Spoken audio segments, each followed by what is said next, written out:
Komið sæl og blessuð og velkomin að Rauða borðinu á þessum blíðviðri stegi, að minnstakosti svo hort sé til veðursins hér á höfuðborgarsvæðinu.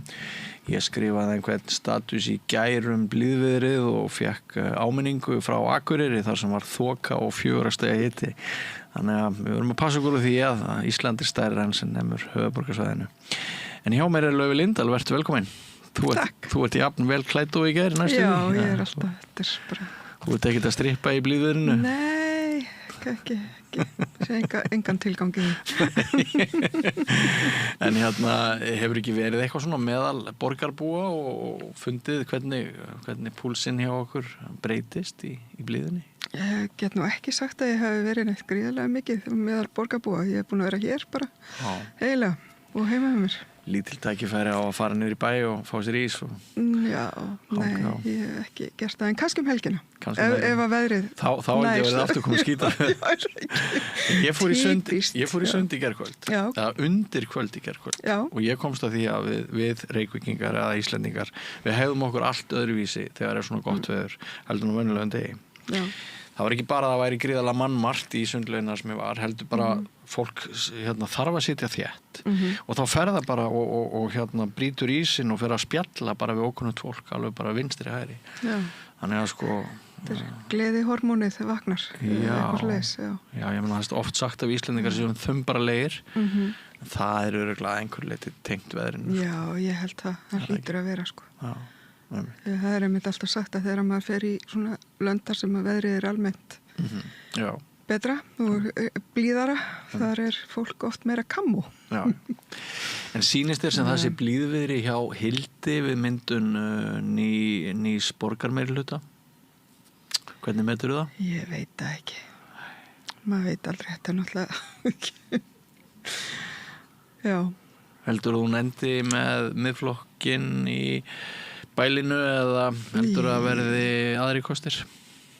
Ég bara þori ekki að segja það. Ég veit ekki hvað er að gerast hjá Hildi. Þannig að ég held að ég bara treysti mér ekki til að spá fyrir það sko. Segir pass? Já. Eiginlega og ég veit það ekki. En segirðu pass gagnvart þessu hörmulega fréttamáli á Suðurnesjum að það sem kann að vera að lögregla hafi kveikt í veikum manni með rafbyssu? Nei, mér finnst það bara við náttúrulega ræddum þetta aðeins inn í gær, þetta er náttúrulega alveg ömurlegt mál og bara mjög þetta er náttúrulega áhyggjuefni að þetta geti gerst og að mér þú veist, mann er náttúrulega sýnast að vera einhvers konar gáleysi en ég veit ekki, svo sem ekki þá náttúrulega eftir að rannsaka þetta eitthvað og fara í sauman á hvað fór úr skeiðis. Já. Nú hafa allir fyrirverandi þingmenn í dag verið að blanda sig í þessa umræðu. Einmitt. Og við á Samstöðunni, við skrifum stundu fréttir. Já. Við birtum eina frétt í morgun þar sem að fyrirverandi þingmaður heldur í fram að þegar Jón Gunnarsson fyrir dómsmálaráðherra ákvað að hleypa rafbyssum inn í landið og í hendur lögreglu að þá hafi það verið ólögmæt ákvörðun. Já, einmitt. Ég sá, var það ekki Þórhildur Sunna sem þú veist að vitna til? Já, einmitt. Já, ég sá líka Halldóra Mogensen var skrifa eitthvað þetta. Já. Líka og einmitt myndi á það að Píratar höfðu staðið gegn þessu á þingi á sínum tíma. Já. Og ég hef lesið raddir málsmetandi aðila sem að vilja að lögreglan verði svipt þessum vopnum tímabundið á meðan rannsókn á þessu atviki fer fram í kirkjugarðinum þarna. Mér finnst það ekkert óeðlilegt sko. Nei, það er mikil ólga í fólki og ég held sko að þessi vopnvæðing lögreglu, hún fór fram í andstöðu við vilja almennings. Já, ég held að það sé nokkuð ljóst. Já, og núna bara blæs upp í fólki svona ákveðin andúð eðlilega sko. Já, einmitt. Já, þetta er bara háalvarlegt mál og ég vona að þetta verði rannsakað ekki bara af lögreglunni, heldur frá einhverjum óháðum aðilum. Já. En, einmitt. Svo hérna því að sumarið nú svona framundan vor og ferðaþjónustan hérna náttúrulega fer að komast í hérna steragýrin að sko ég heyri það líka að fólk svolítið að hafa áhyggjur af til dæmis hérna frétt sem var í dag með við erum dýrasta land í heimi kemur ofan á það að sko 50 hver erlendur ferðamaður núna segir að Ísland hafi ekki verið þessi virði að heimsækja það en það hlutfall var bara held í 11% fyrir ári þannig að sko við erum hérna hittir þú oft erlenda ferðamenn sem koma til Íslands? Ekki prívat og persónulega, ég náttúrulega búið að lítið á ferðinni fótgangandi í miðbænum en hérna svona þegar maður ferðangað þá hérna náttúrulega sér maður ferðamennina en hérna ég hef ekki spjallað við marga en maður náttúrulega sér alveg þú veist og ég veit náttúrulega alveg að Ísland dýrt og maður hefur náttúrulega orðið vitni að líka gífurlegu okri og einhvern veginn sko ég veit ekki, við náttúrulega vorum alltaf þekkt sem svona land sem að fólk leitaði til vegna menningar, vegna tónlistar og svona en það hefur einhvern veginn ekki beint verið sko haldið utanum þá ímynd finnst mér með svolítið græðgisvæðingin hafa tekið yfir svona svolítið einhvern veginn þessi pakka ferðamanna dýll í staðin fyrir fólk sem að vill koma og einmitt upplifa menningu og svo náttúrulega miðbærinn hefur svolítið verið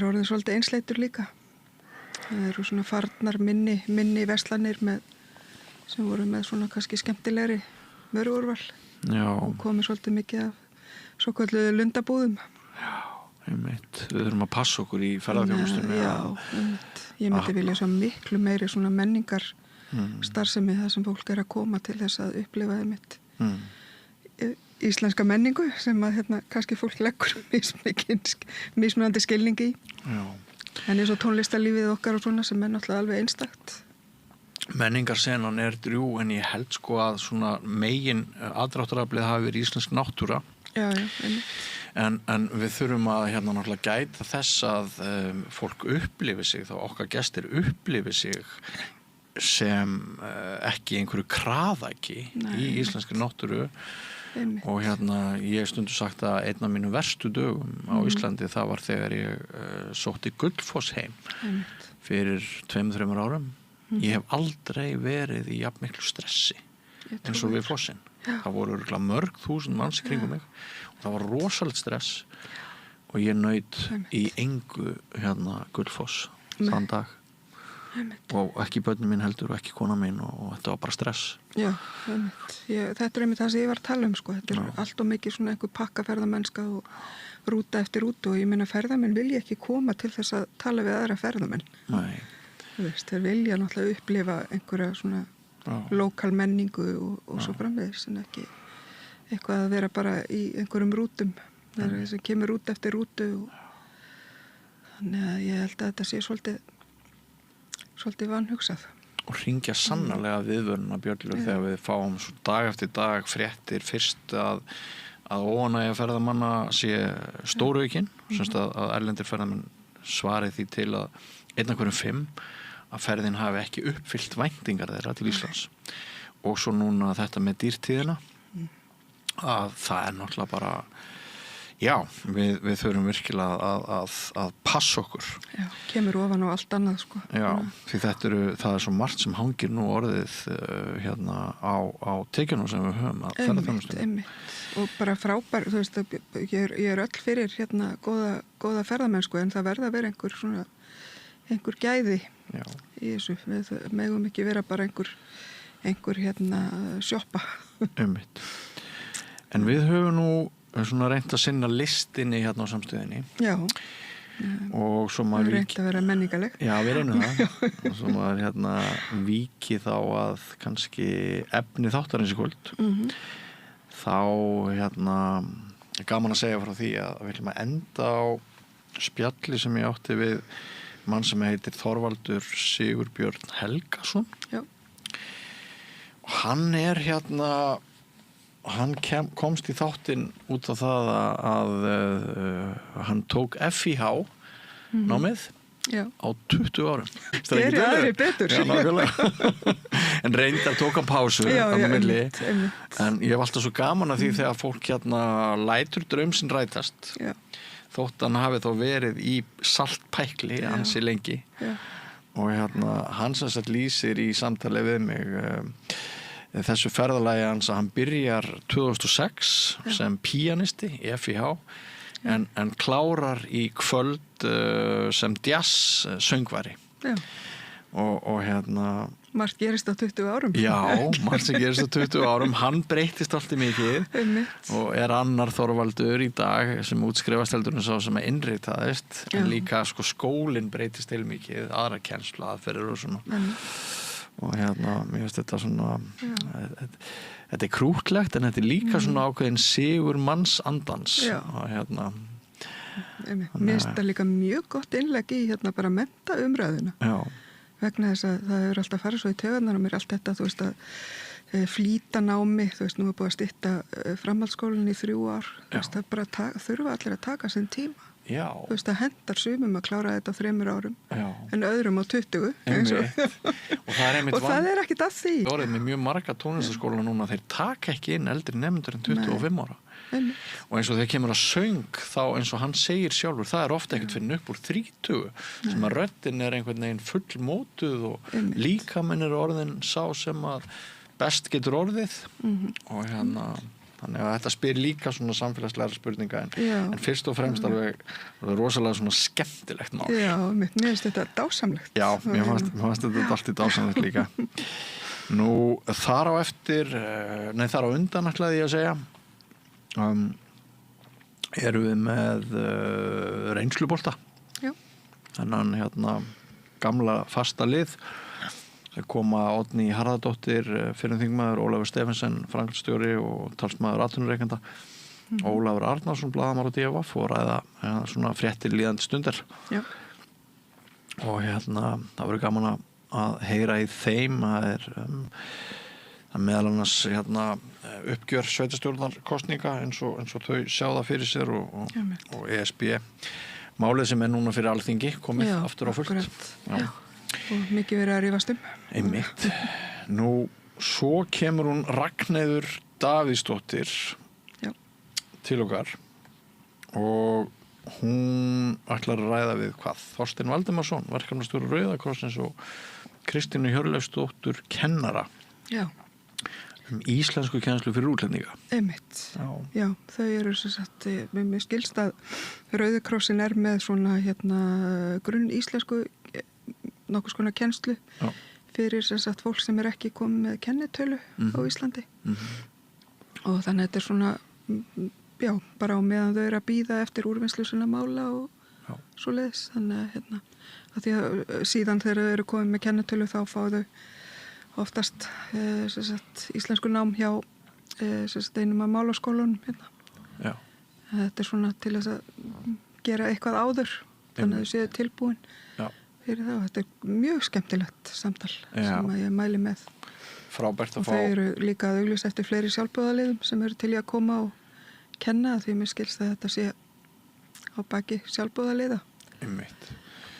Mikil fengur í þessum viðtölum Ragnheiðar. Einmitt, já, hún er náttúrulega alveg frábær. Já, hún er talandi reynslubolta. Hún er sko reynslubolti. Veit hvað hún er að gera.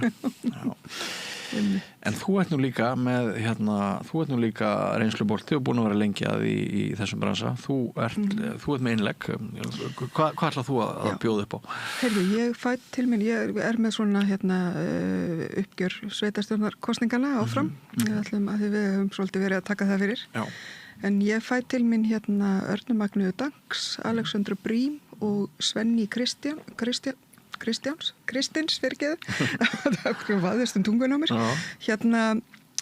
sem sagt og þær alltaf að tala við mig svona, þær voru alltaf sem sagt á listum fyrir sveitarstjórnarkosningar. Svenni í Hafnarfirði fyrir vinstrið Arna Magnea var í fyrir vinstrið í Reykjavík og Alexandra Brím fyrir Pírata í öðru sæti en Alexandra náttúrulega hefur líka starfað sem forseti borgarstjórnar og verið lengi í borgarmálunum En mér langaði aðeins að taka svona púlsinn á þeim bara til þess að líka fá svolítið svona, svo við kynnumst þeirra raunveruleika í þessari kosningabaráttu þar sem að hinsegin hattur var mjög hávært og ákveðin stjórnmálaöfl töluðu öflugt gegn sýnileika hinsegin fólks. Þannig að ég bara hlakka til að heyra hvað þær hafa að segja. Hver þeirra upplifun var og bara hvernig þeim líst á niðurstöðurnar. Já. Þannig mikilvægt að heyra raddir þeirra. Já, akkurat. Já. Og þá ekki annað eftir en að bara kynna byrjun þáttarins. Já, það í þínum höndum. Já, mínum höndum. Kemur nú maður sem nú ekki leiðilegt að tala við. Hann Brynjar Karl hjá Körfuboltafélaginu Aþenu upp í Breiðholti. Alltaf stuð í kringum Brynjar. Það alltaf stuð. Það getur allt gerst þegar maður tekur viðtal við hann. Það hann sem sagt grætur nú ekki held í meirihlutaskiptin því að það hefur nú verið hvasst á milli hans og forráðamanna Reykjavíkurborgar. Já. En það ekkert endilega sem segir honum að það verði neitt betra. Nei, ég veit. Þetta var það sem ég beið eftir sko. Já, en hann mætir sem sagt svolítið reiður til leiks. Já. Og hann segir að ef Reykjavíkurborg ætla að halda áfram að koma fram gagnvart stelpunum hans sem eru börn, foreldrar sem ekki eru fæddir á Íslandi að langmestu leyti sko, 80-90%, að þá sé hætta á alvarlegum rasisma. Já. Og það vegna þess að sko þetta ekki bara körfubolti. Nei. Eins og hann sér þetta. Líka félagslega tengsl og annað slíkt. Já, og honum finnst körfuboltinn sem hann hefur verið að bjóða stelpunum upp í Breiðholti vera sko eitthvað magnaðasta tækifæri til inngildingar sem boðið upp á. Já. Þannig að við ætlum að byrja á Brynjari Karli og inngildingar, mikilvægi hans og Aþenu, hans mati og hvernig hann segir reynslusögu af kerfinu. Einmitt, bara hlakka til að hlusta. Það ekki? Jú. Ef þú ekki bara fara að setja í gang. Jú, það ekki bara? Já, einmitt. Bara svona rétt að minna ykkur hlustendur og áhorfendur á það að ef þið hafið ekki komið í verk að styrkja samstöðina þá nú þessi blíðviðrisdagur, hann hentar vel til þess. Og þú getur farið inn á vefslóðanasamstöðin.is og fundið þar áskriftarhnappinn og fyrir að þessi 2750 krónur á mánuði þá getur þú sagt vinnuðinum að þú stoltur eigir svo litið í samstöðinu og styrkir okkur áfram til góðra verka þannig að við höldum áfram að búa til dagskrá fyrir þig. En höfum þessi orð ekki fleiri. Takk fyrir komuna, Laufey, og hlakka til að sjá þína vinna á eftir. Yes. Og örfáar auglýsingar en svo hefjum við leik. Kennsluaðferðir hafa þróast mjög mikið síðustu 30 ár. Og Ísland getur ekki verið eina landið í Evrópu sem að færir sér tilbaka þessi 30 ár til að koma til móts við þær aðferðir sem við miðaldarfólkið þekkjum og könnumst við úr okkar skólagöngu. Við viljum að skólarnir okkar þróist, séu virkir í nútímanum og jafnvel leið okkur inn í framtíð. Mótum framtíðina saman. Kennarasamband Íslands. Samstaða skilar árangri. BSRB, afl í þágu almennings. Öflug verkalýðshreyfing lykillinn að öflugu samfélagi. Alþýðusamband Íslands, samstillt barátta í þágu launafólks í meira en heila öld.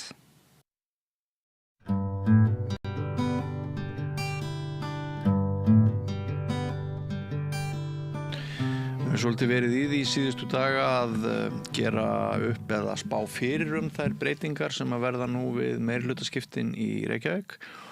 Og Brynjar Karl hjá Körfuboltafélaginu Aþenu upp í Breiðholti, hann hefur nú gert að verið íkja hrifinn af borgaryfirvöldum í Reykjavík, hinum fallna meirihluta sum sé.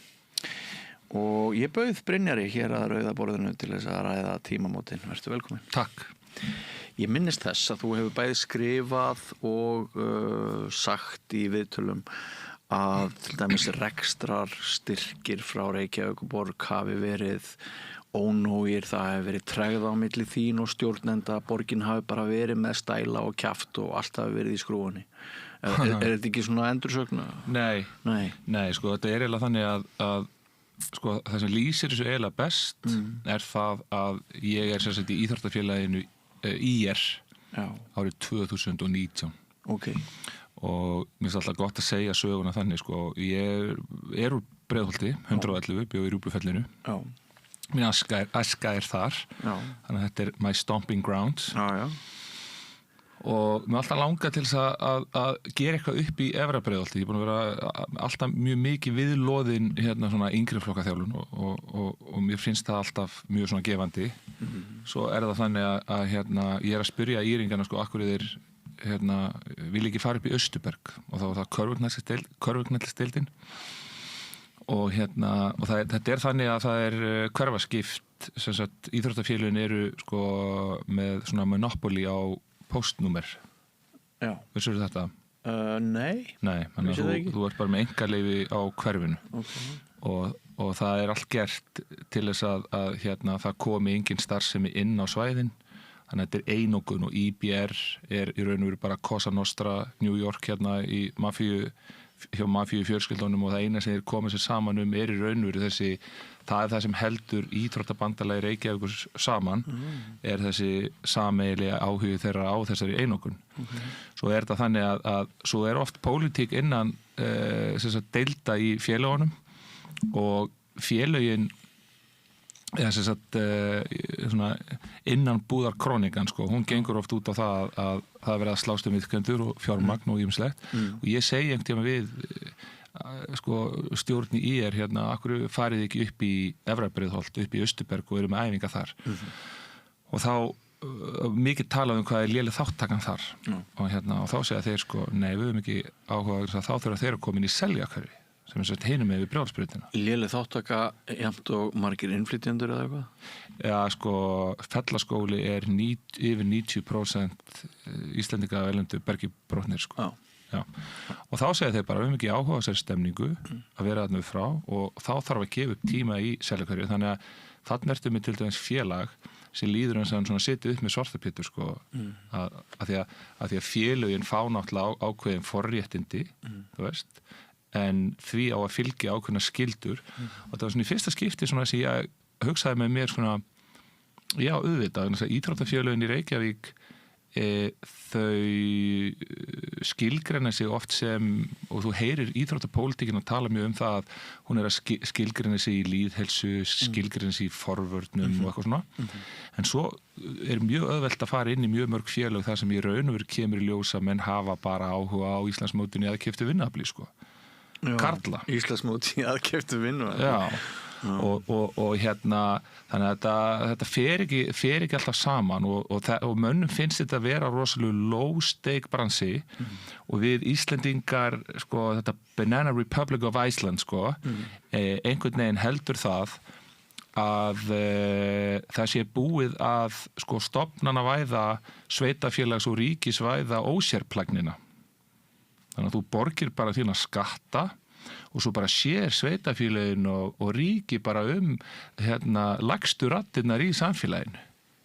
Já. Og þetta er svona konsensus í samfélaginu sem að hérna, þetta er ákveðin bjögun í hugsun, sko. Þetta er ákveðin svona defensive mechanism í hugsun hjá fólki vegna þess að þú vilt helst ekki vita af því að það er bara heilt hverfi sem stefnir bara að því að verða mega ghetto og hérna og það er búið að tala þetta og sko ég hef stundum verið að pæla í því hvort að 111 sé nógu stórt en það er til dæmis áhugavert að pæla í því að sko upplifun mín og hún er mjög svona, þetta er mjög clinical observation hjá mér, skilurðu, sumir af þessum hlutum að þeir ganga til dæmis út á það að hérna sko, ég teka eftir í hvað Íslendingarnir eru á harða hlaupum út úr hverfinu og ég stundum verið að velta fyrir mér býta akkur það og svona mjög konkrétt hlutur er til dæmis þannig að þú ert með barnið til fellaskóla og þá er ekkert víst að læra almenna íslensku og þetta er bara rosalegt vandamál. Ég hef verið að tala við kennara en svo er það þannig að ég hef verið að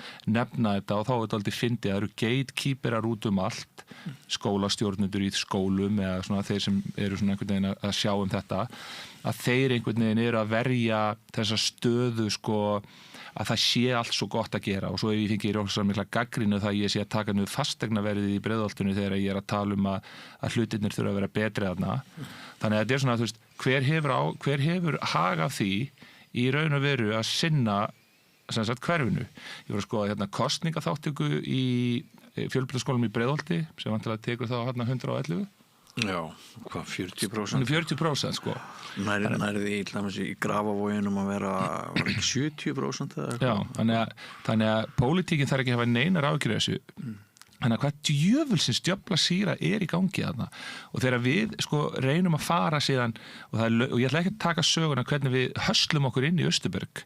Þannig að þegar við sko stofnum að þennu 2019 þá voru lausir tímar í Fellaskóla og við báðum sérstaklega að fá að nýta þá og þá ætlum við að bara byrja að byggja þetta upp í rólegheitunum með eitt svona lítinn mínubolta. Hverjir gáðu góð á það, segir þið? Það gaf enginn góð á það vegna þess að þá var eitthvað sagt að frábær hugmynd en því miður þá þetta svæði íringa.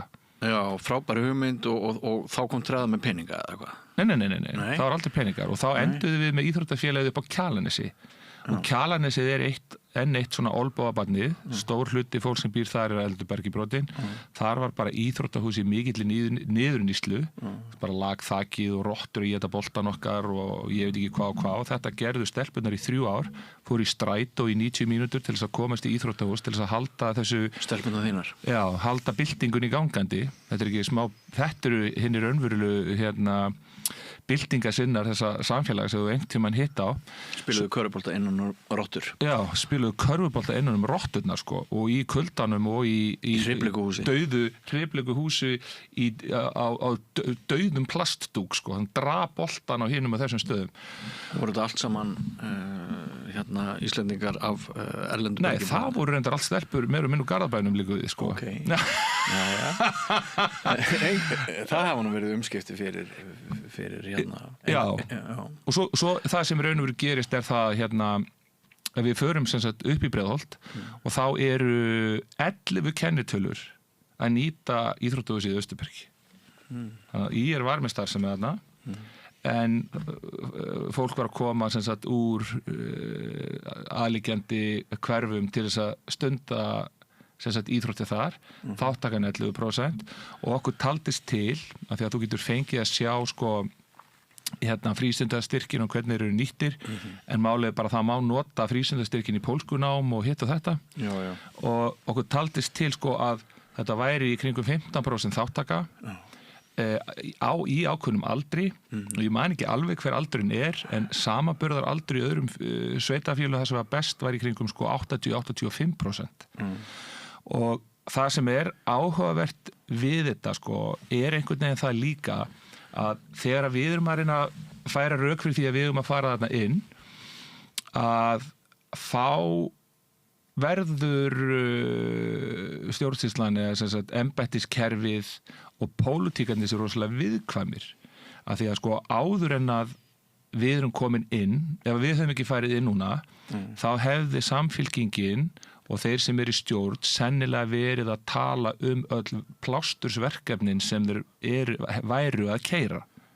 Já. Þannig að þetta eru allt plástursverkefni og ég get alveg talið upp hvernig þróunin hefur verið á verkefnunum og svo eitt sem dálítið fyndið að þegar það alltaf verið að tala um stofnana minni. Þú veist, ég kalla þetta oft stofnana Alzheimer. Já. Að því að leið og það kemur einhver nýr aðili inn sem tekur kannski við menningu á íþróttaráðinu að þá hann bara búin að gleyma, þá eigum við öll að gleyma öllu því sem gerðist síðustu 8 árin og þú ert sko aftur jafnvel komin í sömu hugmyndafræðina sem að gengur út á það að til þess að efla þáttöku barna í íþróttum að þá þurfi sko að breyta íþróttagreininni eða það þurfi að setja upp einhver plaggöt eða það þurfi að taka inn einhver rosaleg kerfi þegar það hefur alltaf sýnt sig í gegnum tíðina að það eru bara stígvél á jörðinni sem skipta öllu máli og skiptir ekki máli hver íþróttagreinin Þú veist, þú þarf bara fólk sem tilbúið að taka á móti þessum krökkum, sýna þeim áhuga, gera kröfur á jaft við hvernig þú gefur þeim tækifæri til þess að auka virðið sitt. Og þetta bara elsta uppskrift í heimi og þannig að það sem að við gerum í raun og veru, hún mjög löng sagan og bak við það hvernig við höslum okkur inn í Austurberg, en það var til dæmis þannig að það átti ekki að hleypa okkur inn og ég í dag veit alveg af hverju það er bara því að ég er ekki þessi meðháði aumingi sem kóa með þessu batteríi og ég er bara tilbúin að taka út óhreina þvottinn sem að þarna og það ber alltaf að kæfa af því að inn í þessum sviðum og inn í þessum apparutum leynist allt of mikið af fólki sem er algjörlega búið að tapa þjónustulundinni eða tapa hvað maður segja markmiðunum eða stefni því hvað þetta í raun og veru á að ganga út á. Já, nýtur að þvert á móti að sína vald sitt. 100% og í raun og veru ver stöðu sína með valdinu og hefur komist upp með það vegna þess að það fær engin nógu mikið borgað fyrir það að vera slást í þessari svínastíu Já. Þangað til núna 31. maí í fyrra semst fyrir ári sléttu þá hefur Vísir eftir þér að ef fram heldur sem horfir verði aðfinna lögð niður í næstu viku og þar fjallað sem sagt það var á síðast ári Já, áhugavert og þar er viðtal við þig þar sem að þú segir að Reykjavíkurborg hafi bara engan áhuga á að semja við Aþenu og rekstrarsamningur félagsins við Reykjavíkurborg sé að renna út og þar ertu með nokkuð stór orð er gjörbreytt stað í dag? Nei, við erum nefnilega aftur komin á þennan stað í dag það er nefnilega áhugavert þarna var þetta þannig að ég segi þessa sögu þannig að síðan erum við í stappi við borgina raunverulega það bara að fá að nýta aðstöðuna og þetta er rosaleg slagsmál sem þarf til þess að fá það og ég til dæmis næ Austurbergi á þann hátt að íringum var okkur var lofað tímum og svo þegar við áttum að byrja starfið þá var allt tekið frá okkur þetta var ógeðslega illa gert og sýnir raunverulega hvað þetta er allt saman óforskammað og hvað menn eru svífast einski þeir bera enga virðingu fyrir vinnunni eða hverju þetta að gera þó sért í sjálfboðavinnu að borga með þér og ég beið inn í Austurbergi í 2 vikur ég actually bara mætti með teið mitt og sat þarna og það mætti ekki kjaftur í tímana sem voru teknir af okkur til að sitja í eitthvað annað þannig að þarna var svo bersýnilega ljóst að það var verið að reyna að fylla upp í eitthvað bara til þess að við færum ekki inn þannig að ég þyki og ég prívat persónlega þyki bara mjög óþægilegur þarna inni og menn vita það þannig að það bara Brynjar fer aldrei þarna inn og hvað heldur að hafi skýrt það? Það sem skýrir það er ennþá lengri saga það er raunveru það þegar við byrjuðum með stelpurnar og ég ákvaða að breyta þessu umhverfi hjá stelpum fyrir 10 árum síðan tengt bíómyndinni sem gerði það raunveru að verkum að stelpurnar eru svo góðar hækkum rána að þær byrjuði að vinna öll strákaliðin og það setti kúltúrinn algjörlega á hliðina og til að rifja upp fyrir hlustendum og áhorfendum þær skila medalíu já vegna þess að þær eru ósáttar við að stelpur sitja ekki við saman borð já þeim var ekki svarað stelpur máttu spila inn á mótunum sem einstaklingar en þær máttu ekki vera þessi lið og það vissu allir af hverju það var það bara kúltúrinn þoldi ekki að strákarnir þetta var aðalega verið að verja foreldra drengjana já. Og þegar þú og stelpunar rísir svona upp kerfinu þá verður þú eitraður já. Og af því að það var ekki hægt að taka mig niður og stoppa okkur á öðru leyti að þá er bara elsta bragðið í bókinni er að fara í mannin og ég er náttúrulega mjög intens ég er að þjálfa og það er partur af prógraminu og þú veist þetta er engin sissibolti og það þarf að styrkja þessar stelpur og þær elska það allar það var alltaf verið að reyna einhvern veginn að gefa í skyn þetta væri ekki fyrir alla við erum svo miklu sósíalistar það er verið að hjálpa öllum til þess að auka fyrir sig þetta var ekki elite program en anyway og það er einhverjum þetta sem við erum að keyra á þetta upp í Efrabröldi þú veist, þú getur verið bara frá Filipseyjum og bara 1:40 og 14 ára gömul þú byrjar að æfa körfubolta og við bara tökum þig inn og ert tilbúin að leggja þetta á þig þá ferðu bara endalaust tækifæri og þetta algjörlega uník á Íslandi. En gerði borgin þá ekki alvöru úr hótunum sinni að henda ykkur út úr Austurríki? Gátu það ekki, vegna þess að það voru fullt af litlum stelpum sem fóru niður á Reykjavíkurtjörn og mótmæltu með foreldrum sínum og svo vorum við náttúrulega bara byrjuð að tala þetta og þetta stenst engin rök vegna þess að hugsaðu þér, við erum að tala þessa þáttöku, svo erum við allir konum með 120 stelpur og 20% af þeim stelpum eru með skelfilegan fjárhagslegan og félagslegan stuðning. Við erum að tala bara um hóp sem enginn á breyki. Þannig að þarna erum við að tala um kannski 25 einstaklinga sem þetta kraftaverka þetta samkoma í raun og veru þú kemur upp yfir og tíminn hjá mér og þjálfurunum í raun og veru sem að stöndum í þessu 80% af minni vinnu hefur ekkert með körfubolta að gera og þá ég að tala um þjálfunina og ég ekki að tala um reksturinn, ég að tala raun og veru um það að við göngum stelpum í foreldrastað þegar kemur á þáttöku þeirra til íþrótta og hugsaðir eiga meir og minna allar þessar stelpur erlenda fóreldra? Rosa mikið og eftir því sem við færum neðar Hvert heldur að hlutfallið sé sér? Ég hugsa að hlutfallið fyrir neðan 11 og 12 ára að það sé orðið svona 80%. 80%? Já. 4 af hverjum 5. Já. Þannig og í neðstu aldrinum okkar það þetta 90 og kannski eldri þetta svona 70 og þarna fá þær inngildingu enga smá hluti af samfélaginu já. og þú veist og ég verið og varst ekki að skila einhverjum Íslandsmeistaratitli? Jú.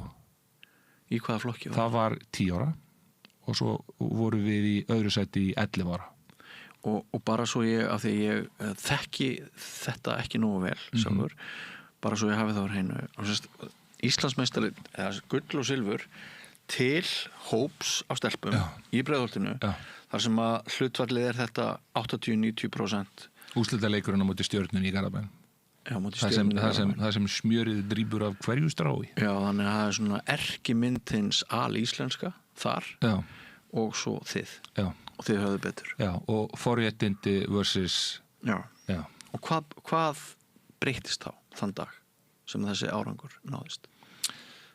Hafið þið öðlast lögmæti núna? Já, það fekk rosa athygli en ég meina, ég geti verið að bjarga heilu barnaþorpi og bara í alls konar verkum skilur þegar ég að ná múslimskum stelpum þú veist, flótta fólki sem að, þú veist, kemur úr einhverjum allt öðrum menningaheim og bara allt í einu dótturinn fara að æfa körfubolta en má ekki fara út fyrir borgamörkin og eldri dótturinn bara búin að vera þar þú veist, í mörg ár og svo bara kemur allt í einu Brynjar og banka bara upp á einhvers staðar í 111 og segir bara hæ, við þurfum að tala saman þú veist, við þurfum að koma stelpunni á mót og svo bara næsta sem þú veist að þá bara móðurinn sofandi á vindsængin í einhverju kennslustofu út á landi þetta inngilding skilurðu, og svona þetta bara endalaust þetta bara endalaust af því að bara í símanum tala við fólk og það sem áhugaverð því ég mjög kröfuharður og foreldra og það er í raun og veru það sem hefur komið mér í mest vandræði en ef þú ert kröfuharður og foreldrar til dæmis í Garðabænum að þá getur slagkrafturinn verið mjög mikill ef þú strýkur þeim í öfu átt en ef þú gerir það upp í Efra Breiðholti að þá jafnvel bara hóparnir þegar mætir eitthvað svona alfakall eins og ég þá verða menn bara svona pinku svona fórustuhollir og löglínir og bara já, ok, gerir þetta þannig að það er miklu erfiðara að svona tukta þetta lið til í byrjun að því að svona hvað maður að segja, svona stökkbretti svo lélegt en þegar liðið komið á flug þá flýgur það herra kann miklu betra að meta allt. En að þú skilgreinir sjálfa þessum alfakall 100%. Var það alfakallin í þér sem að af því að ég vitni aftur til frétta sem ég hef lesið aftur í tíman það hvernig þú hefur tjáð þig rekstrarstyrki sem voru í hættu. Já, sko, svo ég ekki komin að þessu. Og húsið, sko, framkoma þín einhvern veginn í þessum samningaviðræðum öllum og alfakallin í þér. Getur verið að það hafi einhvern tíma verið svona menningarleg áskorun fyrir starfsmenn Reykjavíkur? Nei, alls ekki, vegna þess að ég mjög blíður og ljúfur og diplomatískur í byrjun. Þegar alltaf réttar boðleiðir, þegar allan hringinn, læt senda mig í hringekjuna, þú veist, og þetta áhugavert hjá borginni, sko, því að svið borgarinnar tala ekki saman. Þú gerir það ekki? Nei, þú bara mætir inn og þá ertu bara menning og íþróttaráð og menning og íþróttaráð verður náttúrulega eiga sér stað undir einhverju þaki. Menning og íþróttaráð þar síðan að vera tengt einhvers konar velferðaráði. Og þeir sem sjá fasteignirnar, það bara eins og það sé bara Palestína og hitt sé Ísrael. Þú veist, ég líður stundum bara eins og ég geti farið fyrir botn Miðjarðarhafs bara og byrja að reyna að leysa deiluna þar eins og að fá sviðin inn í borgatúni til að tala saman. Þetta svo ótrúlegt vegna þess að svo mætur bara einhverju fólki og það segir bara eitthvað svona, ég meina, við erum ekki að vinna kraftaverk. Ég bara, kraftaverk, hvað meinið? Já, það er bara huskið sem sér þetta, sem eitthvað, þeir sem sjá fasteignirnar. Og þetta svipað með því að svo hverfamiðstöð niðri Breiðholti og þar fólk sem hefur komið til dæmis í heimsókn. Ég er búin að fylgjast með þeim í 4 ár og það fólk sem á að taka sér einhverja inngildingu og eitthvað slíkt. Og ég bara einhvern veginn við erum sko, ég alltaf að biðja þau að sýna mér hvar árangurinn. Því að borgin sko, ekki að ná neinum árangri í þessu. Nei. Hún ekki að ná neinum árangri í þessu. En það sem hún gerir rétt fyrir kosningar það hún heldur eitthvað breakdans námskeið og setur niður fullt af kennitölum og segir já, við erum komið með rosa þáttöku og það aldrei verið að pæla í gæðunum. Þú veist, gæðin sem að sko, krakkarnir í bestu hverfunum í raun og veru að fá. Og hvað felst í því? Þú veist, ekki bara skór og fatnaður og góð þjálfun og kröfur og svona alvöru virðisaukning, heldur líka bara pælt í því. Ég fæ stelpu sem flóttamaður frá Nígeríu með stöðu, sem mamma með stöðu flóttamanns og hún að taka þátt í íþróttastarfi og það veit enginn að hún hálf blind.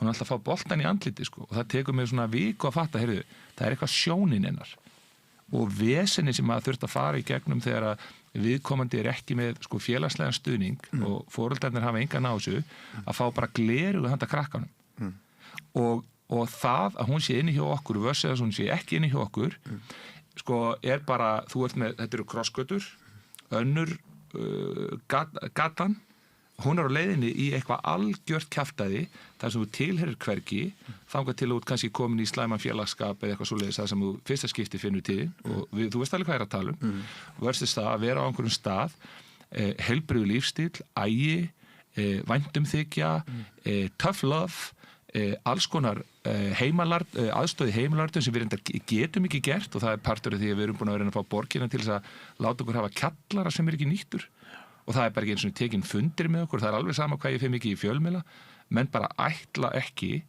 að tryggja það að þetta muni ná árangri. Þannig að það aldrei sko rekstrarleg framtíð, það aldrei öryggi, það alltaf bara óvissa. Já, og svo til dæmis var það þannig að Eiríkur Björgvin viðreisnarmaður, þingmaður, fyrrverandi bæjarstjóri á Akureyri, hann tekur við MÍR, menning- og íþróttaráði Reykjavíkurborgar og þetta var bara eins og bara Messiah var í mættur sko. Já, hann bara og hann gerði raun og veru ekkert annað heldur en bara vera, þú veist, vinna eftir stefnunni. Skilu, stefnan beautiful. Stefnan falleg og hann bara, já, takið kjallarann og já, auðvitað gerum við þetta og auðvitað gerum við rekstrarsamning við ykkur. Þannig að þessi eini maður? Já, hann bara þetta var bara eins og Móses eða bara hafið bara opnaðist. Okay. Ég ætlaði að spyrja þig á hann sko. Hann kosin á þing. Þá fer þetta allt í skrúin aftur. Já, ég skil. Þetta galir. Og þá eitthvað ego sem við vorum búin að rispa hann inni og ég er með njósnar í öllum þessum kerfum sko og þeir bara hringi í mig og segja við mig heyrðu, hér satt ég á fundi í dag og hér töluðu bara menn það að það þyrfti að gera, þyrfti að fara í ákveðna aðgerðir til þess að losa út brjálæðingin. Komunum út. Þig? Já. Þú veist, þetta sko, og svo svo áhugaverð sko, því að svo alltaf þegar við sendum e-mail og segjum, heyrðu, hvað voruð það að tala þá bara, ég ætla fyrir hvað segir maður já, ég ætla bara að senda þetta aftur til föðurhúsanna, þetta sögðu við aldrei bla bla bla bla bla, en verkin tala og í anskotanum sko, því að við höfum aldrei beðið krónu, þú veist ég að setja í þetta ég var að reikna þetta aftur tilbaka síðustu 4 árin, þetta rúmlega 1,5 milljón á mánuði sem ég sitt í, sko, ég besti skilvirkasti samstarfsaðili Reykjavíkurborgar. Þetta 150% vinna og tugir milljóna sem búið að setja í þetta og það fleira fólk, formaður minn, Jóhanna, þú veist, þetta eru háskólaprófessorar, dæla peningunum inn í þetta, sko þannig að þú veist, þú ert að segja að þú og vinninni þið leysir Reykjavík undan skildum sem borgin á þetta svo viðbjóðslegt hvernig þetta gert, heyrðu, og svo erum við til dæmis með við erum með mat, að það eru stelpur sem koma til okkar og við þurfum að fylgjast með þeim hvort þeir eru nærðar, þetta ástæðan fyrir því að ég big fan af skólamáltíðum. Þetta einhver mesta snilld sem ég veit. Hvað var Sjálfstæðisflokkurinn að pæla þegar þeir risu upp afturlappirnar gegn skólamáltíð? Ég skilði það ekki. Það bara kjaftaði, sko. Þetta bara algjör snilld, skólamáltíðir, ég bara all for it. En svo koma rauðir dagar og það koma alls konar dagar og það eru stelpurarna sem upp í húsi hjá okkur bara frá klukkan 3 til 8, þá til að meistaraflokkurinn farinn og við þurfum að fylgjast með þeim að fá að borða. Svo erum við með þjálfara þarna sem við erum að reyna að dríja tekjur og það eru matvælaframleiðendur sem að gefa okkur mat. Við erum með yfir 500.000 króna virði af mat í frystikistu sem við keyptum niðri og þegar var búið að gefa okkur leyfi að fara niður í kjallarann, þá vorum við líka búin að kaupa, fengum ódýr borð og stóla en við þurftum að borga fyrir þetta eitthvað kringum 3 milljónir.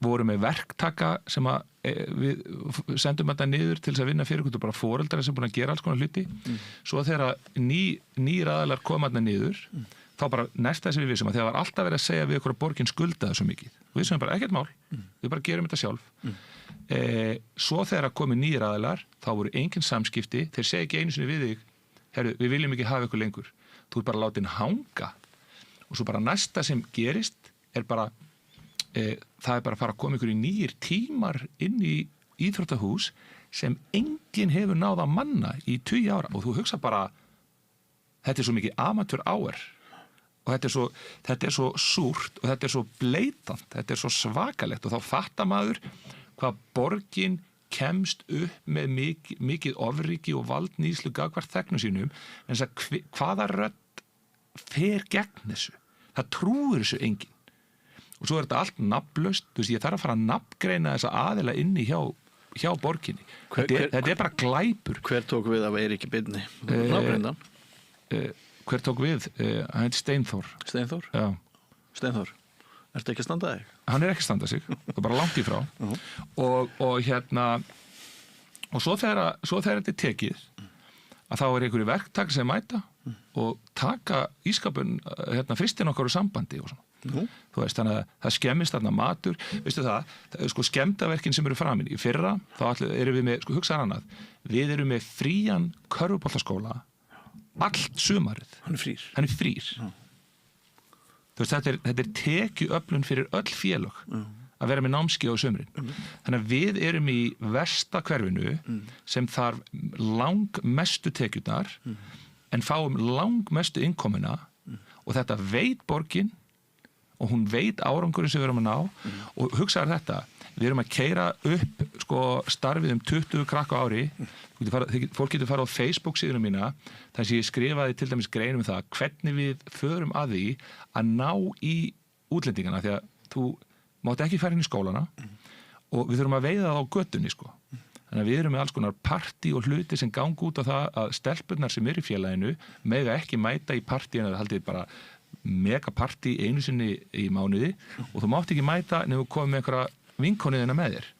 Svo við bara í einhverjum pedofíliskum sko, aðgerðum bara þú veist, að taka númer og hvað áttu gömul og hvað áttu heima og og bara gefa þér nammi og gefa þér bóli og eitthvað, en þú mátt ekki sækja að vinnur ykkur velun fyrir þú bara mættur aftur á næstu æfingu. Þú veist, svo erum við með þessa hverfamiðstöð þarna niðri Breiðholti, það sko fullt af fólki í vinnu, við einhverja inngildingu og því að við förum þarna niður og segjum bara, hvað er það að gera? Í hvað peningurinn að fara? Við fáum ekkert út úr samstarfinu. Annað heldur en bara skemmdaverk og svo þegar við fengum samningin hjá Eiríki og við rekum þetta með snild, þetta er snildar ekstra á þessu, okkur var lofað bara ef þið standið ykkur vel, þá var hann tekin af okkur, það skiptir rosalega miklu máli, en veistu hvað? Þetta var svo mikið klúður að þeir urðu að segja eitthvað á sínu tíma í fyrra að þeir hafi ekki ennþá tekið við reksturinn. Við erum ennþá að reka þetta, en það lá alveg rosalega mikið á, þetta var þvílíkt fjölmiðlafár og svo kom Skúli Helgason og sagði, já, svo þarf Brynjar, að því að þú veist, það er að vera að reyna að henda kortinu hérna Brynjar barnafantur, sko. Þá hendur hann kortinu og segir, já, hann þarf allavega að skrifa undir mannréttinda sáttmála borgarinnar. Svona að reyna að koma því svona að, gleymið því ekki að Brynjar er ekki að fara, er ekki, sem sagt, keyrður á mannréttindum. Og ég hugsa allan tíman, hverjir eru það sem ætti að skrifa undir hennar mannréttindasáttmála, sko. En til hvers ertu að vísa þegar þú kallar sjálfa þig í innan gæsalappa Brynjar barnafant? Sko það er það sem er alltaf verið að reyna að það er eina sem menn geta gert til þess að klína einhverju á mig. Af því að það er disciplín hjá okkur þú veist, á æfingu og ég er svo harður við foreldrana.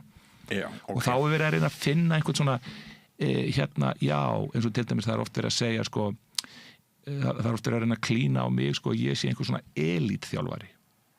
Skilur hvað að fara, svona constant weeding of the herd, komið bara inn 10 og ég sé bara að reyna að finna næsta Ólympíu fara. Fattar mig? Í staðin fyrir það að við séum að nota íþróttirnar sem... Ég held að það sé meira í félagi eins og Val í handbolta og svoleiðis. Já, ég held að Óskar Bjarni sé reyndar mjög á minni línu þarna, sko. Hann er náttúrulega snillingur. Hann er snillingur, sko. Já. En sko, ég er að reyna að átta mig á því að því að sko, ég fekk þig í spjallið mannstöðu til þess að velta þig fyrir mér hvort maður eins og þú sem hefur og ert enn á fullum krafti að gagnrýna borgaryfirvöld og að manni sýnist að mörguleyti réttilega. Við erum að velta þig fyrir okkur hvort nýr meirihluti, hvort viðhorfin verða einhver önnur eða betri þar. Hvar liggur svona hugur þinn gagnvart því? Ertu bjartsýnn á að líður eins og þú veist að koma út úr einhverjum bönkar þar sem að bara ömurlegu tími að baki og það hlýtur alltaf að vera einhverju leyti þannig að embættismennin, að tengsl embættismanna og borgarfulltrúa ráði einhverju. Ég trúið ekki að embættismenninir hafi einir svo mikil völd að það skipti engu máli hvaða borgarfulltrúar séu í borgin á hverjum tíma. Það er mjög góð spurning, sko. Já, það er enda góð spurning, en sérðu fyrir þér að meirihlutaskipti núna það verði léttara að vera þú með þína starfsemi og fyrir stelpunar í Breiðholti að betri tímar kunna renna upp? Sko, við erum að undirbúa það núna að leggja félagi niður. Nú er það? Já. Alveg saman Við vorum að vinna liðið upp í úrvalsdeild. Já. Og við erum bara að lenda í svo, sko, það sem er erfitt við að byggja félagið upp er það að þú þarft að fá blóð annar staðar frá þegar þú ert í startupi. Þetta getur ekki verið organically grown vegna þess að elstu stelpurnar sem byrjuði í Austurberg í dag eru 15 ára gamlar. Og okkur vantar 1-2 leikmenn til þess að koma inn í klúbbinn til þess að það make sense fyrir okkur síðan að fara kannski eftir einum kana og einum erlendum leikmanni og eitthvað svona til þess að halda þess úti og þetta er mjög erfitt fyrir okkur vegna þess að sko eina ástæðan fyrir því að í dag að ég held úti meistaraflokki og ekki að sko fólk haldi það að við séum ekki að taka meistaraflokkin alvarlega sko því að þetta er svo ungar stelpur og þær verða að fá tækifæri til þess að bæta sig svo þær geti látið sína drauma verða veruleika en málið er það sem er áhugavert líka við þetta er það að meistaraflokkstelpunar okkar bera uppi sko oppan af þjálfuninni og án meistaraflokks þá getum við ekki stækkað því að veist, við höfum ekki fjármagn í að sko ráða erlenda þjálfur þess að íslenski þjálfarar og íslenski leikmenn þeir hafa ekki áhuga að koma inn í þetta umhverfi þú sér það, ég með þú berðst til dæmis bara aðstöðun í Val eða KR sem eru Reykjavíkur liðin sem við erum að slást við í úrvalsdeild, að þá kemur þú inn í klúbb sem þarf að vera að berjast fyrir við þurfum alltaf að vera að tala hvað þetta skýtt og einhverja stelpur sem eru 20 eða 21 ás eða einhverju þjálfarar sem eru svona karrierdrifnir og ekki komin í sína svona philanthropy pælingar þeim langar ekkert að koma í aðhennu. Svo bjóðum við þeim á vídeofund eða bara fund, hann tekin á ganginum meðan það kjallari þarna niðri og fólk alltaf að hugsa bara hvað meina kjallar, hvað skiptir þetta svo miklu máli? Þú veist, við þurfum að því að við erum að keyra svo mikið svona skapgerð og prógram, ég að kenna þessu stelpum sálfræði og heimspeki og það við okkur vantar að vera með aðstöða sem við getum hjálpaði með heimalartum sem skiptir, allir þessi hlutir skipta rosalega miklu máli, en þess að þegar þú nærða straumlínu laga hegðunina fyrir utan völlin, alveg svo nærða straumlínu lagana inn á vellinum, þá speglaði sér þessar vittir hvort annað, þú veist, og En ertu að hóta því að leggja félaginu? Nei, þetta er bara ekki hægt. Er það bara staðreynd? Já, og við málið er bara þetta að fyrir okkur að þurfa síðan að yfirborga einhverja leikmenn sem ég er aldrei að fara að gera til þess að fá þá til þess að koma í þessar aðstæður er náttúrulega bara ekki viable, og ef að borgin ætlar ekki að endurgreiða okkur til dæmis bara skemmdirnar sem var orðið hugsaðir, við setjum uppi með borð og stóla, ónýtan mat, fleiri 100,000 klukkutíma í sjálfboðavinnu sem síðan bara tekin að þér og það er ekki eins og sagt við skulum endurgreiða þér, við erum með óvelvildin er svo mikil að ef við sjáum ekki að og það skiptir engu máli hversu mikið menn eru fúlur til mig. Þetta snýst ekki mig. Þetta snýst 120 stelpur og sjálfsagt eftir 2 ár þá verða þær orðnar 200 og við förum sjálfsagt að fara inn í strákaboltanarna líka í hverfi sem þarf svo á þess að halda að þetta er eiginlega raunveru ég myndi segja að þetta væri þetta geti verið vagga rasismans á Íslandi. Vagga rasismans. Og þá er ég að meina það hinháttin vegna þess að ef að við ætlum ekki að gefa krökkum Meinarðu vagga mótvægis? Nei, ég er í raun og veru að segja það að ef að hópur Íslendinga af erlendu bergi brotin hópast allur á sama stað og við erum ekki að hugsa það að gefa þessum krökkum tækifæri, þú veist, að koma inn í samfélag okkar, fá tólin og tækin, þekkinguna, færnina, virðið til þess að geti gerst sig gildandi.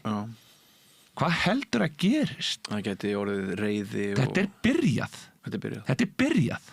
Við sjáum þetta. Þetta er byrjað. Mjóttin, ert að grínast. Svo mætum við þarna uppbyttir og keyrum allt í botn og náum árangri á no time. Og það virðist vera eins og borgin sem er búin að vera að reyna að gera þetta, að hún lítur svo illa út í samanburði við þetta. Allir þeir sem er að reyna að gera eitthvað upp á Breiðholti, þú veist, það er bara búið að gera það niður þá.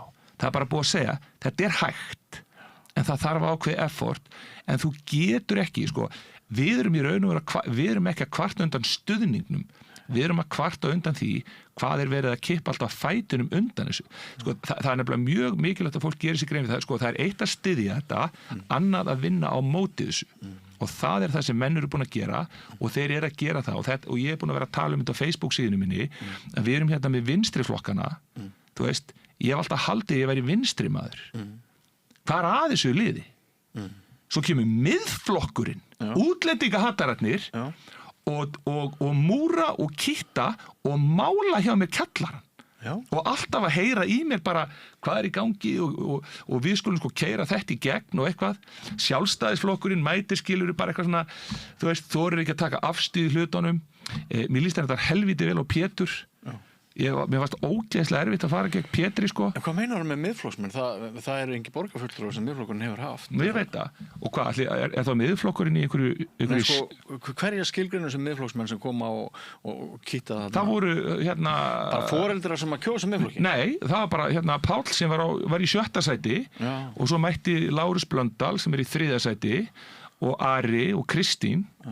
Þú veist, þau mæta þarna upp yfir og ég að sýna þeim þetta. Sjálfstæðisflokkurinn kom líka, Skúli Helgason kom líka, hann kom 2 mánuðum á undan og ég bara kisti Skúla og bara elsku vinur og hann var bara að segja mér alls konar hluti sem að útskýrði dálítið mikið hvað var í gangi og ég ætla ekkert að koma hann í endalaus vandræði, skilur, hann er nógu miklu vandræði með stöðuna sín í borginni núna, en ég beið eftir því, hann myndi sýna mér að því hann sagði mér hluti.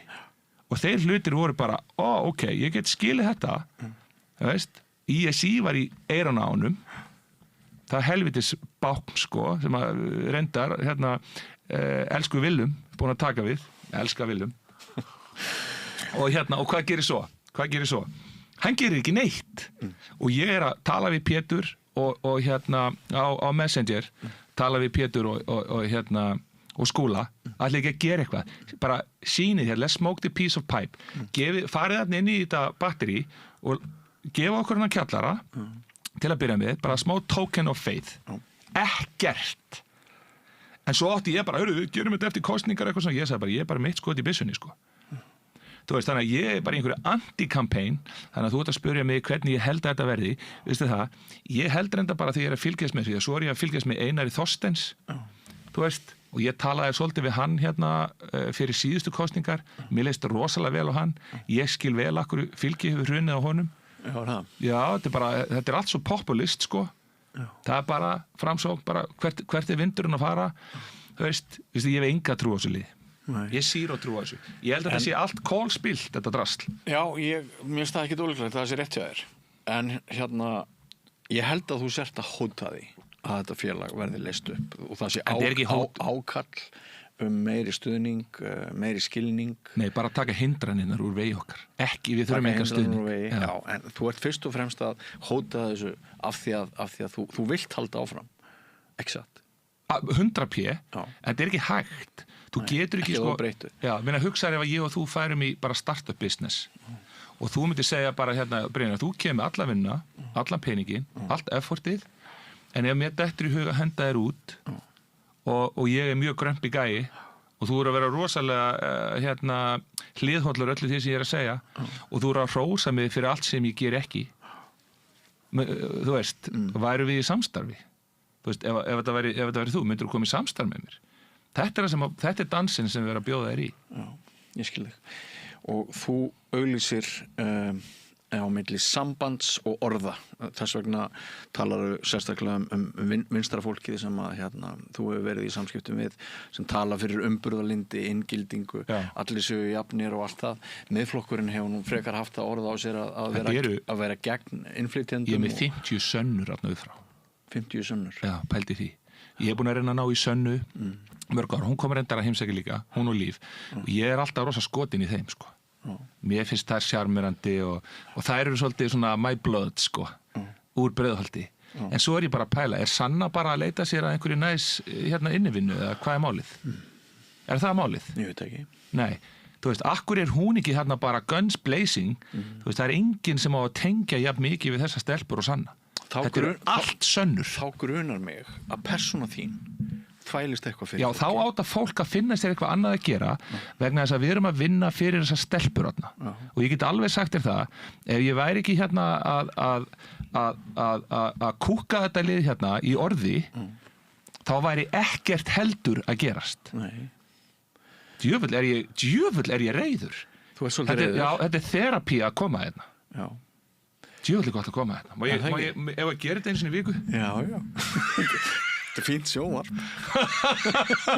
Andskoti. Hvað er aðeins um auðmyggjum? Nákvæmlega. Hversu erfitt er þetta? Og ef að þetta er svona í þessu málum, hvernig heldur að borgin sé rekin? Hvernig heldur að batteríi sé? Guð blessi Ísland, sko. Já. Það er ansi víða pottubrótin. Veistu það? Þetta er galið. og svo bara þetta er bara merkjum það, við höfum svo helviti gott hérna, þú veist, megin þorrin í dýrasta landi heims, langdýrasta landi heims, forréttinda ógeði sem í gangi hérna, sko. Og það ætlar enginn að skila neinu tilbaka, helviti sjálftaka og spilling. Fara að kvætta á þetta núna, ég fer að segja hluti sem ég ætti að sjá eftir, sko. Halda áfram. Ógeðslegt, sko. Já, mér finnst alltaf frábært að fá viðmælendur hér á Rauðaborðinu sem tala af ástríðu og brenna af ástríðu fyrir umræðefninu. Þú veistu hvað ég er að fara að gera núna? Nei. Ég er að fara að taka við verðlaunum hjá landssambandi foreldra. Geggjað. Heimili og skóla. Fyrir ári síðan þá átti að bannfæra mig og brenna mig á báli fyrir það að vera barnafantur þegar samskiptafulltrúi íþrótta var að reyna að mannst eftir þessu. Það var verið að reyna að klína á mig alls konar hlutum, sko. Ég er að segja, þetta er einhver svona, þetta samfélag er bara einhver farsi. Þetta er íslenska geðveikin. Hvernig það bara hendist til á einu augabragði. Já. Og svo setur bara sveittu bólurinn heima á sér, bara að horfa á samstöðuna, bara eitthvað svona og allir ráði ekki við geðshræfingarnar og engir kaldir hausar að pæla í því hver staðan er og í hvað átt þetta stefnir allt saman. Þú veist, þó að reiknidæmið sé sko í raun og veru einstafa töl, sko. En ert þú ekki hluti af þessari geðveiki? Þú varst rosa reiður fyrir 2 mínútum og nú ertu aftur honum glaður? Já, sko, málið er náttúrulega að vera reiður að réttum tíma, réttri ástæðu, við réttan aðila. Aristóteles talaði þetta, sko. Það er í raun og veru kúnstin, sko, þannig að þetta er réttlátt reiði. En þú veist, ég ætla ekki að láta hann að stjórna mér. Nei. En sko... En það var gott að sjá glitta í henni í þessu spjalli. Já. Takk fyrir að bjóða mér. Já, takk fyrir að koma, Brynjar Karl. Yndislegur. Sömuleiðis. Og ekki fara langt, kæru hlustendur og áhorfendur, við erum rétt að byrja, höldum áfram hér eftir andartak. Öflug verkalýðshreyfing er lykillinn að öflugu samfélagi. Alþýðusamband Íslands, samstillt barátta í þágu launafólks í meira en heila öld.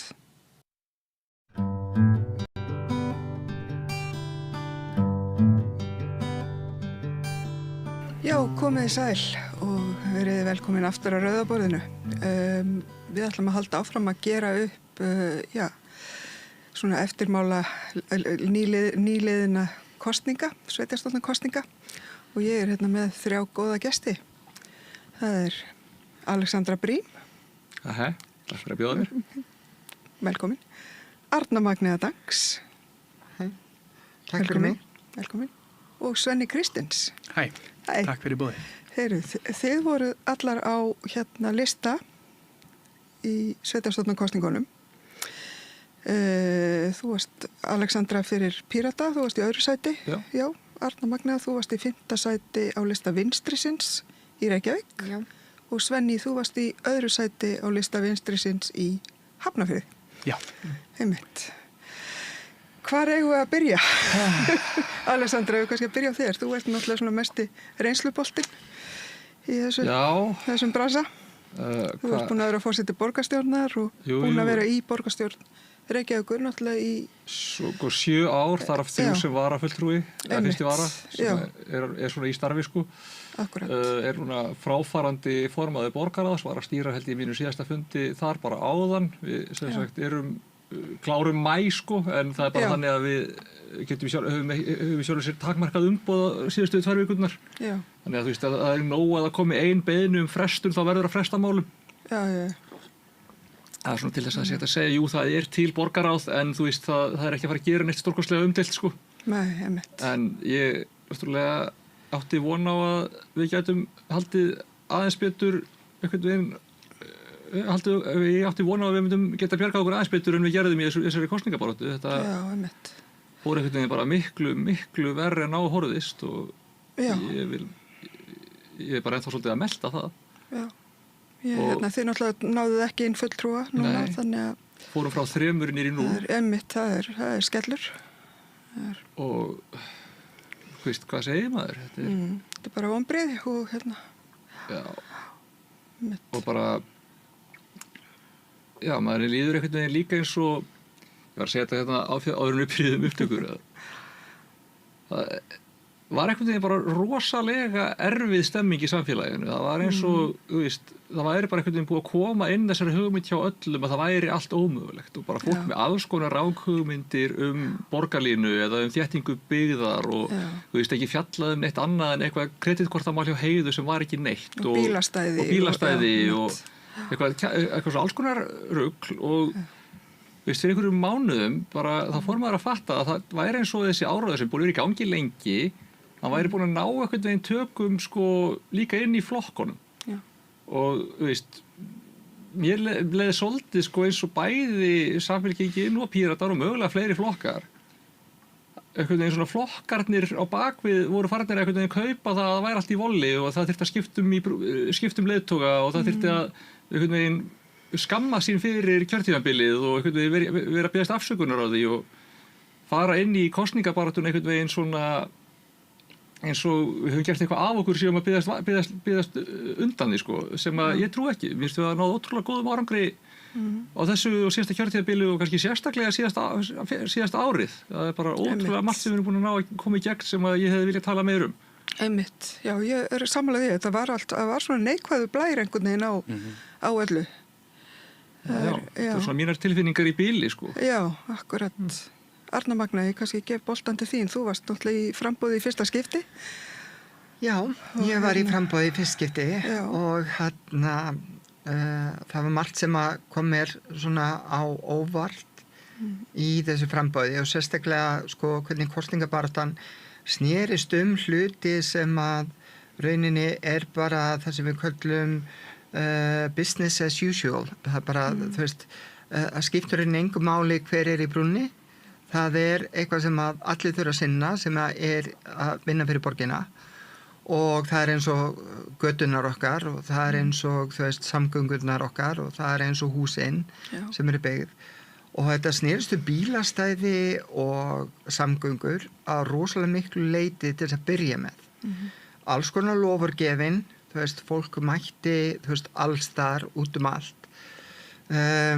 Og líka bara mjög furðuleg kosningabaráttu og það var ekki fyrir undir lokin sem að maður fór að sjá svona grímunar færast til og fólk fór að tala mál sem að, þú veist, eins og bara staðreyndin að 25% af Reykvíkingum er af erlendum uppruna og hvað það þýðir fyrir þetta fólk að flokkur sem hefur það á stefnu sinni bara að moka út úr landi með einum eða öðrum hætti skuli hafa fengið 3 manna kjörna sem er bara, þú veist, mjög uggvænlegt og þá er ég að tala um Miðflokkinn.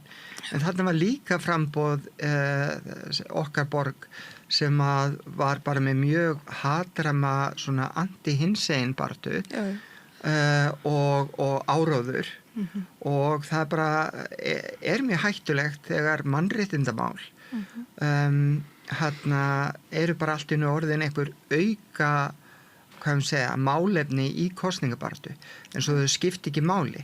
Ein af aðal grunnstóðum lýðræðis og þetta eru bara, þú veist, öll fræði sem segja þetta. Ef að mannréttindi er ekki virk, þá virkar lýðræði ekki. Og þá náttúrulega þýðir það er mannréttindi allra. Við getum ekki bara sagt, já, við ætlum að hafa mannréttindi fyrir sum, en ekki einhverja ákveðna aðila sem okkur hugnast ekki. Það er ekki mannréttindi, það er ekki lýðræði, það er inni bara,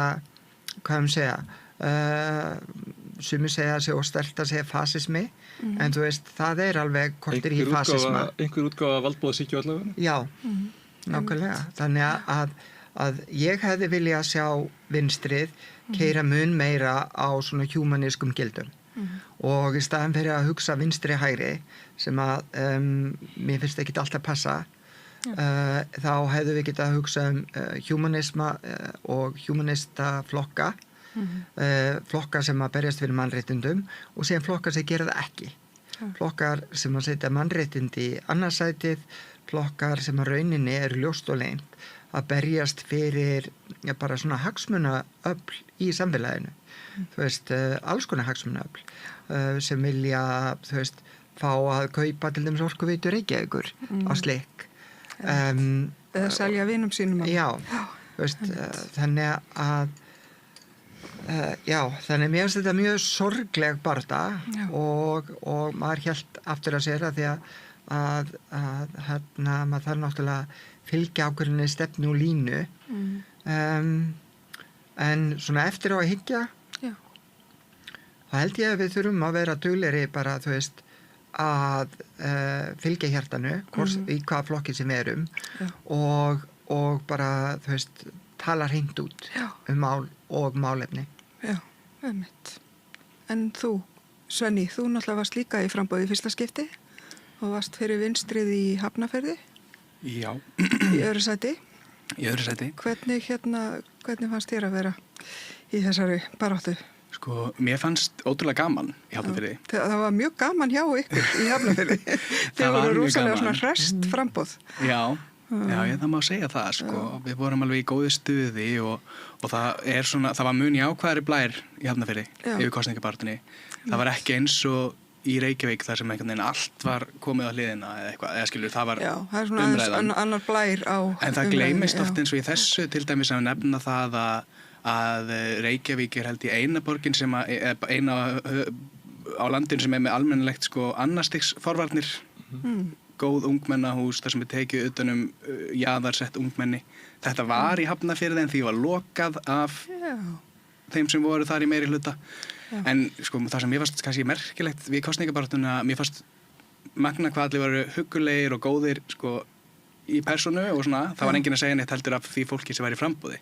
En þegar ég var á netinu þá var ég bara að reyna að tala það sem liggur mér hjarta, það að byggja fallegri byggingar og að borgarlínan sé snilld og að við þurfum að flýta henni, ekki tala hana niður og bara fleiri tré, klára hverfin okkar í Hafnarfirði sem eru svona ókláruð og allt í nú allir flokkar búin að taka það líka upp frá okkur. En allan, ég var með alls konar bara eitthvað svona og það var sama hvað ég var að tala eins og heitt málefni, borgarlínan. Allt í nú allir bara konum við eitthvað transhattur í kommentunum. Ég ekki sko opinber persóna fyrir þetta, en þetta var alveg svona wow. Líka því ég bjóst samtali við því, en ég fattaði það ekki fyrir alveg svolítið seint. Bara nokkru dögum fyrir kostningar þá sé ég að það er svona takki með folded comments því að TikTok var að fela þetta fyrir mér og þá sá ég bara, wow, ok og síðan byrjaði þetta að flæða af því að mér finnst það áhugavert að borgarlínu pósturinn minn, hann fer á stað þar sem að fólk verður reitt, af því ég var smá viljandi að reitsbeita, ég sat í bíl að tala hvað borgarlínu, ég var spenntur fyrir borgarlínu en þá fer það náttúrulega á einhvern ákveðin hóp sem mjög móti borgarlínu og svo sami hópur samt ekki nóg mikið móti borgarlínu til þess að tala það í kommentunum. Þau eru meira móti því að ég sé trans. Og mér fannst það mjög áhugavert. En ég ákvaða samt ekkert endilega eitthvað að vekja máls á því þannig séð, en það sem ég fór bara að tína þetta allt saman hvað fólk var að segja. Ég er bara komin inn, ég varla búin að vera í mánuð á samfélagsmiðlum sem ég líka var fyrir bara ekkert að posta, ekki einu svona eitthvað enga bara, ég bara var ekki hérna inni. Allt í henni komin inn að full force og þá bara transhatri sem kemur og ég var bara vá og að mitt sama tíma alltaf XM og svo eitthvað transhatri. TikTok alveg ekstra slæmt, bara svo ég segja það. Ég hef verið í svolítið tíma, það hefur alltaf borið aðeins á þessu á Facebook og eitthvað, en raunin svona tiltölulega temprað og reyndar kom svolítið mikið núna í þessari kosningabaráttu. Ég sé alveg kommenta á þessu, ég tók þetta myndband með Sindra Sparkúl progressfánan og það kom svolítið mikið af transhatri þar. En, þú veist, TikTok alveg bara, þú veist, og ég hlýt að trúa því einhver leyti séu þetta einhverjir bottar eða eitthvað, því að það er bara ofboðslega mikið af hatur. Ég er almennt séð ekki að blokka fólk á samfélagsmiðlum, en á TikTok hef ég blokkað mjög mikið og ég er samt að fá mjög mikið ennþá.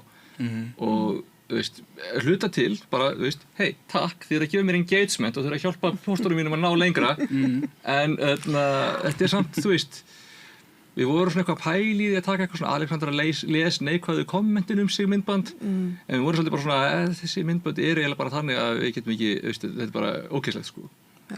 Og veist ekki það, ég tek þetta ekki inn á mig en ég skynja það samt, sérstaklega það er svona einstaka komment sem var svona það er ekki það sem þú sagðir sem að nær til mín en það að þú skulir ekki þekkja mig en skulir hata mig nógu mikið til að grafa svona djúpt að einhverju sem gæti sært mig sem að lætur mig líða svolítið illa bara, veist, vá, hvernig geturðu það hata mig svona mikið bara hafandi aldrei hist veist, það er mjög skrítið, bara hvaðan fær fólk það hatur? Já, en sko málið er að þetta fólk og ég hef mikið hugsað þetta því ég hef nú fengið alveg minn skerf og af hattreikinn tíðina og meira segja birti á Facebook og Devaf tók þann post upp og birti það hvað ég fekk mikið að hattupósti og mikið af þessu fólki kom síðan tilbaka í fjölmiðla og sagði að þetta væri ekki hattur.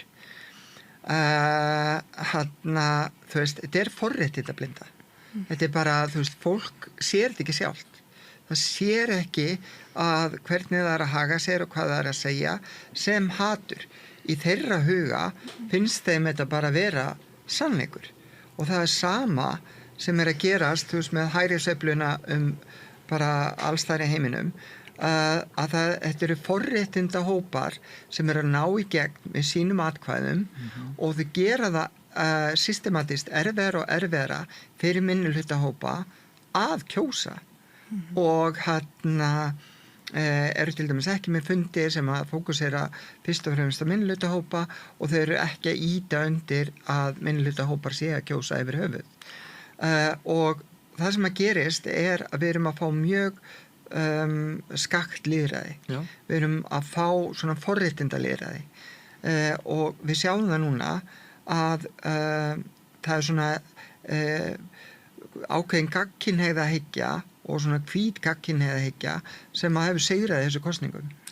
Og við sjáum það líka bara innan okkar vébanda, inn í okkar flokkum að þú veist, það vel meinandi og flott fólk, æðislegt fólk sem að mæta, þú veist, til og gefa, þú veist, ákveðnum svona bara haturs podcastum og sjónvarpsstöðum og útastöðum vægi og ennþá meiri hlustun og ennþá meiri klikk og ennþá meiri rauninni bara pening með því að vera að mæta og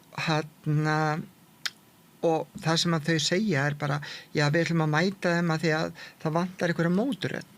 En málið að með því að mæta þá ertu að gefa þessum podcastum vægi, þá ertu að gefa þeim hlustun og þá ertu að gefa þeim rauninni bara beinharða peninga.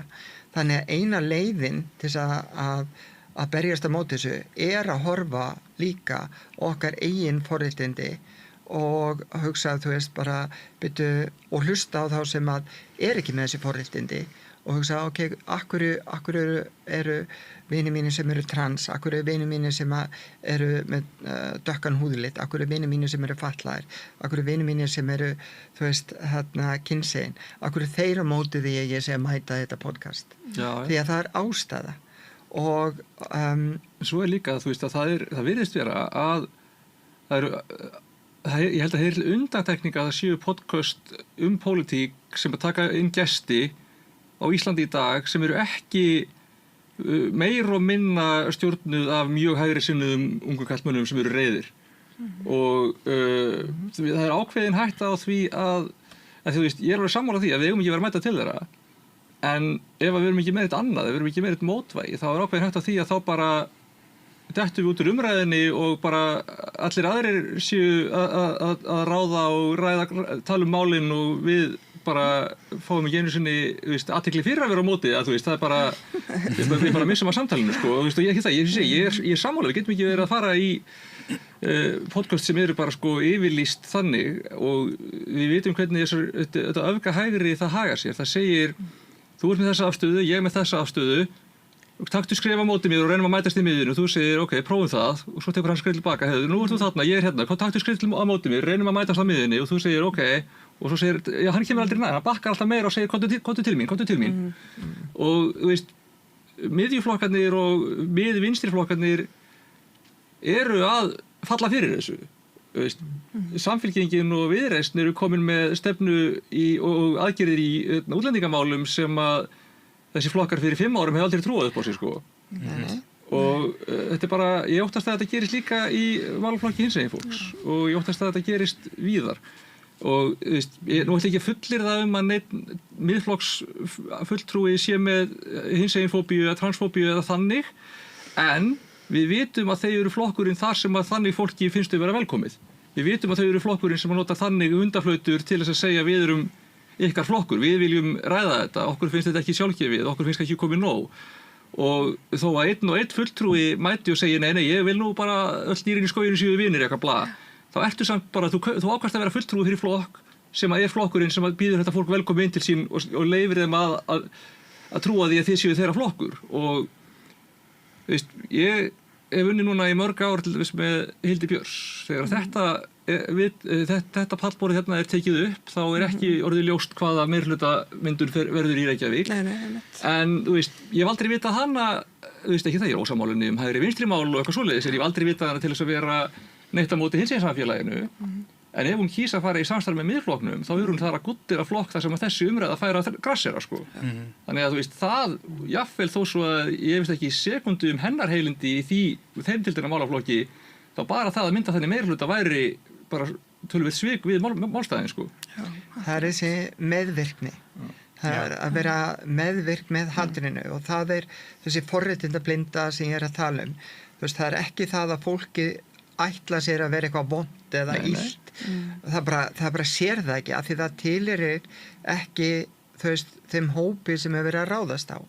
Þetta er alveg eins og bara þú veist, svart fólk hefur talað bara mjög lengi að þú veist að þegar hvítt fólk kemur fram og segir ég er bara litblind, þú veist, eitthvað svona kjaftaði að þú veist, það sér ekki fordómana því það verður ekki fyrir þeim. Þú átt ekki vin, það er ekki þú og þínir vinir sem eru að gera þetta, þú ert ekki að verða fyrir þessu þannig að þú heldur þetta sé ekki til. Já, jafnvel þó þú er vin sem að verður fyrir þessu, þá ertu jafnvel bara svo fastur í þínum svona forréttindum og þinni blindnu að þú ert ekki til, þú segir nei, þetta er ekki komið fyrir mig og ég hef ekki séð þetta. Ég hef aldrei séð eitthvað vera leiðinlegan við Alexandru, þú veist.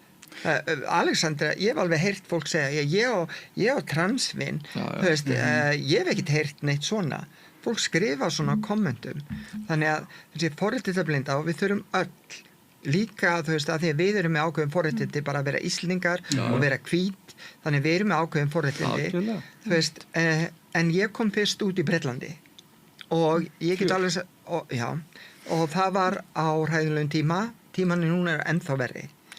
Og við erum að sjá þetta allt í kringum okkur, þú veist, hvernig hægri sveiflan eykst og Ísland er ekki bara stikkfrí. Þó við séum eyja, þá allt það sem er að gerast í kringum okkur, sérstaklega í Bandaríkjunum og Bretlandi, það kemur hingað. Því að alveg síðan seinni heimsstyrjöld þá eru við okkar helsta áhrifasvæði þar sem við tökum inn tísku og strauma er Bretland og Bandaríkin. Og það er alveg eins með pólitíkina. Og við sjáum bara Miðflokkinn, auðvitað er fullt af góðu fólki þarna innanum sem bara sér ekki sín eigin forréttindi. Það er blind. Það sér ekkit að það sé að skaða okkur. Ekki fyrir en að við verðum fyrir skaða. Þá kannski mögulega sér það þetta er ekki í lagi.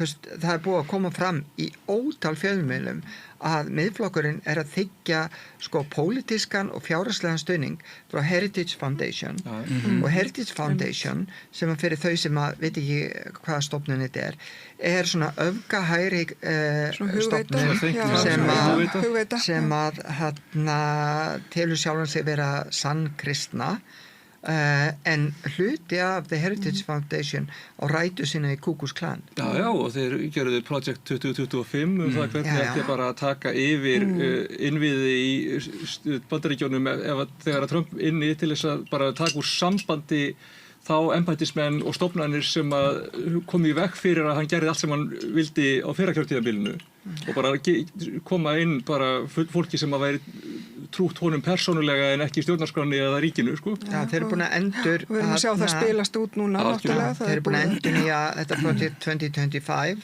það er núna Project 2026 og þar er transfólk skráð sem hryðjuverkafólk. Já, þau eru vilja skilgreina okkur sem bara það að vera trans og tala transréttindi sé kynferðisbrot út af fyrir sig, það að vera antifasisti sé að vera öfgafullur og til hryðjuverkasamtökum, sko.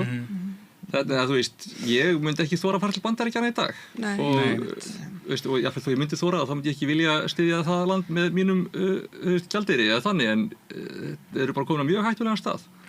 Ég myndi bara synda með krokodilunum eða ég færi þangað, sko.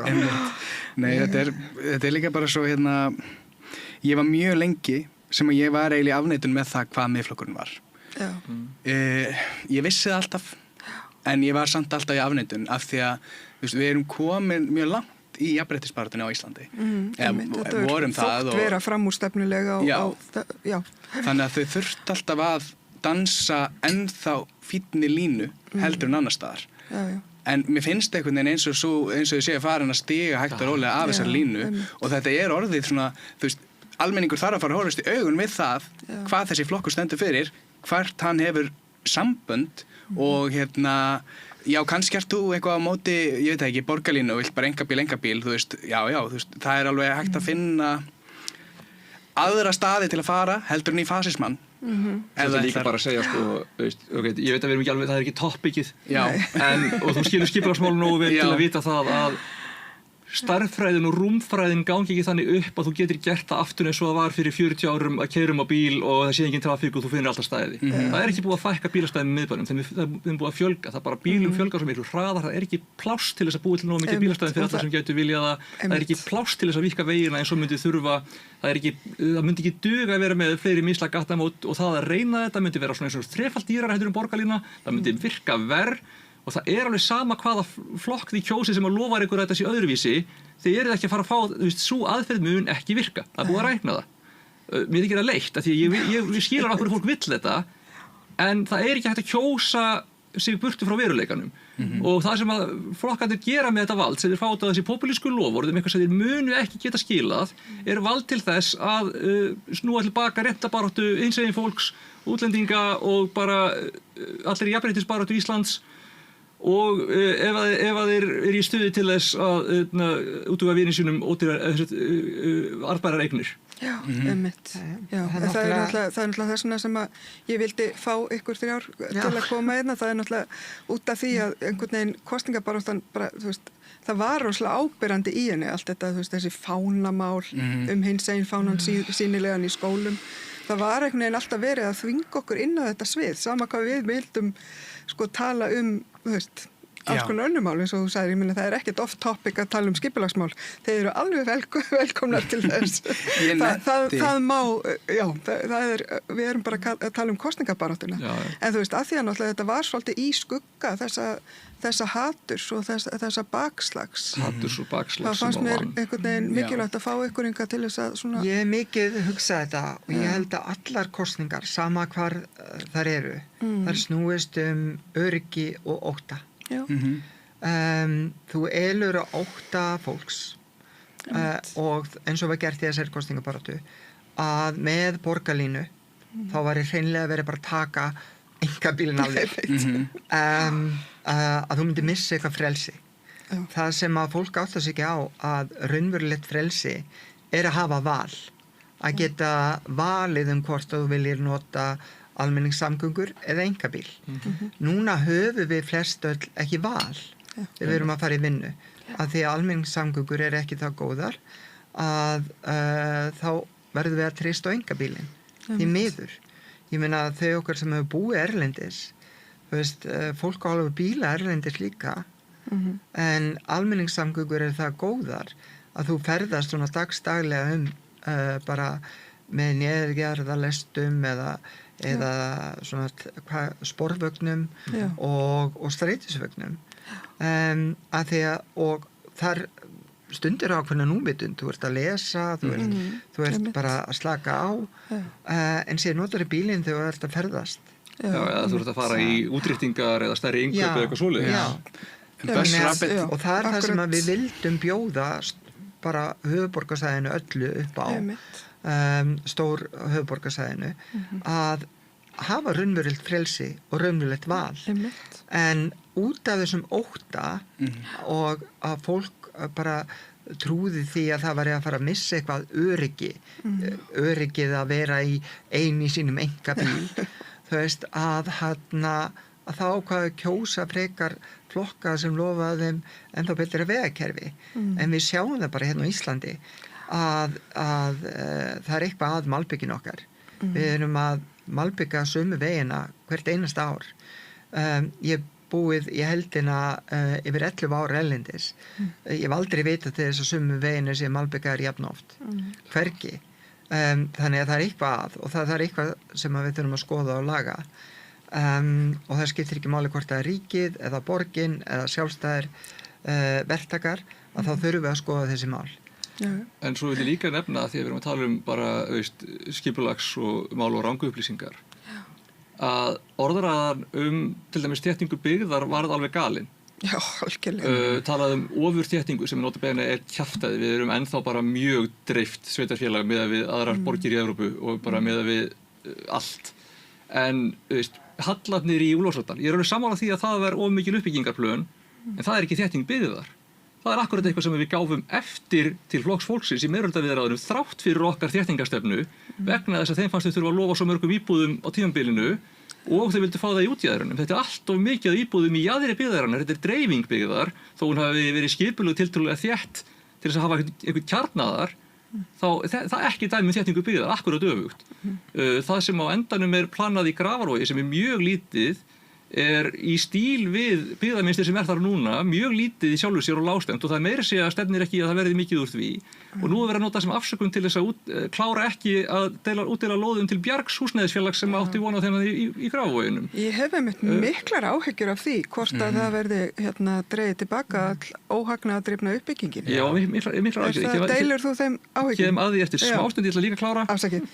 Græna gímaldið, hræðilegt mál, ég get farið út í það í dítilum eða viljið, en kjaftaðið í því samt það er ekki dæmi þéttingu byggðar. Nei. Það er dæmi bara lélegt skipulag sem var útbúið fyrir mörgum árum, svo var lóðinni splittað upp og saminuð aftur aðeins að vera skoðað nógu vel og menn komist að ákveðinni loophole sem að leiði þeim að byggja miklu stærra heldur en fólk hafi fyrir séð og á sama tíma hafði það gerst að húsnæðisfélagið hinum með göttuna hafði fengið að færa sér nær lóðamörkunum á þess að þetta væri búin að pæla í hvernig samspilið yrði og voru heldur ekki búin að fatta hvað báknið yrði stórt hinum megin.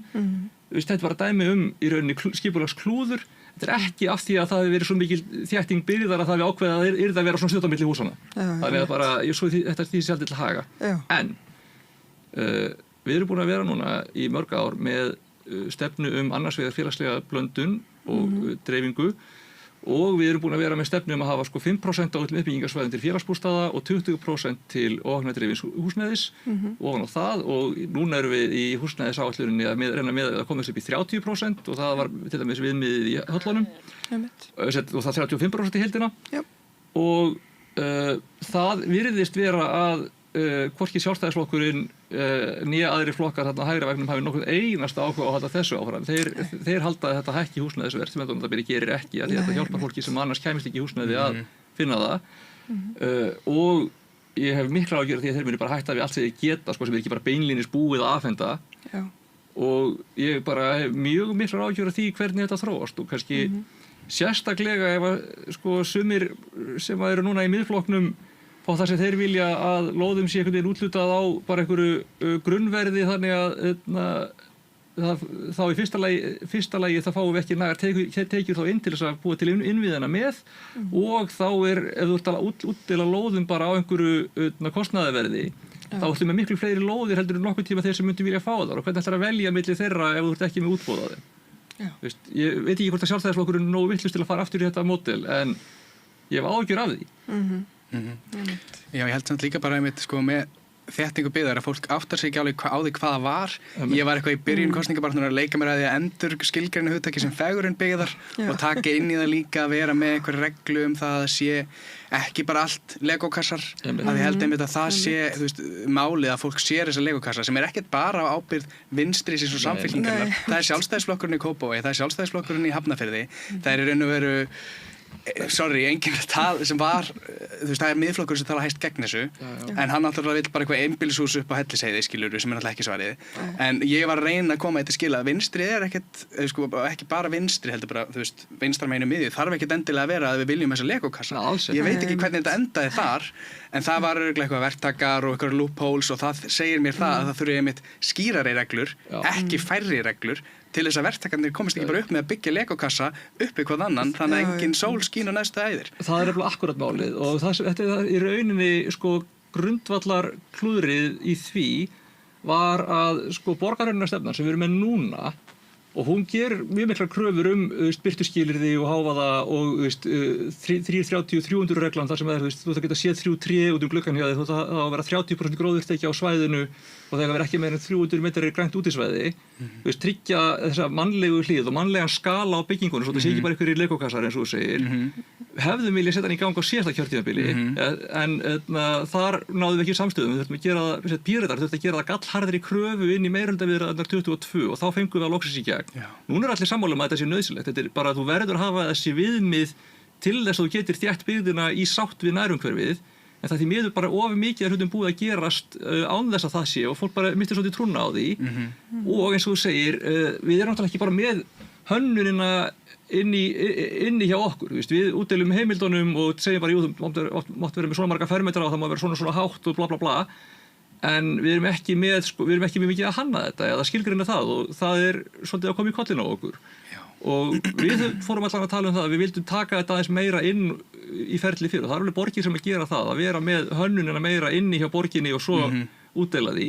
Það allan ein leið til að ná utan þetta og koma í veg fyrir þetta svona þennan ódýrasta mögulega ljótleika. Einmitt, eins og Keldnalandið þetta eiginlega, ég bin náttúrulega Hafnarfjörð, elska Hafnarfjörð. Það eiginlega drauma hverjum þetta svo fallegar teikningarnar af því og ég vona að ég hefði vonað að það myndi komast í gegn.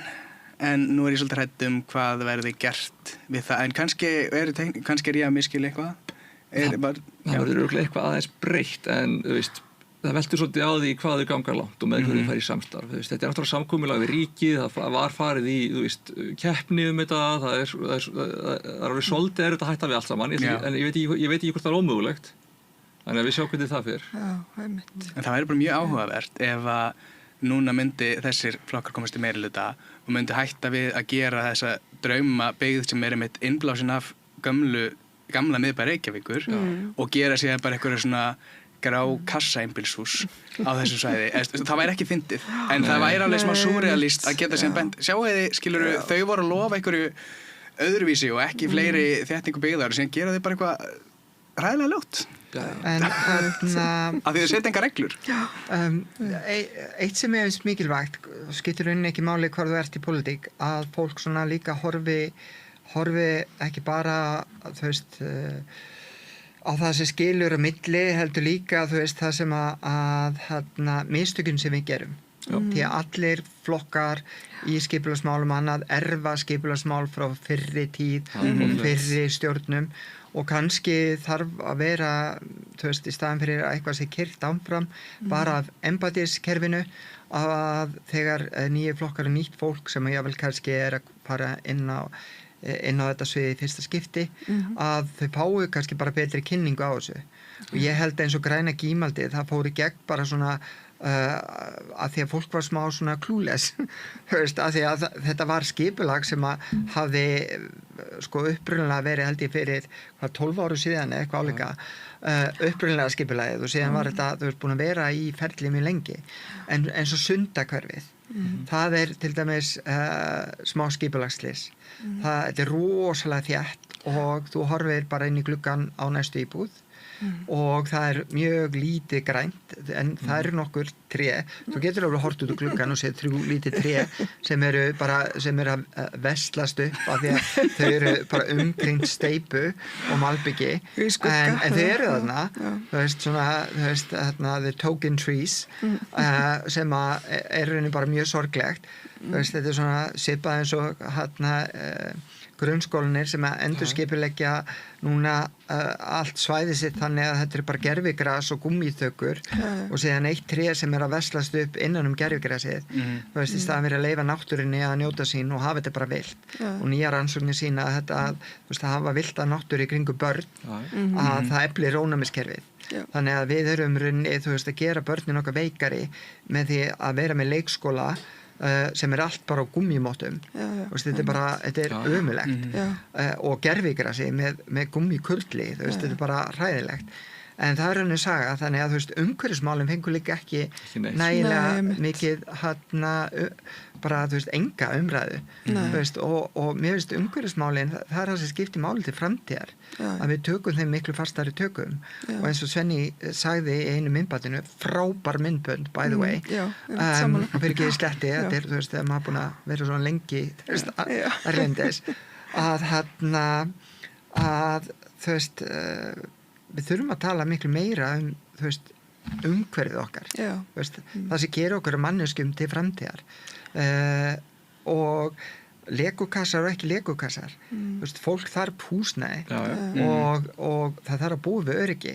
Og þess vegna þurfum við að efla óhagnaðardrifið húsnæði. En við þurfum líka að gera það eins og ég bjó í Helsinki og ég bjó í Stokkólmi og í London. Þetta rosalega gert vel í Helsinki. Helsinki alveg fyrirmyndar. En þar líka allt eins og þú varst að tala þar borgin sem skipuleggur hverfin og þau skipuleggja hvernig byggt. Og bæði í Stokkólmi og í Helsinki þá byggjaðu mjög mikið í U. Þannig að það blokkin í U, þú veist, þetta eru rauninni 3 blokkir saman. Það svona eins og Breiðholtið svolítið. Já, og síðan inn í U-nu, það bara öruggt svæði. Öruggt leiksvæði, grænt svæði fyrir börnin og annað og þetta algjörlega öruggt og það hlið, þú veist, öryggislið þannig að þú getur sett börnin út að leika þér og þau eru algjörlega örugg hann inni. Það engin óviðkomandi sem kemst inn í þetta inn á þetta svæði og akkur erum við ekki svolítið að skoða aðra borgir. Akkur erum við ekki akkur erum við að reyna að finna upp hjólið þegar hjólið til annar staðar. Það sem ég skil ekki. Við erum að leitum heilmikið til annara borga. Við fengið mjög mikið af fólk frá Vín og frá Kanada til þess að hjálpa okkur að skipuleggja hvernig við getum gert borgina nútímalegri, nýtt innviði betur, þéttana betur. Við erum núna til dæmis með svona reiknilíkan sem að segja okkur, þú veist, hvað verðmæti uppbyggingarheimilda hérna eða hvað hver verður þróun skólabarna, hvað langt í það að grunnskólinn hérna verði fullur eða þarf að bæta við húsnæði eða að fara að fækka börnum og þurfum við þá kannski að byggja eitthvað til þess að fjölgi börnum og alls konar svona. Það til alveg verkfæruna fyrir gagnadrifnar í ákvarðanatöku en sumir eru til dæmis nýtt til komin og eins og ég segi, við höfum alveg fyrir 2-3 ár síðan við fengum gesti hérna frá útlöndum að segja okkur, tala við okkur skipulagsmál, við erum alveg að horfa til þessa, en svo líka galli að því að við erum að tala að kynna hluti fyrir fólki. Fyrsta lagi þá oft bara að tala gömul deiliskipulög sem bara ekki búið að vera byggt á svo lengi og það alltaf pínu vandamál. Og svo líka bara því miður. Fólk virðist ekki hafa endilega áhuga á því að skoða mál fyrir en það orðið bara mjög aðkallandi og það bara mjög erfitt að koma til fólks áður en að fólki líður þess að það sé of seint og ekki hjálpar það eins og gerist í Grafarvogi að einhver svona algjör fyrstu drög að bara svona einhverji skipulagssýn virtust vera kynnt eins og þau væru lokaútgáfa og fólk bara eitthvað svona býtu, er þetta bara að koma og við heldum bara að það væri bara búið að hlaupa alveg fram hjá allir umræðinu og þetta bara að fara að byggja þetta á morgun allir fóru bara upp á afturfæturnar og mótmæltu og svo bara svona, þetta eru fyrstu drög, við ætlum að heyra hvað það hefði að segja og það var kannski að því að þáverandi borgarstjóra lá svo á að kynna að hann væri að standa við uppbyggingarlóðin sín og svo bara, það eiginlega bara búið að vera mjög erfitt og eiginlega ómögulegt að endurheimta traustið í þeirri umræðu síðan að þessi upphaflega yfirlýsing fór út Þetta er eins og stormurinn í kringum Suðurlandsbrautina sem varð Ég vona bara að fólki verði að þessum 10% bílastæða sem var planið að fjarlægja og bara, ég skil ekki að fólk skuli hafa svona sterkar taugar til Suðurlandsbrautar þarna, þetta ekki fallegasti staðurinn, þetta ekki aðgengilegasti staðurinn, það ekki öll að labba þarna. Nei, ég veit að ég nefnilega bý hérna rétt hjá og ég á mjög erfitt með að sækja þjónustu á Suðurlandsbrautina, það ekki hægt að labba það. Algjörlega, ég er ekki á bíl. Og þú veist, allstaðar í heiminum, þá myndu fyrirtæki og lóðahafar sækjast eftir því að vera nálægt þar sem að megin almenningssamgangna liggur. Akkurat, hafa gangstétt og hjólandi og eins og sé háhraða almenningssamgangur sem stoppa við dyrnar hjá þeim. Það myndi allir vilja vera þarna. Já, ég meina, halló. Fyrirgeðu Arna, þú ætlaðir að segja eitthvað. Ég er mikið niðri fyrir. Já, það allt í lagi, ég skil það mjög vel. þú ert búin að lifa og hrærast í þessu undanferðin ár annað en ég og Svenni sem eru bara búin að vera punkast fyrir utan þannig að það er bara mjög skiljanlegt sko það sem ég var að tala áðan og þú varst að tala og ég vil fara tilbaka eins og með hægri podcastinn og þetta sé allt hægri podcast þannig að við þurfum bara að fara að búa til vinstri podcast við þurfum að fara að búa til podcast sem eru humanísk og þú veist, við erum hérna 3 ár, þú veist, við getum búið til podcast þú getur bara að opna podcast bara neyra á Borgarbókasafni nú, eða hérna á Samstöðinni Bjarni Snæbjörnsson hefur verið með frábær podcast, Mennskuna sem að ég hvet öll til þess að hlusta á þú veist, og það alveg til önnur podcast sem að eru mjög humanísk en málið að í allri umræðu þá hafa þau fengið auglýsingu og þannig að fólk bara hugsa svo mikið þessi ákveðnu podcast að því að það eru ákveðnu öfl sem eru að auglýsa þau og við sjáum það bara núna við erum með útvarpssögu sem er mjög anti-trans og mjög anti-innflytjendur og anti-fólk sem er bara eitthvað öðruvísi eldur en bara hvítt og síðan erum við komið bylgjuna sem er bara orðin svona útvarpssaga light gengur ekki svo langt jú, bara í kosningabaráttunni þá heyrði maður bara það var rosalega mikið, það var kannski ein svona rödd sem var ekki hægri rödd, en það var bara Miðflokkurinn bara morgun eftir morgun álitsgjafanir voru uppgjafa þingmenn úr Framsóknarflokknum og Sjálfstæðisflokknum, þú veist þetta er bara ég hef tekið eftir því að þú veist, hægri slagsíða í þessum meginströms fjölmiðlum hefur bara verið mjög áberandi og meina, ég veit að RÚV var farið að neita að taka viðtöl við okkur bara efnislega aðkallandi máli eins og bara fríttistrætó fyrir börnið eitthvað, þú veist, hvað í febrúar, mars af því að þau vildi ekki virka of pólitísk fyrir kosningar sko og samt, þú veist, virtistu ekki hika við að fjalla mjög neikvætt hluti sem voru í gangi jafnvel, þú veist, þó ekki var að breytast eða þó að hlutinir væri ekki eins slæmur og þau voru að halda fram og það er mjög erfitt að eiga við slíka slagsíðu sko, því að það virðist vera að fjölmiðlaumhverfið á Íslandi er að verða mjög einsleitt og ef að þessir örfáu tiltölulega hlutlausu fjölmiðlar eru farnir að hafa hægri slagsíðu líka þá bara veit ég ekki alveg hvað við að gera sko. Ég held að ef við myndum gera einhvað svona transkast, það myndi allir vita af því á fyrsta degi. En ég veit ekki hvort við myndum vilja það athygli sko, sem við myndum fá. Ég myndi alveg mega athygli út af það, en ég held að ég ætla aðeins að hugsa betur hvað ég ætla að gera. Þetta er alveg pæling. Transkast. Kannski er það bara til hérna. Já, það er alltaf núna, sko. The Transmission. Já, Transmission. The Trans Agenda. Transmission er alltaf útsending líka. Já, heyrðu, vá. Við þurfum að íslenska þetta. Ég stundur svo ekki að fatta sent. Já, ég ætlaði að spyrja ykkur að næsta því að núna eru úrslitin ljós. Það er náttúrulega ennþá verið að mynda meiri hluta og svona. Þú veist, þetta lítur ekkert vel út fyrir okkur sem erum svona vinstra megin í lífinu. Þetta er veistu hvað haldið þið? Ég ætlaði bara að djóka þetta finnst mér þetta hræðilegt en veistu hvað, mér er líka svona ekstra leiðilegt síðustu 8 árin hef ég oft hugsað gagnvart sitjandi minnihluta að þau væru nú kannski mér þættu þau svolítið slöpp í sínu aðhaldi og sínum minnihlutastöfum ég hugsa að ég væri svo miklu betri í þessu og ég er svona pínu leið líka að fá ekki að prófa það að vera í minnihluta og veita aðhald Þú eru bara að mæta á pallana En jú, þetta er hrikalegt og við vitum ekki ennþá núna hvaða meirihluta verður en ég óttast að það verði Miðflokkurinn af því að það er bara þó svo ég haldi að Sjálfstæðisflokkurinn og Hildur myndu örugglega kannski kjósa að vera Viðreisn og Framsókn þá held ég að þeim myndi þykja það erfitt að vera með sko vinstrið og Samfylkinguna og sósíalista að pönkast í sér vinstra megin og Miðflokkinn að grafa undan sér hægra megin og það gæti verið einhvern veginn svona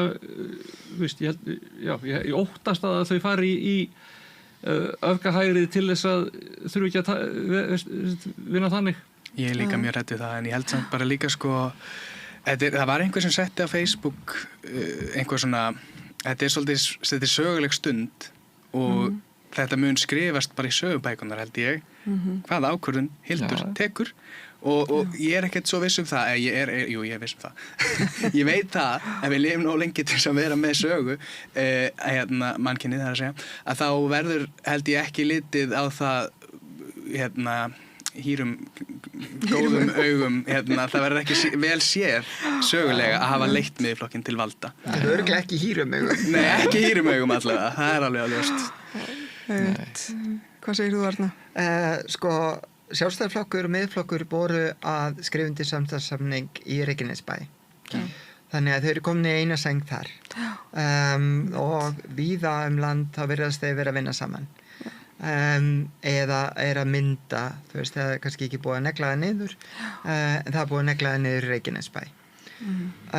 Þannig að það kemur ekkert óvart að þeir færu í eina sæng og það er út af þessari blindu, þú veist, ég efast ekki að Hildur sé, þú veist, flott manneskja. Ég á eina skólasystur sem er sko í Sjálfstæðisflokknum.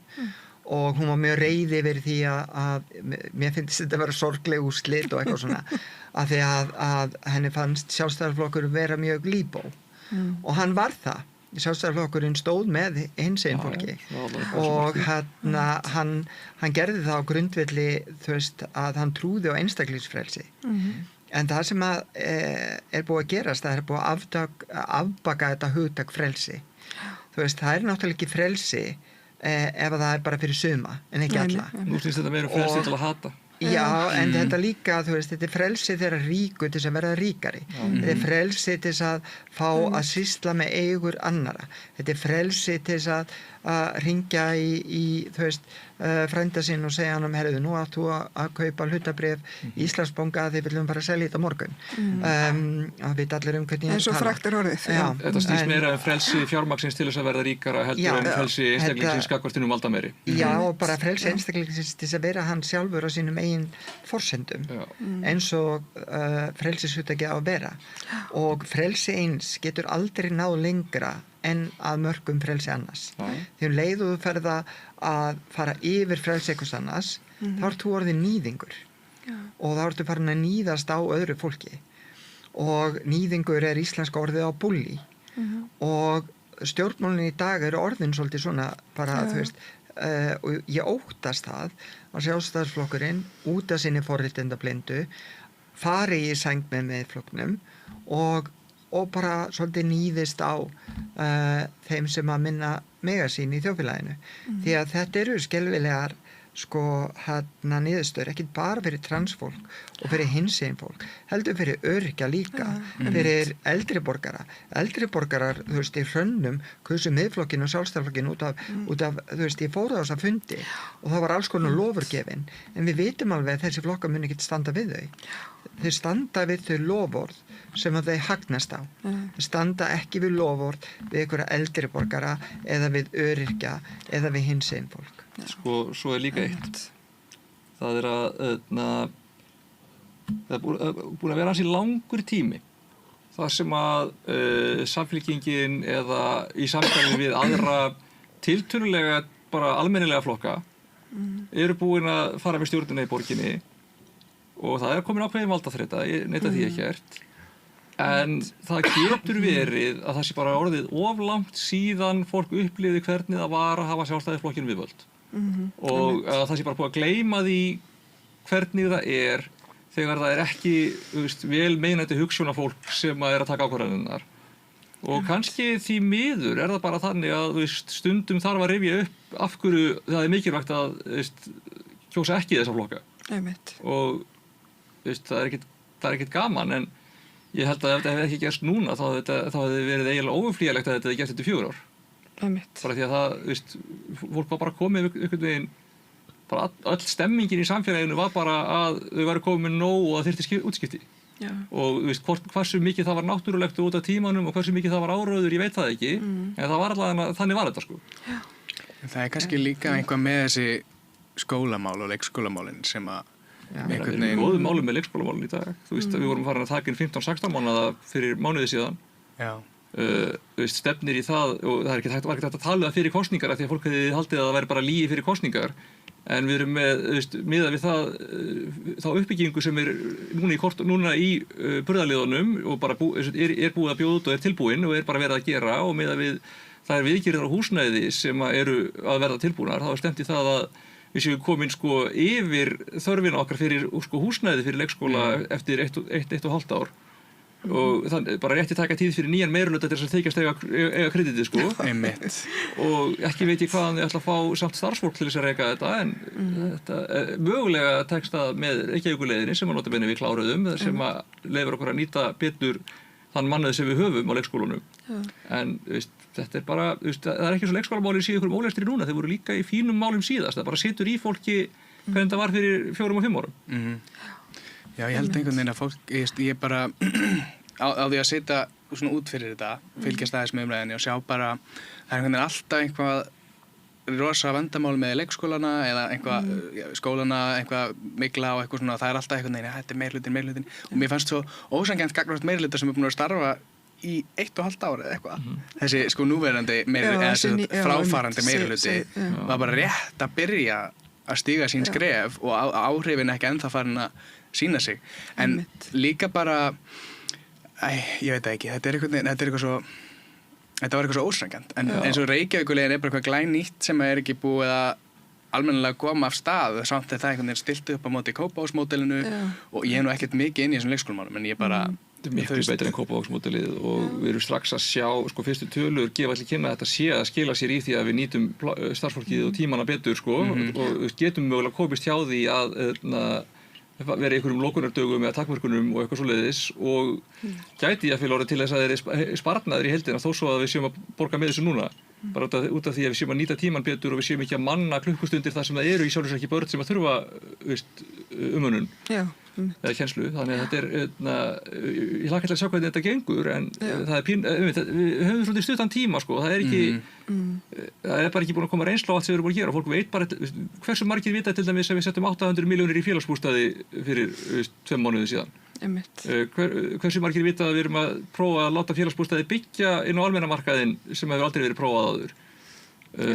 hversu margir vita að þetta með frítt í strætó fyrir grunnskólabörn er komið í gang það hversu margir vita að við gerðum risastóran uppbyggingarsamning við ríkið og við náðum samkomulagi framtíða staðsetningu listaháskólans þannig að fara ekki úr borginni það bara ótrúlega margt sem búið að ganga ótrúlega vel og ég veit ekki hvort að fólk veit af eða hvort að fólk varða bara ekki það þetta eins og þú varst að tala áðan einhvern veginn í Kópavogi í Hafnarfirði, þar eru meirihlutarnir þar sjálfstæðis sem eru bara, það er frábært allt hér og það kannski gleymdist svolítið í Reykjavík en það er kannski bara það var að segja, samverkingin og fleiri flokkar einhvern veginn keyptu áráðurinn og fóru inn í þetta skömmustulegir ekkert að móti Pétri en þú veist hann virkaði einhvern veginn eins og honum til þau að breyta og svo var hann spurður í 3 gang hverju hann ætlaði að breyta og hann gæti ekki svaraði því það er ekki traustvíkjandi. Nei, mér fannst einhvern veginn ekki styrkleiki að hafa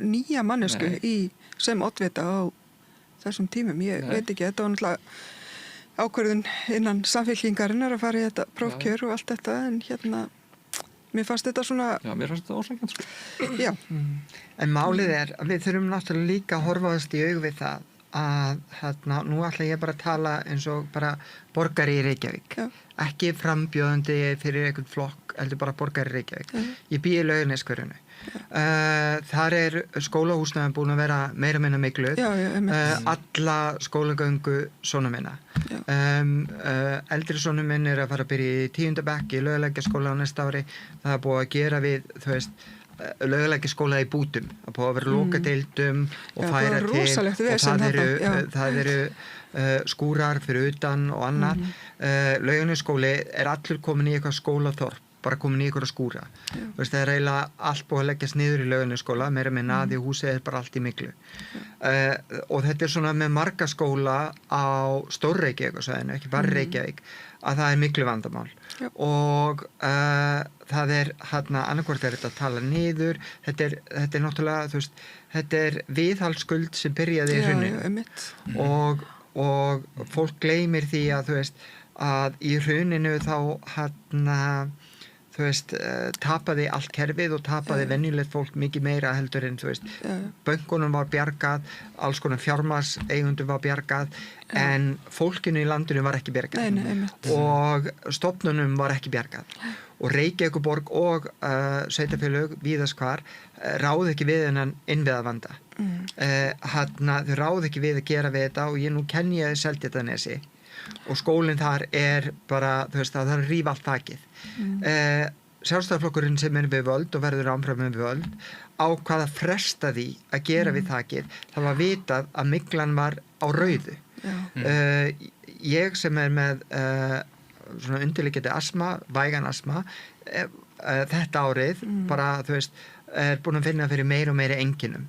Veist, ég var aldrei ein af þeim sem ætlaði að fara að tala um eitthvað myglueinkenni, þetta væri bara bull, en ég búin að finna fyrir því þetta árið, virkilega, og þeir frestuði fram meður kosningar til þess að bókaldi liti betur út, ok? Og þetta svona víða annar staðar og við þurfum bara að viðurkenna það, hvort sem við erum stjórnmálafólk eða annað, að hlutinir ekki í lagi og þá vorum við að segja, ok, hlutinir ekki í lagi og þegar fólk reitt, að því að muniði, ótti og öryggi, það bara þetta sem allt snýst og fólk óttast að börnin verða fyrir heilsuskaða og það upplifir ekki öryggi og í Laugarneskverfinu búið að vera að byggja nýjar blokkir, það eru bara, þú veist, stöðugt verið að byggja og sama tíma eru skólamálin í klessu og það búið að vera fundir eftir fundi eftir fundi eftir fundi, það búið að vera skipulag eftir skipulag og þetta ennþá í klessu. Þannig upplifir fólk það í Laugardalnum og þú getur ekki gert lítið úr upplifin fólks. Þú ert kannski með eitthvað fyrir fram að þig inn í borgarráði, þú ert með eitthvað reiknilíkan í borgarráði, en fólki í Laugardalnum, það upplifir bara að borgin búin að bregðast þeim í mörg ár. Þú veist, það eru börn hana, þú veist, það eru börn hana sem búin að fara í gegnum allar sína skólagöngu í mikluðu húsnæði og þetta náttúrulega ekki í lagi og við þurfum að viðurkenna það að þetta sé ekki í lagi og við þurfum að hlusta á fólkið sem að upplifa þennan kvíða og að upplifa þessa vanlíðan yfir því að börnin í mikluðu húsnæði. Já, ég bara fyrirgeðu, viltu gjöra svo vel því að þetta mjög ósangjöld uppsetning á þessu. Þetta húsnæði miklað, það hrikalegt og við erum búin að gera allt sem við getum til þess að reyna að laga þetta. Það í fyrsta lagi á okkar vakt sem var ákveðið í rauninni að taka mygluvanda í húsnæði á vegum borgarinnar alvarlega. Það var ekki, það sem var ítt á undan sér og fólk var að efast þetta var í alvöru, 2018, 17, það var út af okkur sem þetta var tekið alvarlega, það var gerður alvöru mygluferill, það var ástæðan fyrir því að við setjum 35 auka milljarða í viðhaldsátak í skólahúsnæði. Jú, víst. Ekki setja hann og hrista hausinn, við gerðum það. Nei, ég ekki að hrista hausinn, en ég að tala um annað. Þú ert að tala um einhverja milljónir sem þú settir í þetta, en milljarða. Ég að tala um ótta fólksins. Og fólkið ekki að upplifa, burtséð frá hvað þið hef gert. Það fólkið sem býr þetta, að því ég búin að sitja þarna fundi, fólkið ekki að upplifa að það sé verið að gera það sem að ég veit það, og veistu af hverju? Nei, vegna þess að það gekk ótrúlega illa að ná saman aðferðafræði og staðreyndin því miður sú að aðferðafræðin sem fólk vildi, sem var að gera við alla skólana og byggja við alla skólana, gengur bara ekki upp. Það bara tímalínan allt of löng, það eru allt of margir feiljurpunktar á henni, það verður allt of dýrt og það að samþykkja það að fara þá leið hefði aldrei getað gengið og þá þurfti að fara í endurskoðun á því og það var hrikalegt því að tafiði allt ferlið. Endanum varð aftur niðurstaðan að fara í safnskóla aðalega vegna þess að þá gætu við farið í uppbyggingu á viðbótar plásónu sem að þurfti í hverfið án þess að það væri gert inn á sömu lóðunum og skólanir voru á sem að þurfti líka að fara í brjálæðislega mikla viðgerð og endurgerð á eins og það hefði ekki getað gerst saman. Þetta ferli tafðist allt rosalega mikið. Það sem betur fyrir komið í ferli en þetta bara áður en að ég kem til sögunar þá innviðaskuld og viðhaldsskuldir þannig orðin svo brjálæðislega mikil að það bara mjög erfitt að finna út úr þessu og eins og ég segi það voru við sem ákveðum að taka það alvarlega og reyna að finna út úr þessu. Það gekk mjög illa og ég alveg sammála því að samráðið við íbúana þarna var hrikalegt og það var klúður og auðvitað átti aldrei að samþykkja að fara leið sem að fólki hefði að vera ljóst að gæti ekki virkað.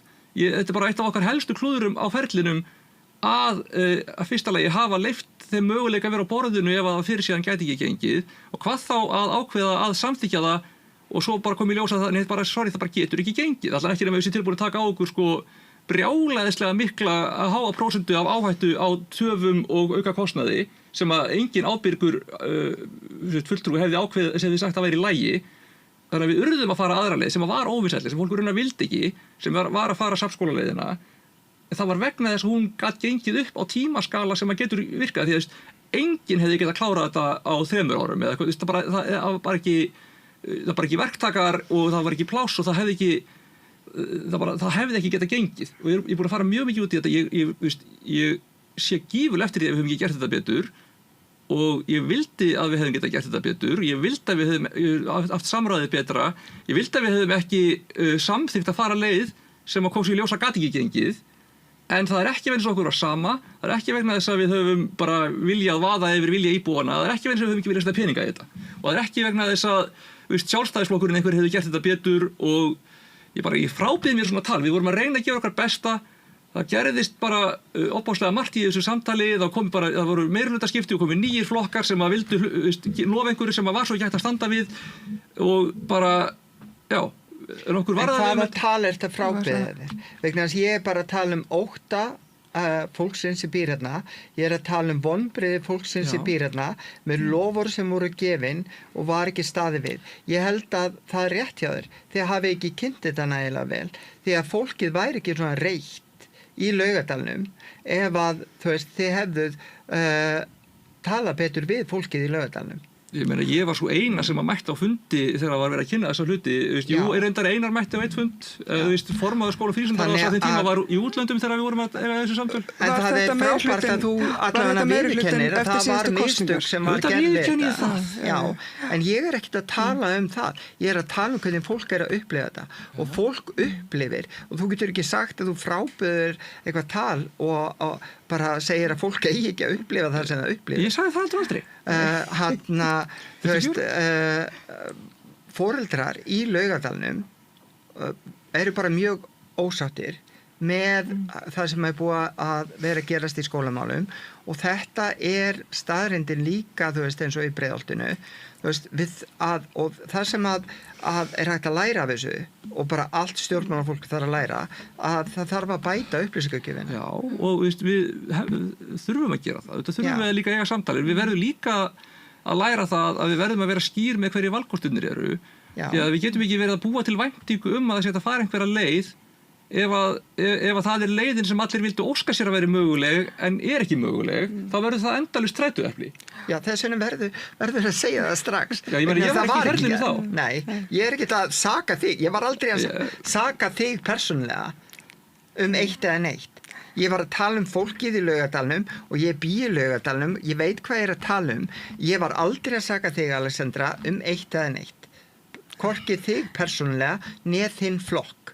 Ég er að tala um að þegar fólk sem er í pólitík að þegar það viðurkennir ekki ákveðin skipulagsmistök og það fer ekki fram og ræðir ekki við fólkið, þá er mjög skiljanlegt að fólk verði vonsvikið, fólk upplifir óöryggi, það býr ekki við öryggi, það óttast velferð barna sinna og þá kýs það eitthvað annað að það vonar að þetta annað verði allan að skárra þegar það kemur að upplýsingagjöf heldur en það sem að var áður. Það er ástæðan, en ég er ekki að ásaka þig eitt eða neitt. Það er brjálæðislega auðvelt að koma ný inn og tala svona. Við vorum að reyna okkar besta, ég setti líf og sáli að reyna að gera þetta vel, ég mætti á alla fundi sem ég gat til að reyna að tala við fólk, ég reyndi að tryggja það að þetta væri gert vel og kæmist í ferli sem gæti virkað, að við værum að taka skynsama ákvörðun og ef að fólk ákvað bara að hata mig fyrir það og ákvað að kjósa sjálfstæðisflokkinn og sjá hvort að þau myndi gera þetta betur, verðið þeim að því? Sko, ég var ekki sakað neitt. Getur þú hlusta á það? Getur þú heyrt það? Það er enginn að ráðast á því persónulega. Arna náttúrulega byrjaði á að vitna til hrunsins og náttúrulega innviðaskuldar sem Þetta er bara miklu stærra vandamál heldur en bara fólki sem er búið að vera síðustu 4 eða 8 árin. Þetta er bara við komum inn á þetta með ónýtt húsnæði og það þurfti að finna út úr í hvernig átt að laga það og það gekk bara brjálaðislega illa að finna sátt það, hvernig væri þetta að laga það. Þetta er bara mjög erfið stað, þetta eru margir skólar, mjög illa farnir, sumir með verndun á sér sem er mjög erfitt að vinna með. Já, það er náttúrulega meinið í Laugarnesinu. Já, þetta eru náttúrulega gamlar byggingar sem að má lítið hrófla við, sko, þannig að þetta er náttúrulega bara mjög erfitt. alveg, það náttúrulega starfsemi alla daga líka á skólatíma, þannig að það ekkert einfalt að ferja heilan skóla í Og við komum til móts við fólk svo við gátum með því að fara í hvernig skiptinginu milli hverfana gæti verið og veist, hvaða tímalínu væri að fara og veist, bara í alvörunni búin að vera að reyna svo ég mögulega get að vera með góð upplýsingagjöf og bara, en samt líka bara heiðarlega upplýsingagjöf því að það heldur ekki hægt að stunda þannig pólitík að maður lofi bara fólki því að það vill heyra fyrir því hvað mögulegt. Einmitt. En já, það var náttúrulega gríðarlega mikið keyrt á ótta í þessari kosningabaráttu. Já, það var. Og við náttúrulega verðum kannski að fara að slíta þessu samtali, en já. En það var einmitt þessi svona óttastjórnun og svo náttúrulega líka peningar. Að við náttúrulega sjáum það að flokkarnir með mestu peningana voru þeir sem að svolítið lönduðu sigrónum í lokin, sko. Já. Það er náttúrulega munur af því hvort þú ert að eða kannski 600.000 eða 6 milljónum í kosningabaráttu eða 60 milljónum í kosningabaráttu. Já, meina við settum einhverja milljónir í þetta og fólk tala samt að hafa ekki séð einu auglýsingu frá okkur. Já, einmitt. Já, og svo náttúrulega líka samfélagsmiðlarnir sem eru náttúrulega ekki að vinna okkur í hag. Nei, og margir hverjir í eigu aðila sem hafa engan áhuga á okkar málstað. Nei, einmitt. Frekar á hinnum og á hatrinu og Ég held að ég hef verið að veltaði fyrir mig hvort við þurftum ekki bara að banna flokka á samfélagsmiðlum og auglýsingar, bara einhvern veginn að hafa þetta einhvern veginn til þess að það sé meiri svona jafningagrundvöllur. En það er eitt allir verði bara að fara út og face to face við kjósendur. En hvað segirðu? En það er eitt sem ég langar að skjóta inn en ég vil ekki, þetta er ekki neinn árás á Nei, alltaf ekki, sorry, ég ætla ekki að æsa mig svona, þetta er bara búið að sitja á mér að því ég veit alveg að þetta var ekki gert nógu vel og ég var að reyna. Ég skilði það ógeðslega vel samt. Og þetta er bara... Þetta var mjög heilbrigt samtal, sko. Já, þetta var bara mjög flókið, held ég allt saman, miklu flóknir heldur maður að gera sér grein fyrir þeim. Já, akkurat. En mér sárnaði svo að sjá miðflokkinn rosa mikið í mjóttinni. Alltaf að setja hana, skilur einhvað hvernig ástandi er þar upp á móti það sem verið að gera á niðra Hlemm og mjög þetta var svona leiðilegt svona skotfæri ég veit ekki hvernig hefði verið hægt að tækla það, ég kannski ræðum hvernig væri hægt að vera með betri viðhald á strætóstoppinu á mjóttinni samhliða uppbyggingunni niðra Hlemm til þess að því að maður sá bara þetta og ég hugsaði bara þetta er svo þetta er svo easy shot. Ég meina við vorum með stýrihóp framtíðarskipulag mjóttarinnar og það eru alls konar góðar tillögur bæði til skemmri tíma, miðtíma og lengri tíma. Við náðum ekki að klára hana inn í aðgerðaáætlun á kjörtímabilinu. Ég hefði viljað leggja áherslu á það að við fengjum fyrstu aðgerðir sem að væru, ákveðin öryggismál í mjóttinni og bara, minnka trén og bæta út lýsingu og myndavélar fyrir utan og eitthvað svoleiðis. Ég myndi vona að það verði ennþá að veruleika. Það er nýkomin ný rekstraraðili þarna inn sem að við bindum einhverjar vonir við að muni sinna innra starfinu þarna betur. Svo eru bara hlutir með hvernig mjóttin er sem að, ég þoli ekki hvernig umræðan hefur verið og ákveð að tala svona mikið niður. Það er líka ákveðin tækifæri þarna til að fara í uppbyggingu. Ég myndi vona það að við getum farið í einhverja samkeppni eða eitthvað til að nýta betur þetta pláss. Það er hægt að koma þessu bílastæðaflæmi kannski í bílastæðahús og vera með eitthvað uppbyggingu þannig að þetta sé ekki svona eins og eiga aðskilin frá öllu húsnæðisrýminu þarna í kringum, sko. Það myndar líka bara meira óöryggi. Það myndar líka bara meira óöryggi að vera með þetta bílastæðaflæmi þarna í kringum þetta. Það eru mikil tækifæri í framtíð uppbyggingum mjóttarinnar en hún er pínu á erfiðum stað af því að hún kemur ekki inn fyrir í hvað var það, 3. eða 4. áfangi í borgarlínu og það er svolítið tímið þangað til það eru rosalega rangu upplýsingar húsnæðisuppbyggingu í Norðurmjót sem er bara ekki byggðar á neins konar veruleika en sjáum hvað verður ákveðið að gera núna þegar það er komin meirhluti sem að örugglega var það ekki alveg jafn mikið gæði byggðar og eitthvað svoleiðis. Nei, og við bara bílastæði. En ég hugsa mögulega að flokk, við sem mættum læra af öðrum flokkum eins og í Hafnarfirði, þá allt í einu leit allt rosalega vel út, fyrir kosningabarátuna. Þá allt í einu var, þá var allt í einu lagt meira, Það er svo óheiðarlegt. Ég veit það, en þú veist, kannski það bara stundum sem það þarf. Þú veist, eins og þarna bara að taka áður en kosningabaráttan byrja bara að aðeins senda eitthvað hreinsilið á mjótina til þess að það sé ekki hægt að taka svona myndbönd eins og Miðflokkurinn var að gera. Já, ég það bara svona til að sko, ég ekki að reyna. Ég ekkert ósamálaðir þannig, þetta sem þetta gerir eitthvað. Já, ég nefnilega fæ allar mínar upplýsingar frá syni mínum sem 17 ára sko, hvað að gerast á samfélagsmiðlum, hvað var það Miðflokkina, því ég ekki greinilega markhópur Miðflokksins. Ég sá alltaf mikið að þeim að því ég var svo mikið á TikTok sko. Já, ég náttúrulega ekki á TikTok, ég meika ekki þannig. Ég opnaði TikTok account fyrir þessu kosningar. Ég var inni þar í held ég svona 15 mínútur þá hvað ég að bara þú veist, hann ennþá þarna en ég ekki að vinna á honum sko.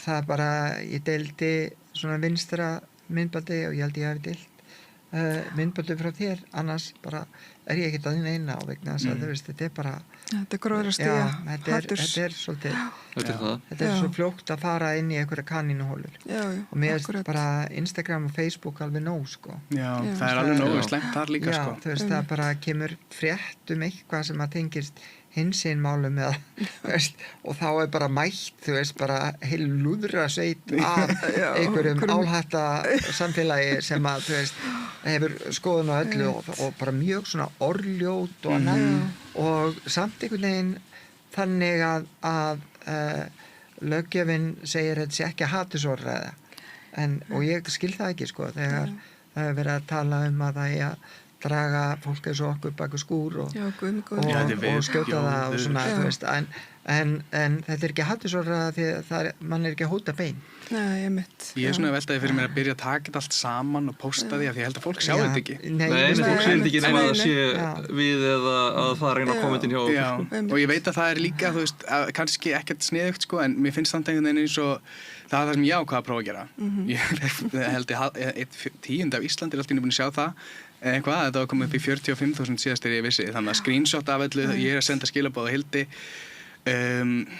já, ég veit ekki, þú veist, ég sá síðan hvað var það, einhvað sem að var ekki var með mannréttinda sem allir var að deila á transdaginn á sunnudaginn, að þau ætli að eyða allir hatursorðræðu út og ég hugsaði, er það kannski ekki vitið, kannski frekar bara taka mynd af því, fela það, safna myndinu saman og deila því. En það er samt líka svo leiðilegt fyrir einmitt transungmenni að þurfa að sjá það en þau eru samt að sjá þetta hvort þeir og ef þau posta einhverju þá eru þau að fá þennan sama skít þó þau séu ekki pólitík eins og við sem að ég vil frekar fá skítinn sko heldur að þau séu að lendi í því sammála þess vegna einmitt sárnaði mér ekkert svo mikið að því ég bara ég er að fá þetta allt saman í fyrra þá þurfti ég að eyða Facebook af því ég var að lesa fréttakommentin en og jafnvel að svara. En ég meina þú veist, Þorbjörg sem að er í fórsvari fyrir G-listan í Garðabæ að hún er líka þú veist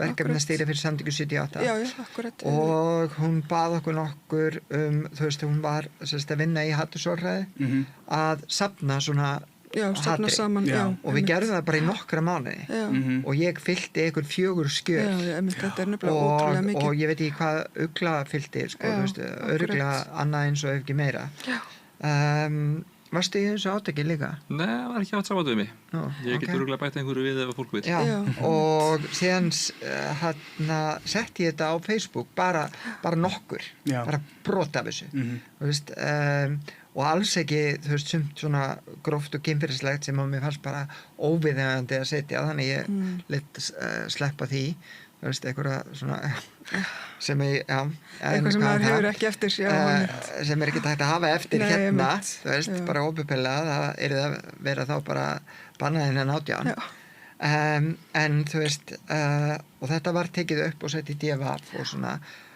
en bara fólk fór bara strax í afneitun fór bara réttlæta þetta og svona og þetta er einhvern veginn bara fólk vill ekki trúa því að við séum að verða fyrir þessu og ef að við erum að verða fyrir þessu þá réttlætir það hatrið á einhvern mjög annarlegan og skrítin hátt sko það er ótrúlega þú veist alls konar fólk sem að varðar ekki þetta nema út frá einhverju mjög esoterísku sem að þau varðar eins og einhverjir, gaurar sem að hældu ekkert í transmálum fyrir en, allt í einu fóru þeir að hafa rosalega ágjör af, transkonum í íþróttum.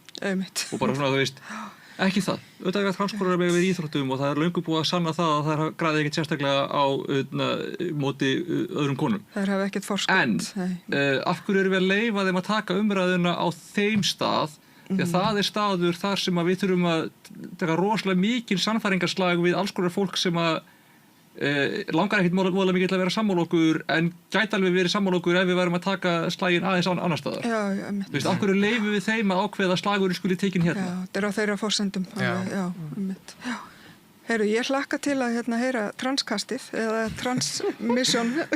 Já, transkastið. Ég bara hvet ykkur og ég bara vil nota tækifæri og þakka ykkur öllum fyrir að vera ábyrjandi í samfélagsumræðu á Íslandi og pólitík. Vegna þess að það er gríðarlega mikilvægt. Ég held að við vinnum þetta ekki öðruvís en að fólk sé tilbúið til að í þennan slag og bara sjáum hvað gerist í næstu þingkosningum og næstu borgarstjórnarkosningum. Já, þetta ekki, þurfum við ekki eitthvað að gera í þessu?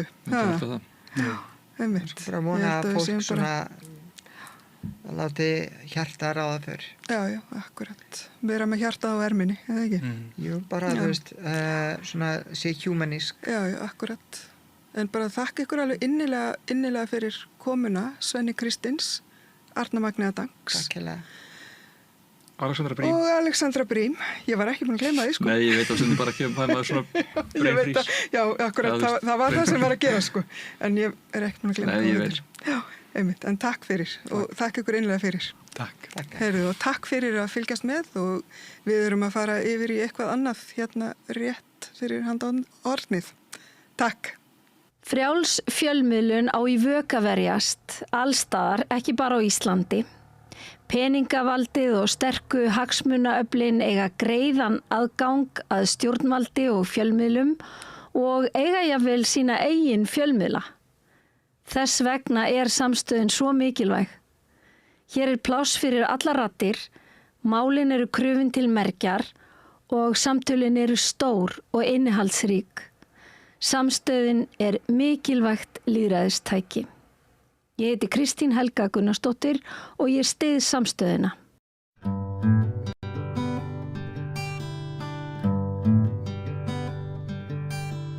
Komið sæl og velkomin í reynsluboltana, umræðu í dýrasta landi heims. Hér eru 3 reynsluboltar mættir til mín, flestir góðkunningjar ykkar. Vertu velkomin, Ólafur Arnarsson, blaðamaður, DFF, Eyjunni. Oddný Harðardóttir, okkar besta kona, vertu velkomin.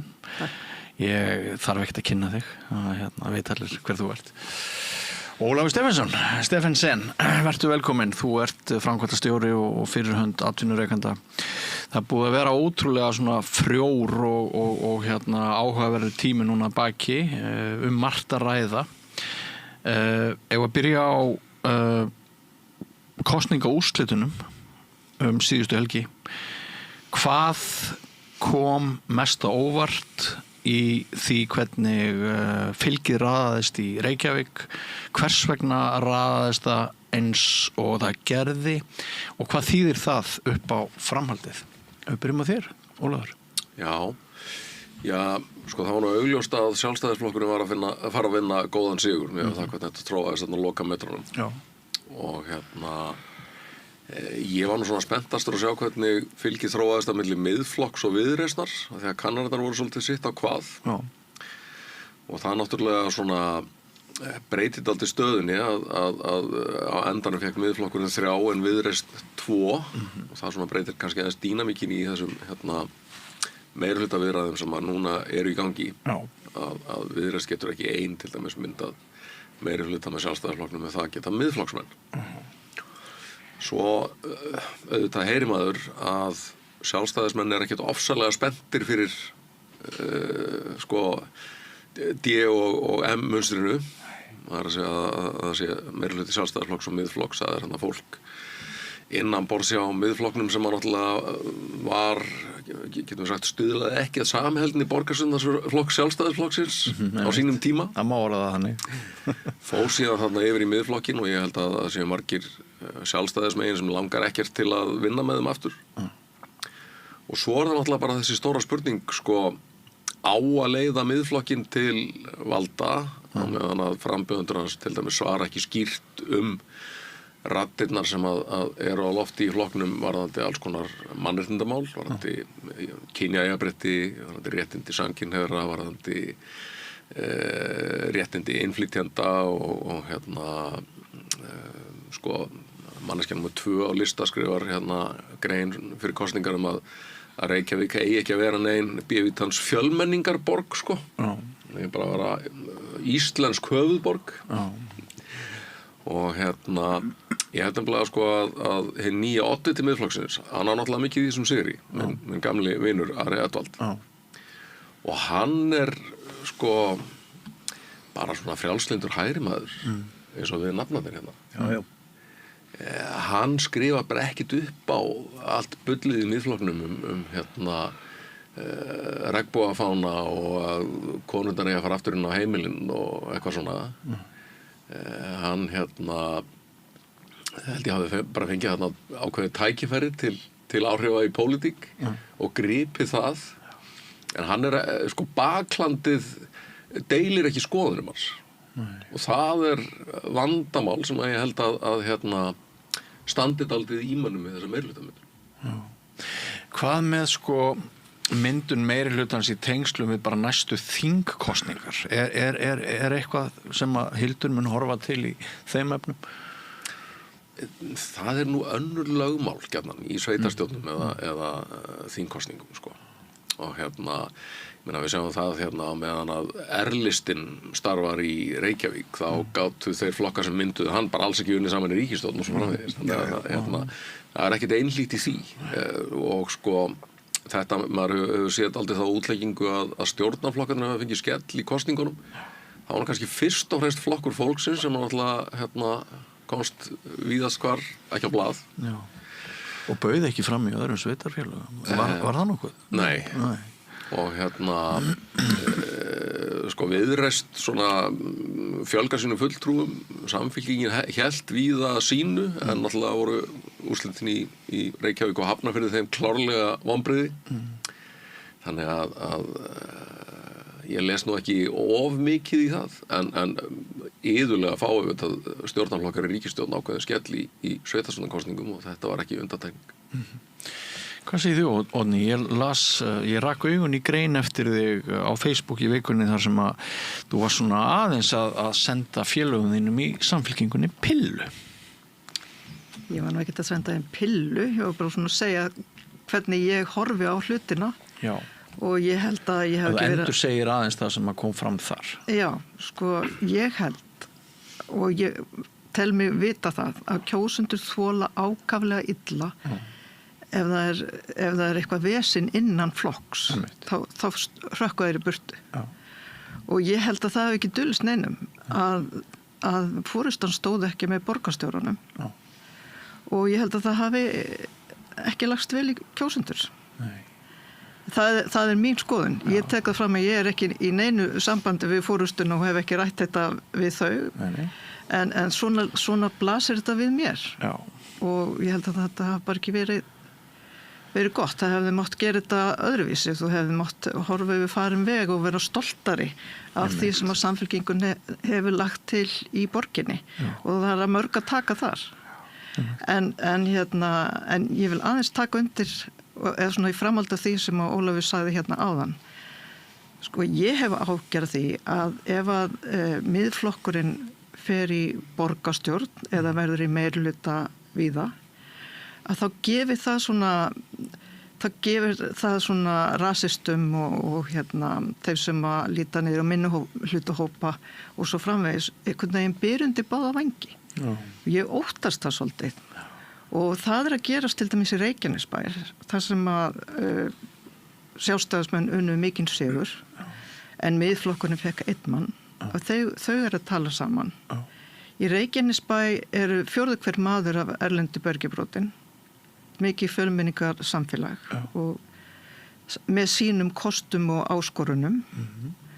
Og ég heyri bara fólk, það fer fólk þegar að Miðflokkurinn á leiðinni, virðist vera á leiðinni í bæjarstjórn og hafa mikið það að segja hvernig hvað gert verður í þessum málum sem að sveitarfélögin taka á, sem náttúrulega málefni nær samfélagsins. Já, það er ekki bara miðflokksmaðurinn sem að hefur verið að tjá sig þessi mál þannig að sumum finnst óþægilegt. Vilhjálmur hefur nú sjálfur sagt að oddviti sjálfstæðismanna sem vinnur kosningasigur og sennilega á leiðinu út af þingi að hans skoðun sé að það sé komið nóg af hælisleitendum og þeir verði ekki fleiri. Já, hælisleitendur ekki fjórði hver maður í Reykjanesbæ. Hælisleitendur eru það bil 160 núna í bænum og það þjónustu samningur við ríkið sem að sveitarfélagið er að vinna að. Þannig að það ekki stóra vandamál sveitarfélagsins, en það getur. Það samt svona, þegar verið að tala innflytjendamál og sérstaklega stöðin í Reykjanesbæ, þá öllu ruglað saman. Þannig að fólk gengur út með þá hugmynd að 25% íbúi í Reykjanesbæ séu hælisleitendur sem náttúrulega af og frá. En þetta samt áhugjefni, ég hef áhugjur af þessu, en ég vil nú koma því að meðan við erum að tala sveitarstjórnarmálin, að Samfylkingin vann sigur í Suðurnesjabæ, mínum heimabæ, fengu 34% og það munaði held í 4 atkvæðum að þau fengi 4 menn, en fengu bara 3.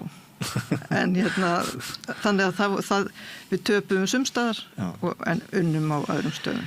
En nú ert þú þrautreind, Oddný, og mér langar að spyrja þig, getur verið að Kristrún hafi þegar hún ákvaða að Pétur skildi hinn smurði til höfuðs Heiðu, getur verið að hún hafi séð fyrir sér að þetta yrðu svona 2 álíka stórar fylkingar, sjálfstæðismenn og Samfylkingin að loknum kosningum og hún hafi viljað splæsa þeim 2 flokkum saman inn í næsta meirihluta, mögulega horfandi lengra fram í tíman, hvað var Alþingi, Flokkur fólksins í mjög miklum vandræðum þar, mælst úti. Við erum að tala að hann horfinn af sveitarstjórnarstiginu. Gæti verið að hún hefði verið að sjá fyrir sér samstarf sjálfstæðisflokksins og Samfylkingar í borgarmeirihlutunum og horfandi jafnvel til þess að saman gæti átt við inn á Alþingi síðar. Ég leyfi mig nú efast það. Ég held að þetta sé nú frekar langsátt. En ég hef ekkert út á Pétur að segja. Mér fannst bara kosningabaráttan einhvern veginn, þau voru allan tíman að reyna að fela borgarstjóran og það bara og tala mistök og taka undir gagnrýni andstæðingana og það bara var ekki til góðs. Þetta var svolítið sjálfsmark. Já, en ég vil ekki hallmæla Pétri, ég þekki hann ekki neitt. Mér líst vel á hann. Ég held að hann virðist vera hinn vænsti maður, en mér fannst þau ekki bara gera þetta vel. En í þessu samhengi náttúrulega held ég að forsætisráðherrann hafi kannski orðið fyrir vonbrigðum af því að hún nýtur mikils persónufylgis og Samfylkingin undir hennar stjórn hefur verið stærsti flokkurinn á landsvísu og svo Kristrúnar áhrifin hins vegar í sveitarstjórnarbaráttunni. Hún steig í rauninni inn í kosningabaráttuna hér, sérstaklega í sveitarfélögunum á höfuðborgarsvæðinu. Þau bara skiluðu sér ekki.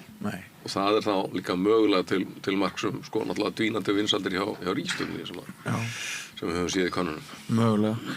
Þú náttúrulega gamall blaðamaður, Ólafur. Er það óvenjulegt að forsætisráðherra stígi svona inn í kosningabaráttu í sveitarstjórnarkosningum eins og Kristrún gerði? Svona með þessum hætti, svolítið, Ok. En Ólafur Arnarsson, hvað segir þú? Hvað svona stóð upp úr hjá þér í því sem við erum að ræða? Já, ef við horfum bara á sveitarstjórnarkosningarnar, þá held ég að manneskja sem hefur átt mjög undir högg að sækja hljóta að telja sigurvegari þeirra, það er Guðrún Hafsteinsdóttir, formaður Sjálfstæðisflokksins. Hennar staða eftir þessa kosningar er allt önnur en fyrir og hún var nú lítt sjáanleg í kosningabaráttunni og kannski hefur Sjálfstæðisflokkurinn meðal annars notið þess.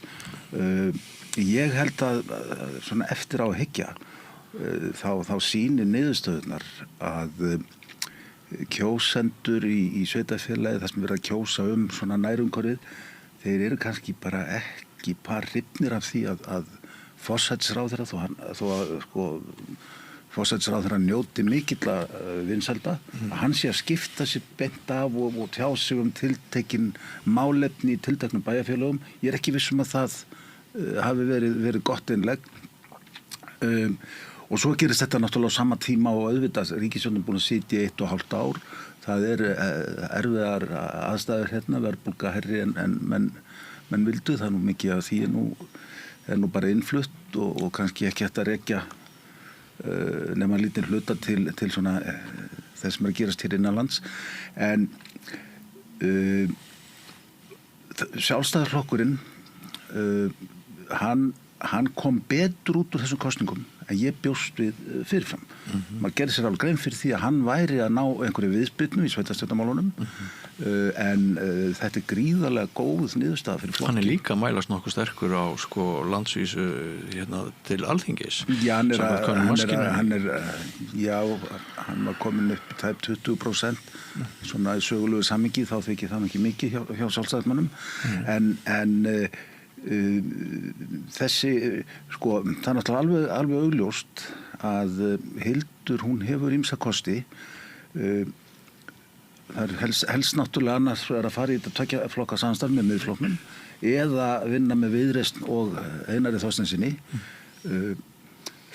Það er veikara, myndi ég halda. Veikara í hvaða skilningi? Já, það er þriggja flokka.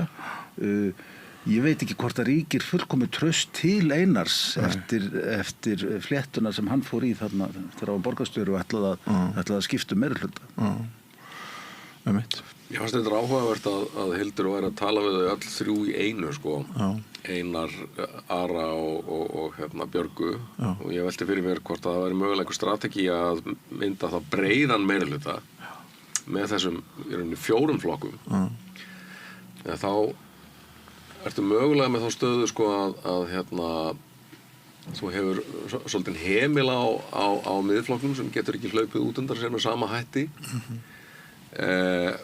og getur henni ekki sko hótað að fella meirihlutann með því að sprengja hann og það getur hvorur hinna heldur en þá kemur náttúrulega til þetta sem að Viðreisn hefur sagt mjög skýrt að þau ætla ekki að vinna með miðflokknum og það getur maður svo sem alveg skilið með það hvernig málefnin liggja á milli þeirra flokka. Hvort myndi sú yfirlýsing ef þau ætluðu að breyta frá henni, hvort myndi það einhvern veginn rústa trúverðuleika Viðreisnar eða bara menn sæju að í ljósi aðstæðna og hvernig fylgi kom upp úr kössunum þá væri það bara ábyrgt til það að fyrir meirihluta? Ég held að myndu tapa á því. Ég set spurningamerki við það þegar flokkar eru fyrirfram að útiloka samstarf við aðra flokka. Ég tel það bara ekki klókt. Þó að sko, menn hafi kannski engin áform að vinna með tilteknum flokkum. En ég myndi halda að Viðreisn myndi vantarlega skaða sig úr því að búið að segja þetta. Það heldur verið bara að halda sig við það. En skaðaði hún sig ekki líka með að snúa sér á haus og svona var það ekki einhver svona bernskur bragur á því og skaðaði hún sig ekki líka þegar Björg segir þarna í oddvitinn í Reykjavík segir á föstudagskvöldinu í kappræðunum í Ríkissjónvarpinu að Samfylkingin sé ekki fyrsti kostur að starfa með. Því að hún var að mælast með 3 menn og jafnvel voru vonir sumra til þess að mynda ná 4 mönnum en endar svo með 2. Við getum ekki alveg sleppt Viðreisn, þannig að finnst mér svona. Já, ég veit ekki, það getur vel verið að það hafi farið eitthvað öfugt í kjósendur eins og myndin. Já, ég held að við séum ekki markhópurum fyrir svona auðlýsingar. Nei, kannski fast unga fólkinu þetta. Ég fannst þetta nú frekar sniðut sko, og ekki athygli en já, sko það náttúrulega það er allavega 3 flokkar hérna, það er Sjálfstæðisflokkur, Miðflokkur og Viðreisn búin að bjóða fram undir þeim formerkjum að þau vilji breytingar í Reykjavík og ég held að Björg hafi nú viljað gera það mjög skýrt að Viðreisn ætlaði ekki að vera nýtt sko varadekk eins og það hefur verið kallað fyrir samfylkinguna og ég held að Reykjavík þurfi breytingar sko og já, ég horfi á úrslitin bara út frá sko til dæmis þeim hagsmunum sem ég er að gæta í vinnunni, það er að segja atvinnulífs í Reykjavík það reyndar komur óvart hvað til dæmis Pétur Martinsson talaði það, ég tók nú viðtöl við oddvitana flesta sko fyrir kosningar í hlaðvarpsþættinum mínum. Já, hvað heitir hann aftur? Kaffikrókurinn. Kaffikrókurinn, já. Og mér fannst merkilegt hvað Pétur til dæmis sko var hreinskilinn og opinn með það að bara stjórnkerfi borgarinnar allt of þungt og í rauninni atvinnulífs fjandsamlegt. En allavega allir þeir flokkar sem hafa undanfarið verið að ræða það að mynda meirihluta eru þeirra skoðunar til dæmis og eru þeirra skoðunar að þurfi að skoða fasteignaskatta og svoleiðis hluti sem að fyrirtækin að velta fyrir sig. Já, einmitt. Gott og vel, það verður það skýrist nú sennilega hvað úr hverju, hvernig þetta fer í borginni. Við gætum svo sem rætt lætin upp í Hafnarfirði og eitthvað svona, en ég ætla að fara með ykkur annað. Ég ætla að fara með ykkur inn í efnahagsmálin núna og inn í ákvörðun Seðlabankans í gær að hækka vexti á krítískum tíma, vaxandi atvinnuleysi, kólnun í hagkerfinu, gæti orðið bara erfitt ástand hér. Oddný, rétt ákvörðun eða röng hjá Seðlabankanum? Sko það nú kannski erfitt að segja það, en þetta tæki sem að Seðlabankinn hefur. En það þarf, sko það hafa ekki láta hann einan að taka á þessu máli. Hann hefur þetta tæki. En það þarf auðvitað að skoða út af hverju verðbólgan. Út af hverju þetta ástand svona og hvað þá líklegt að dugi til þess að taka á vandanum. Verðbólgan út af þetta auðvitað margslungið en hluta til þetta vegna þess að það stríð í öðrum löndum og það pólitísk óvissa. Það út af að olían að hækka og það út af loftslagsvá og öfgaveður sem og þannig að uppskera brestur og svo framvegis og viðföng aðföng all dýrari og svo eru stór fyrirtæki sem eru að hækka vöru mjög mikið og kannski umfram það sem nauðsynlegt og allt þetta hefur áhrif á okkur hér og verðbólguna. Svo eitthvað sem innanlands líka, kannski það einhver hópur sem með mikið peningum og það peningamagn í umferð sem þarf eitthvað að slá á. En þessi hækkun á stýrivöxtum slær ekki á það fólk. Það einmitt styrki stöðu eigna fólks og þeirra sem eiga peninga. En það bitnar á heimilunum og barnafjölskyldunum og þeim sem skulda. Sem að þurfa líka að glíma við að nauðsynjar eru háar. Eða verð á nauðsynjum að hækka. Þannig að þetta virkar ekki svona eitt og sér. Þannig að stjórnvöld þurfa að grípa inn í og þau eiga beina sjónum að þessum hópi sem að búa til eða henda fleiri krónum út í kerfið sem að hafa efnaði að nota peninga í eitt og annað sem að eigur síðan á verðbólguna. Getur aðeins sagt mér nánar hvernig þú sæir fyrir þér útfærslu þessa sem þú ert að nefna? Eitt sem að hægt að gera bara að hækka skatta á auðmenn. Og hækka erfðafjárskattinn. Það hægt að setja á eignaskatta. Það að nýta síðan þá fjármuni til þess að rétta stöðu barnafólks á móti. Stefán Ólafsson hefur skrifað þessu stöðu. Það eru virtir hagfræðingar út allan heim sem eru að tala að það nú þurfi að gera hlutina öðruvísi. Vegna þess að seðlabankarnir búi ekki til olíu eða opna hafnir eða eitthvað slíkt. Það pólitíkin sem þarf að fara inn í það og leggja áherslu á auki réttlæti og á jöfnuð vegna þess að þessi staða eigur ójöfnuð greinilega. Og það þarf að leggja áherslu á sjálfbærni og það þarf að leggja áherslu á alþjóðlega samvinnu. Því að stór hluta því sem við erum að glíma við höfum við ekkert að segja. Nema við vinnum með öðrum þjóðum að finna lausn á þessu málum. Já. Hvað segir þú, Ólafur? Já, vaxtahækkanum bitna ekki bara á heimilunum, það bitna ekkert síður á minni fyrirtækjum. Jú, auðvitað. Og mínir félagsmenn nú mikið til minni og meðalstóra fyrirtæki hafa náttúrulega miklar áhyggjur af þessari stöðu. Það rétt að þetta það tæki sem Seðlabankinn hefur Sko ég ekki talsmaður þess að auka ríkisútgjöld eða hækka skatta til að ná jafnvægi í ríkisfjármálum. Ég þvert á móti þeirra skoðunar að þurfa að draga saman í ríkisútgjöldunum til að ná jafnvægi og fundist að vinna ríkisstjórnarinnar hafi of lítið farið fram á útgjaldahliðinni en meira á tekjuhliðinni. Hvað sérðu fyrir þér að væri hægt að skera eða? Og það bara starfsmönnum ríkisins hefur til dæmis fjölgað umfram það sem að gerast á almennum vinnumarkaði og verður að stíga þar á bremsuna sko. Áttu þá við fólki sem í framvarðarlínunni? Nei, ég var aðalega að tala um stjórnsýsluna. Stjórnsýsluna, vegna þess að það er náttúrulega eðlilegt að opinberu starfsmönnum fjölgi þegar verður svona mikil fjölgun Íslendinga með það þarf fleiri hendur í eitt og annað. Jú, ekki endilega samt. En þú ert að tala um stjórnsýslukostnað, millistjórnendur og svoleiðis? Já, bara almennt starfsmannafjölda í stjórnsýslunni sem við sjáum bara að hefur farið úr böndunum sko. En það er rétt sko að Seðlabankinn á erfitt með að sporna til dæmis við alþjóðlegum verðhækkunum. Það er náttúrulega hægt að þakka Donald Trump bara drjúgan part verðhækkana á alþjóðlegum hráörum og hráefnum undanfæri getum við sagt. Svo náttúrulega ég þeirra skoðunar að ríkisstjórnin hafi gert mistök með til dæmis þessum gjaldabreitingum og bifreiðar sem að tóku gildum áramótin. Kolum tímasetning þá eða?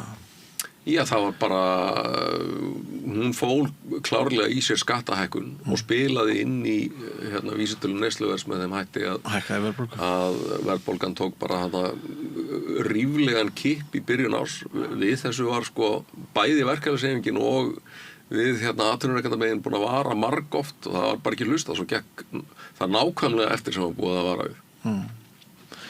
En hefðir þú þá ekki í sporum Seðlabankastjóra að hækka vexti í gær? Ég hugsa ef ég sæti í peningastefnunefndinni þá hefði ég tekið þátt í því. Þetta bara það sem henni ætlað að gera við þessar aðstæður. Ólafur, ef mann rétt þá hefur þú skrifað önnur úrræði sem Seðlabankinn hefur heldur en? Já, þetta alls ekki einu úrræðin sem hann hefur og ég hef líka gagnrýnt það að og það voru nú fleiri hagfræðingar, alþjóðlegir hagfræðingar sem hafa gagnrýndu nú Seðlabanka heimsins til dæmis í COVID þegar aðfangakeðjan brast og verðhækkanir út af því, þá fóru Seðlabankar að hækka vexti til að bregðast við því. Hærri vextir voru ekkert að leysa aðfangakeðjumálið.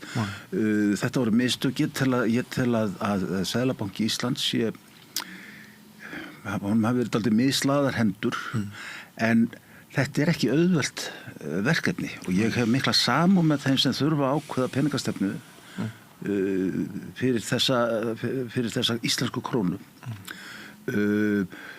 Samkvæmt lögum er Seðlabankinn á verðbólgumarkmiði en við sjáum það alveg að í raun þá er peningastefnan, þá miðast hún við fastgengi, hún miðast við að sko styðja við krónuna og það þarf að hafa hrikalega háa vexti hér til þess að styðja við þennan gjaldmiðil. Hann hefur haldist stöðugur núna og verið bara svona sögulega nokkuð stöðugur í nokkur tíma en kostarinn af því er gríðarlegur. Bæði fyrir ríkið í að halda upp í gjaldeyrisforða og fyrir náttúrulega bara atvinnulífið og fyrir heimilin. Kemur þá þessi vaxtahækkun á góðum tíma fyrir ríkisstjórnina, það er að segja Viðreisn og Samfylkinguna sem vilja að við göngum í ESB? Ég held að það mun ekki ráða kannski neinu einhverjar einstaka vaxta ákvarðanir mun ekki... En þú ert samt að segja að hluti af vandanum. Já, ég er að segja að það er sko hluti af vandanum hér á landi er það að við þurfum á Seðlabankinn þarf að viðhalda mjög háu vaxtastigi og svo í ofanálag og það er bara til að sko styðja við gjaldmiðilinn. Í ofanálag þá erum við náttúrulega með eiginlega þrefalt, við erum með 3 gjaldmiðla í landinu, við erum með segjum evruna, stór hluti útflutningsgreina, það tala 40-50% af sko útflutnings framleiðslunni er komin í bara aðra mynd. Nú við erum með þessa verðtryggðu krónu sem svarar mjög seint og illa vaxtaákvörðun Seðlabankans og svo erum við með þessa krónu, óverðtryggðu krónu sem svona það sem að, já, til dæmis lagerar og svona innkaup og svona, það er fjármagnað á þessum háu vöxtum og vandamál Seðlabankans að vaxtaákvarðanir hans, þær fara með beinum og óbeinum hætti inn í verðlag. Til dæmis sko húsnæðiskostnaður, hann hluti af verðlagi og húsnæðiskostnaður, hann ákvarðast hluti af honum eða veigamikill hluti af honum, horfir til húsnæðislána, þau eru að meiri hluta verðtryggð lán, þannig að vaxtaákvarðanir Seðlabankans þær fara beint inn í vísitöluna. Þegar Seðlabankinn hækkar vexti, þá þetta kallast vítaringur. Já. Og þannig að sko, svo fer það líka í verðtryggðu lánunum vegna þess að þegar vísitalan hækkar þá hækkar húsnæðiskostnaðurinn. Sko, þannig í mínum huga engin spurning að það er risastórt hagsmunamál fyrir hagkerfið, fyrir fyrirtækin í landinu og ekki síst fyrir heimilin í landinu að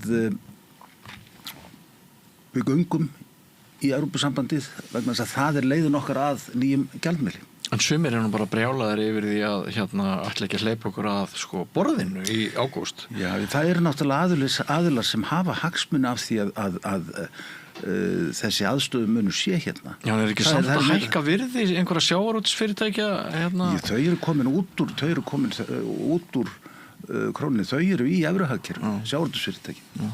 En Oddný, þú hafði beðið orðið? Já, fyrst að segja ég sammála öllu sem að síðast hér hefur verið sagt. Já, ég átta mig á því að það er nú ekki mikil andstaða hér við þetta borð kannski. Nei, og það er bara, það eru tengsl á milli. Það er svona tilviljun að það ráðast þannig held ég. Já, þú valdir þetta ekki. Nei, ég valdi þetta ekki, ég er að fatta það núna. Já, en það eru auðvitað augljós tengsl á milli gjaldmiðils og milli verðbólgu og vaxta.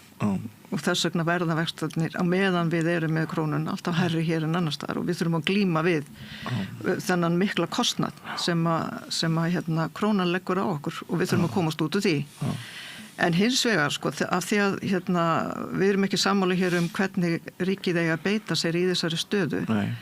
Og mér finnst að það verði þó það sé óvinsælt og það verði erfitt fyrir þessa ríkisstjórn að grípa til þess að hækka skatta á breiðu bökin og að þá verðum við að gera það að vegna þess að við náum ekki að gera nóg með því að skera niður í stjórnsýslunni. Við þyrftum alltaf að fara inn í velferðina og þá leið eru viðkvæmir hópar sem að þurfa á þjónustu ríkisins að halda að bera þær byrða líka. Já. Og þá erum við enn að auka ójöfnuðin bæði með stýrivaxtahækkunum og svo með aðgerðum ríkisstjórnarna. Ríkisstjórnin þarf að grípa inn í með öðrum hætti. Ég veit að verður erfitt en ég held að það verður horfist í augu við það. Já. Má ég taka upp þarna þar sem að nafni minn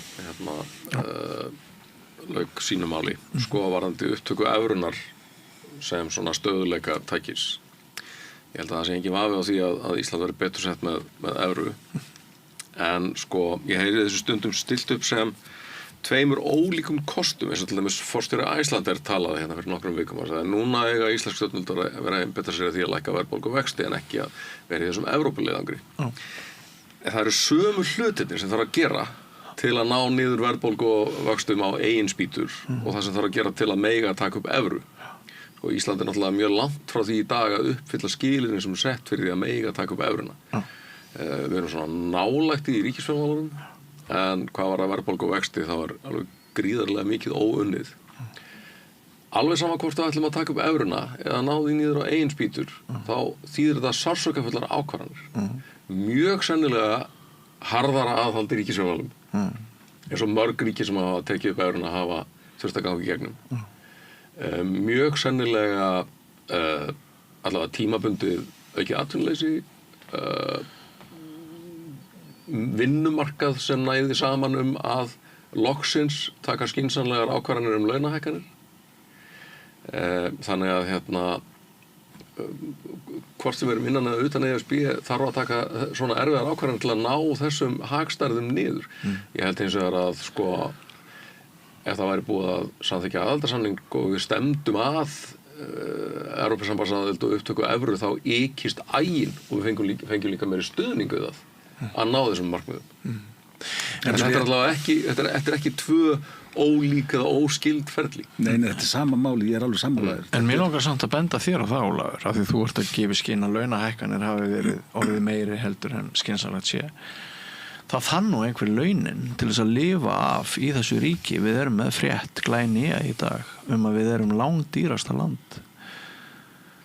landið til að búa í og fólk þann nú að hafa dálítið tekjur til þess að komast af til dæmis þeir sem eru á leigumarkaði og svo frá því. Já, þetta er náttúrulega bara svona klassísk spurning egg og hænu. Hvort kemur á undan hátt verðlag eða há laun. Þetta spilar ævinlega saman. Sko, há laun spilaði sjálfsögðu inn í verðmyndun á bara neytendavörum á íslensku markaði.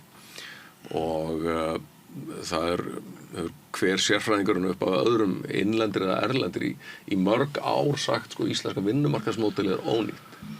Við verðum að horfa hérna til nágrannalanda okkar þar sem að eru sko teknar ákvarðanir í svona miklu breiðara samstarfi og miklu meira byggt á bara hagfræðilegum gögnum það hvaða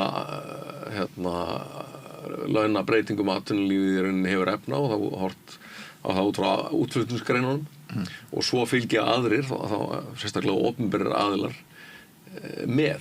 Hér hefur bæði verið samið ósjálfbærar launahækkanir á einum almenna vinnumarkaði og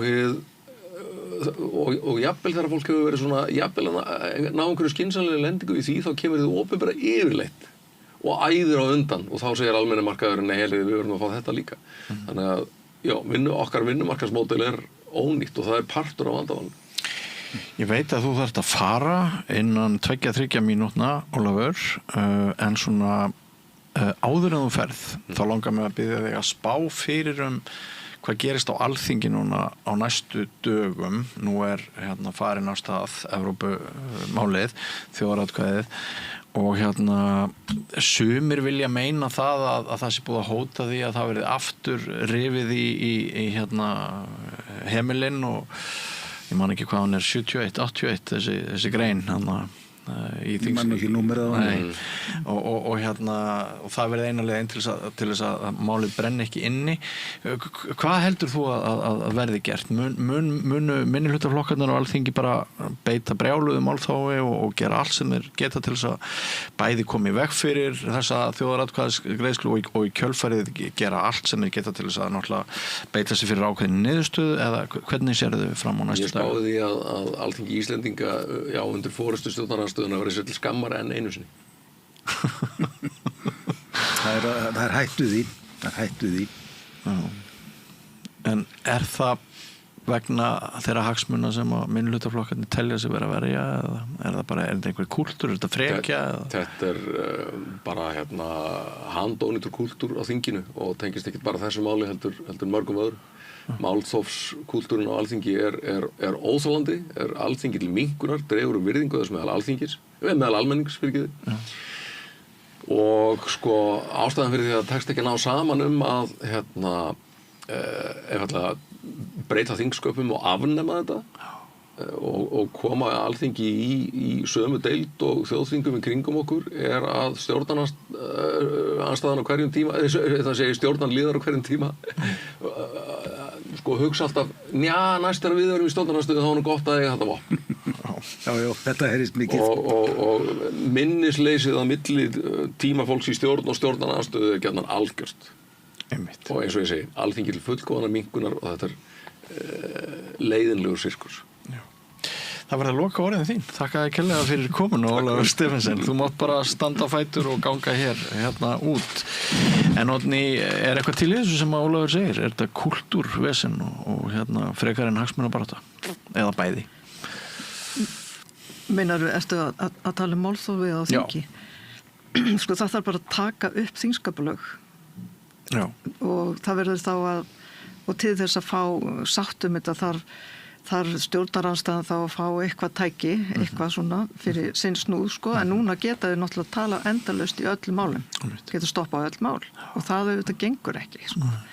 En og það stór meirihlutin á þingi vilji leyfa mér að fullir það sem væri til í einhvers konar breytingar á þingskapalögum og horfa til hinna norrænu ríkjana hvað það varðar þar sem að samið fyrirfram tíma sem að mál taka í þinginu og þar hefur náttúrulega stjórnarandstaðan sína rödd líka í þeim samningum en það var fyrirfram búið að segja að þetta mál tekur svona langan tíma við greiðum atkvæðum það á þessum tíma og og búið að takast á hlutina í nefndunum.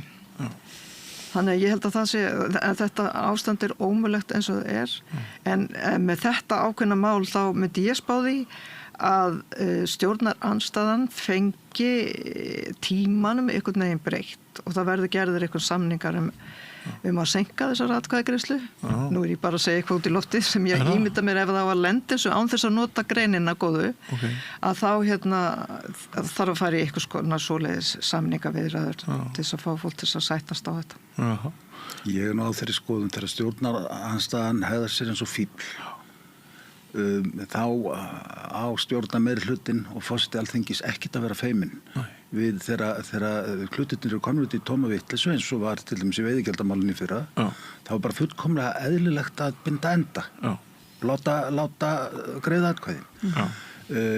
Ég ætla nú að hafa þá trú á stjórnarandstöðunni þó verði sér sjálfsagt eitthvað til skammar í umræðum þetta mál þá finnst mér líklegt að muni eftir því hvernig andstaðan meðal almennings var gegn málþófinu og skoðanakannanir sýndu það nú eftir á að jafnvel í þessum sjávarplássurum það sem að SFS var að gera þessar auglýsingar að allt byggðist á sjávarútvegi að þar var yfirgnæfandi meirihluti sem var mjög sáttur við leiðréttinguna á veiðigjöldum. Þannig ég ætla að spá því að þetta fari ekki út í sömu vitlausuna og veiðigjaldamálið. En þeir eru svolítið bundin af tímanum sko, að því lögin segja að það þurfi einhvern ákveðin, 3 mánuðir eitthvað slíkt. Það má ekki, það verða að líða 3 mánuðir hið minnsta.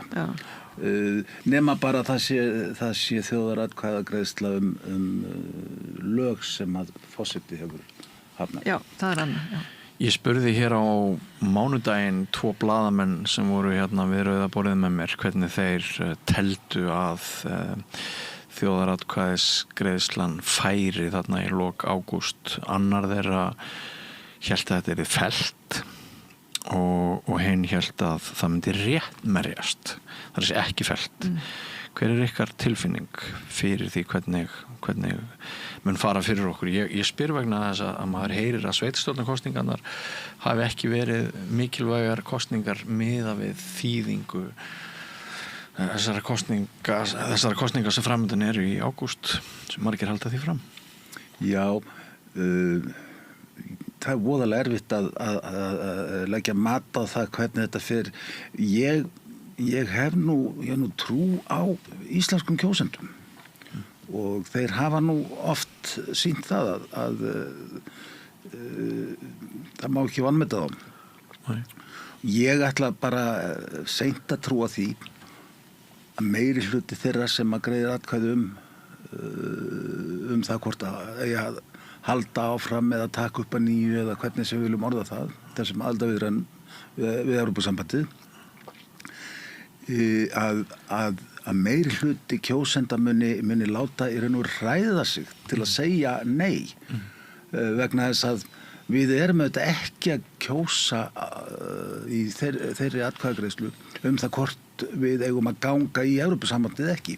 Við erum að kjósa það hvort við eigum að klára viðræðurnar, fá samningin á borðið og geta svo tekið afstöðu til samnings eins og hann og hvort að við séum þá hvort við höfum náð okkar samningsmarkmið. En ertu sammála þeim sem segja að þessar kosningar í ágúst séu jafnvel stærri heldur en sveitarstjórnarkosningarnar? Já, ég ætla nú ekki að gera lítið og mikilvægi sveitarstjórnarkosninga en það kosið til 4 ára. Ef að við segjum nei við aðildarviðræðum, þá held ég við séum mjög líklega að kjósa ekki til 4 ára, við erum að kjósa til áratuga. Já. Oddný, ef ekki yrði neinar undanþágur að ræða frá sjávarútvegsstefnunni, myndi samt borga sig fyrir okkur að gangi í ESB að þínum mati? Sko það erfitt að segja það, sko. Ég held að við þurfum að leggja áherslu á að fá undanþágur þegar kemur að sjávarútvegi. Og ég gerir mig vonur að við náum að lenda góðum samningi hvað það varðar. En við bara vitum ekki það fyrir við erum búin að fara í þessar viðræður og ná ykkur niðurstöðu og þess vegna svo mikilvægt að segja já.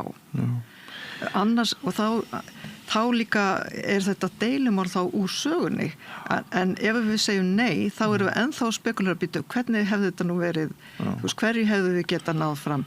En það rosa landráða stimpill á þessari kosningu og svo mér finnst þeim hafa vaxið ásmegin sem hjóla í þessi drottinsvik að við séum að leyfa íslensku þjóðina að ganga að kjörborðinu þvílíkan viðbjóð sem Evrópusambandi sé. Og ég spurði nokkra þingmenn meirihlutans fyrir kosningar á hverju heyrði svona lítið frá fylgjendum ESB aðildar og þá sögðu þeir við viljum ekki trufla umræðuna fyrir sveitarstjórnarkosningar með þessu, við ætlum að fara af stað eftir sveitarstjórnarkosningar. Ég ekkert viss að það hafi endilega verið besta leiðin að hafa þagað svona lengi en kannski breytist eitthvað núna. En allavega höfum við tíma til þess að tala fyrir þessu og það mjög mikilvægt að þeir sem að vilja fá já í þessum kosningum þeir beiti sér og tali frá hjartanu og verða samfærandi og fá fólk með sér.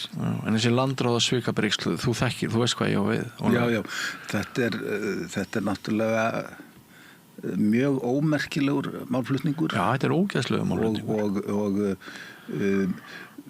ég spyr bara, Kristrún Frostadóttir var í viðtali hjá mér á Eyjunni og hún benti á það sem að auðvitað alveg hárrétt að þessi aðstöðumunur meðal annars vegna gjaldmiðilsins þar sem að stór hluti útflutningshagkerfisins er komin í annan gjaldmiðil, annað fjármögnunar umhverfi og við sjáum það að þeir sem eru komnir í evru fjármögnununa, þeir eru að kaupa upp minni fyrirtæki í sjávarútvegi, þeir eru að kaupa upp fyrirtæki í öðrum greinum, þeir eru að kaupa upp heilu atvinnugreinarnar. Þetta eru aðilar sem hafa hagsmuni þó að sjávarútvegurinn sem slíkur hann yrði mjög vel settur innan ESB. En ef við förum inn og ef við tökum upp evru, þá missa eigendur sjávarútvegsfyrirtækjanna stóru, þá missa þeir forréttindi sem þeir hafa að vera í evrunni á meðan þeir sem þurfa að keppa við þá eru í krónunni. Og þetta það sem málið snýst og ég held og tek undir með Kristrúnu með það almenningur verður að velta fyrir sér hverjir eru það sem að vilja alls ekki að við fáum að sjá fullbúinn samning og hverra hagsmuna eru þeir að ganga. Ólafur, Brynjar Níelsson þakkar þér meðal annars gott gengi sjálfstæðismanna í borgarstjórnarkosningunum. Hverju viltu svara Brynjari? Nei, Brynjar, við erum nú ágætu vinir við Brynjar og Brynjar með skemmtilegri menn.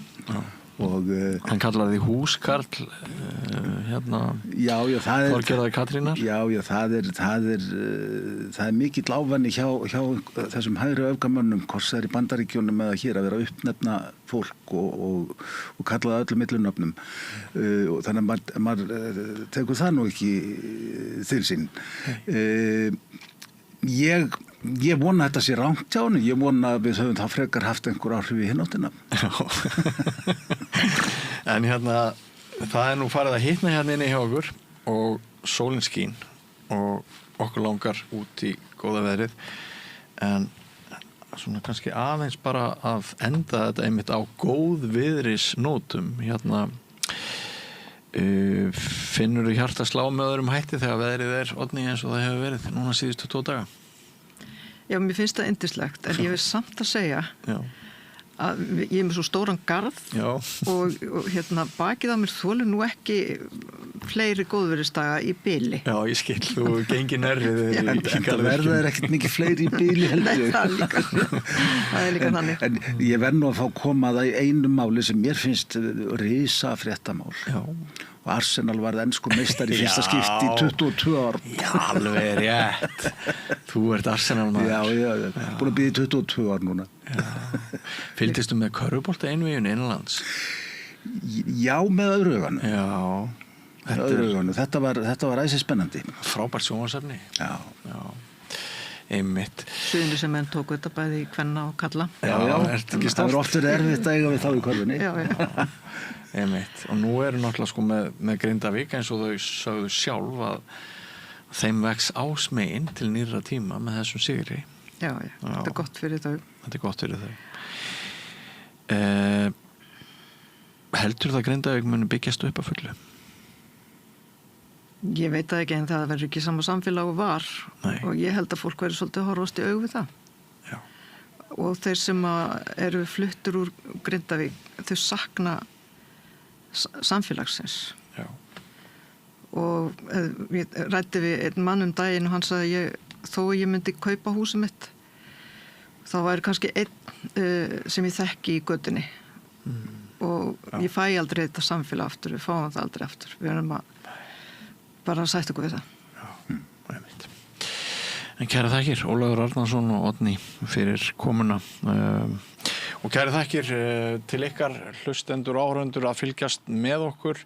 Við erum hvergi nærri hægt, nýtt efni hér eftir andartak. Ég heiti Kristinn Sigmundsson og styð Samstöðina. Samstöðin er óháð sjónvarpsstöð sem fjallar þjóðfélagsmál á vandaðan og yfirvegaðan hátt. Ég skora á ykkur að styðja hana með því að gerast áskrifendur. Samstöðin er ómissandi.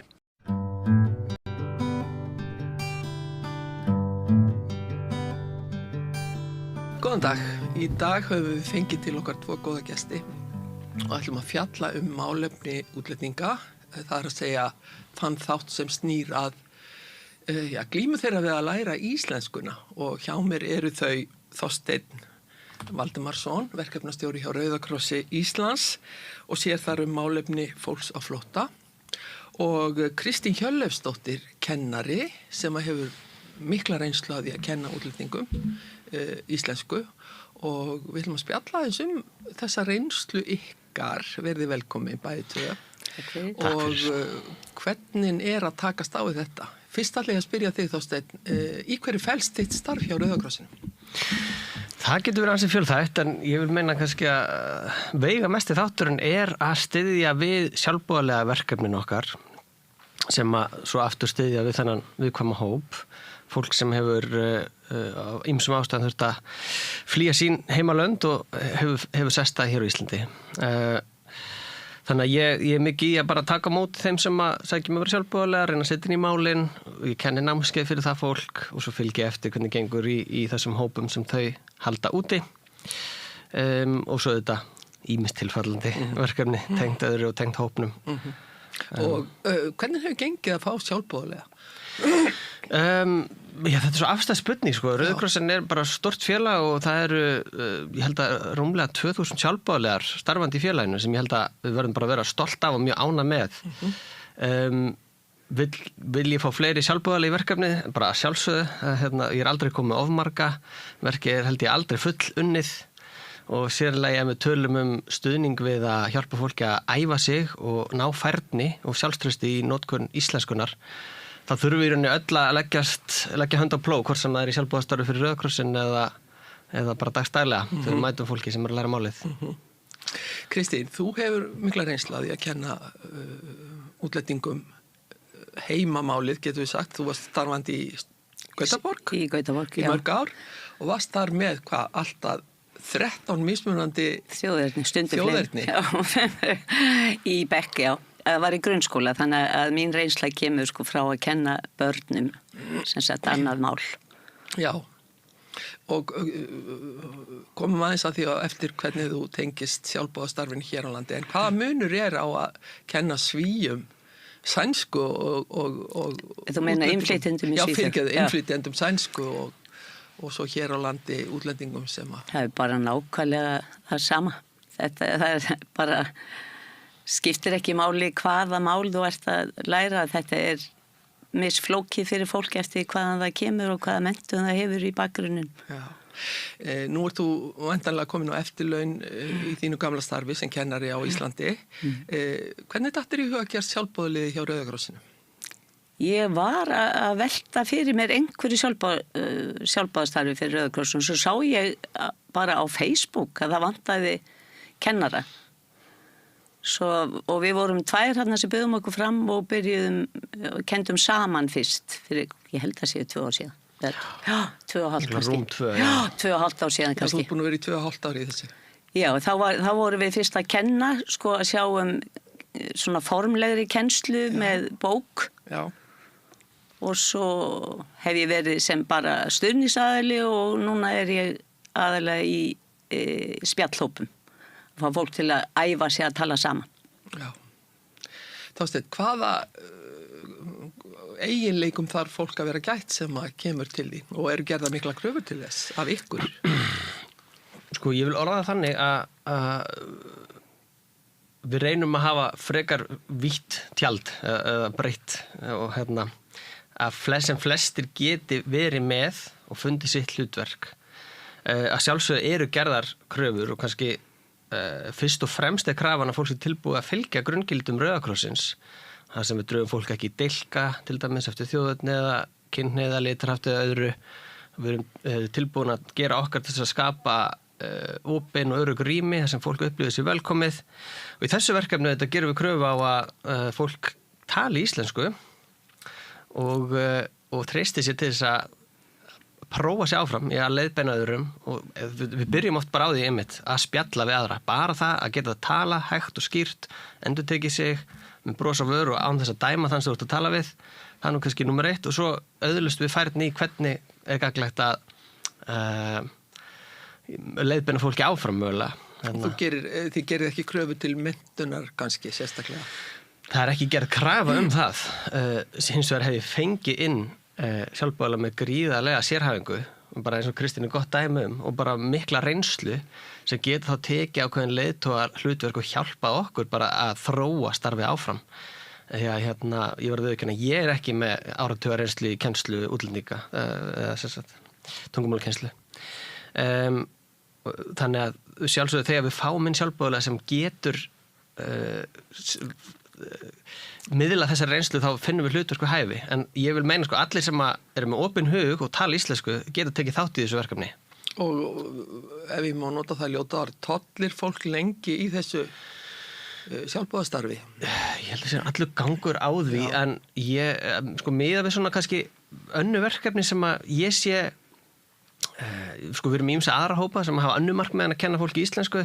Við höfum kallað velseldarhópa sem bara snýst að skapa örugg rými þar sem fólk getur sinnt einhverju saman sem að svona einhver þeirra veljan og dregur streitu.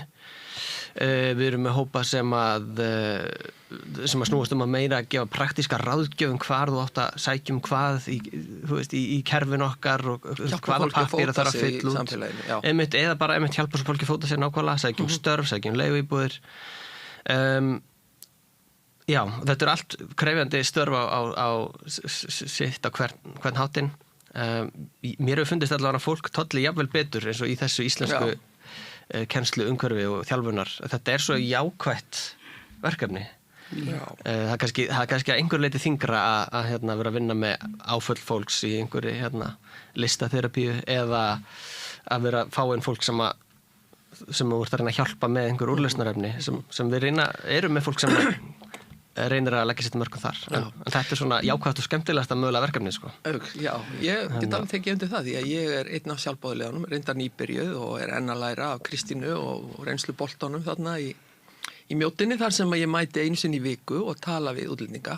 Og það kom mér alltaf óvart hversu, hvað ég að segja, í fyrsta lagi hversu mörg þjóðerni þarna voru samankomin og hvað fólk átt í rauninni erfitt með að læra íslenskuna. Sumir voru búin að vera jafnvel mörg ár án þess að tala nánast nokkuð. Kristín, hver þín reynsla af þessu? Jú, sko, ég myndi segja að stærsta vandamálið að fólk sem búið að vera hérna kannski 4-6 ár, jafnvel 8 ár eins og einn maður sem var að tala við daginn, að hann sagði bara, ég hef aldrei tækifæri til að æfa mig. Ég ekki með vinnu og leið og ég fer eitthvað út, þá byrjar fólk að tala við mig á ensku og ég ekkert góður í ensku. Þannig að samfélagið allt þarf að taka þátt í þessu verkefni. Já, ég alveg sammála allt samfélagið þarf í raun og veru að vera sjálfboðaliður úti sko á sínum vinnustöðum eða annars staðar í samfélaginu því að þetta vandamál að sé alltaf verið að tala ensku við fólk. Og svo líka ef þú ert ekki með vinnu að þá ertu kannski ekki að hitta fólk. Og þetta fólk á væntanlega ekkert bakland hér á landi, íslenskt bakland að nokkru leyti. Það er ýmist. Það er ýmist. Það væru svona undirtekningatilfelli en auðvitað fólk misdugulegt kannski að afla sér svona félagslega tenginga. En þegar fólk kemur þá þetta að koma í alveg nýtt samhengi. Og það er eins og fólk skorti þolinmæði til þess að tala við útlendinga. Að bara bíða og gefa fólki séns. Ég hvet nemendur alveg endalaust til að segja við þá sem það heitir á förnu vegi vinsælegast talaðu í íslensku. Ég að æfa mig. Já. Hvaða þjóðir eru þetta sem að koma til? Mér sýnist á öllu þetta sé náttúrulega ekki mikið af Vestur-Evrópu búum. Þetta yfirleitt frá fjarlægari löndum, ekki satt? Já, það allur gangur. Það er þarna hópur frá Afganistan, Sýrlandi, Venezuela, Kólumbíu, Jemen, bara reyna að rifja svona helstu lönd sem núna. Úkrænubúar. Já, og svo Úkrænubúarnir. Þetta eru svona, við höfum gefið okkur svona helst út fyrir að vinna með þessum við teljum verið kannski viðkvæmasta hópin sem það fólk með bakgrunn flóttafólks sem auðvitað bara lítið brota af þeim sem eru sestir hér á landu til þess og að læra íslensku. En það svona það helst þau sem hafa leitað til okkar en við myndum gjarna vilja skala þetta upp og bjóða öllum sem að læra sama hvað ástæða það að vera með okkur. Við þurftum kannski aðeins fleiri með okkur. Og þetta auðvitað fólk sem hvað ég segja, með mjög mismunandi menntunarstig og sumir tók eftir hreinlega valla læsir og skrifandi. Já, við upplifðum mjög fengum mjög skemmtilega reynslu og konu frá Afganistan sem hafði aldrei gengið í skóla. Hún grét þegar hún fekk fara heim með bók og blýant af gleði.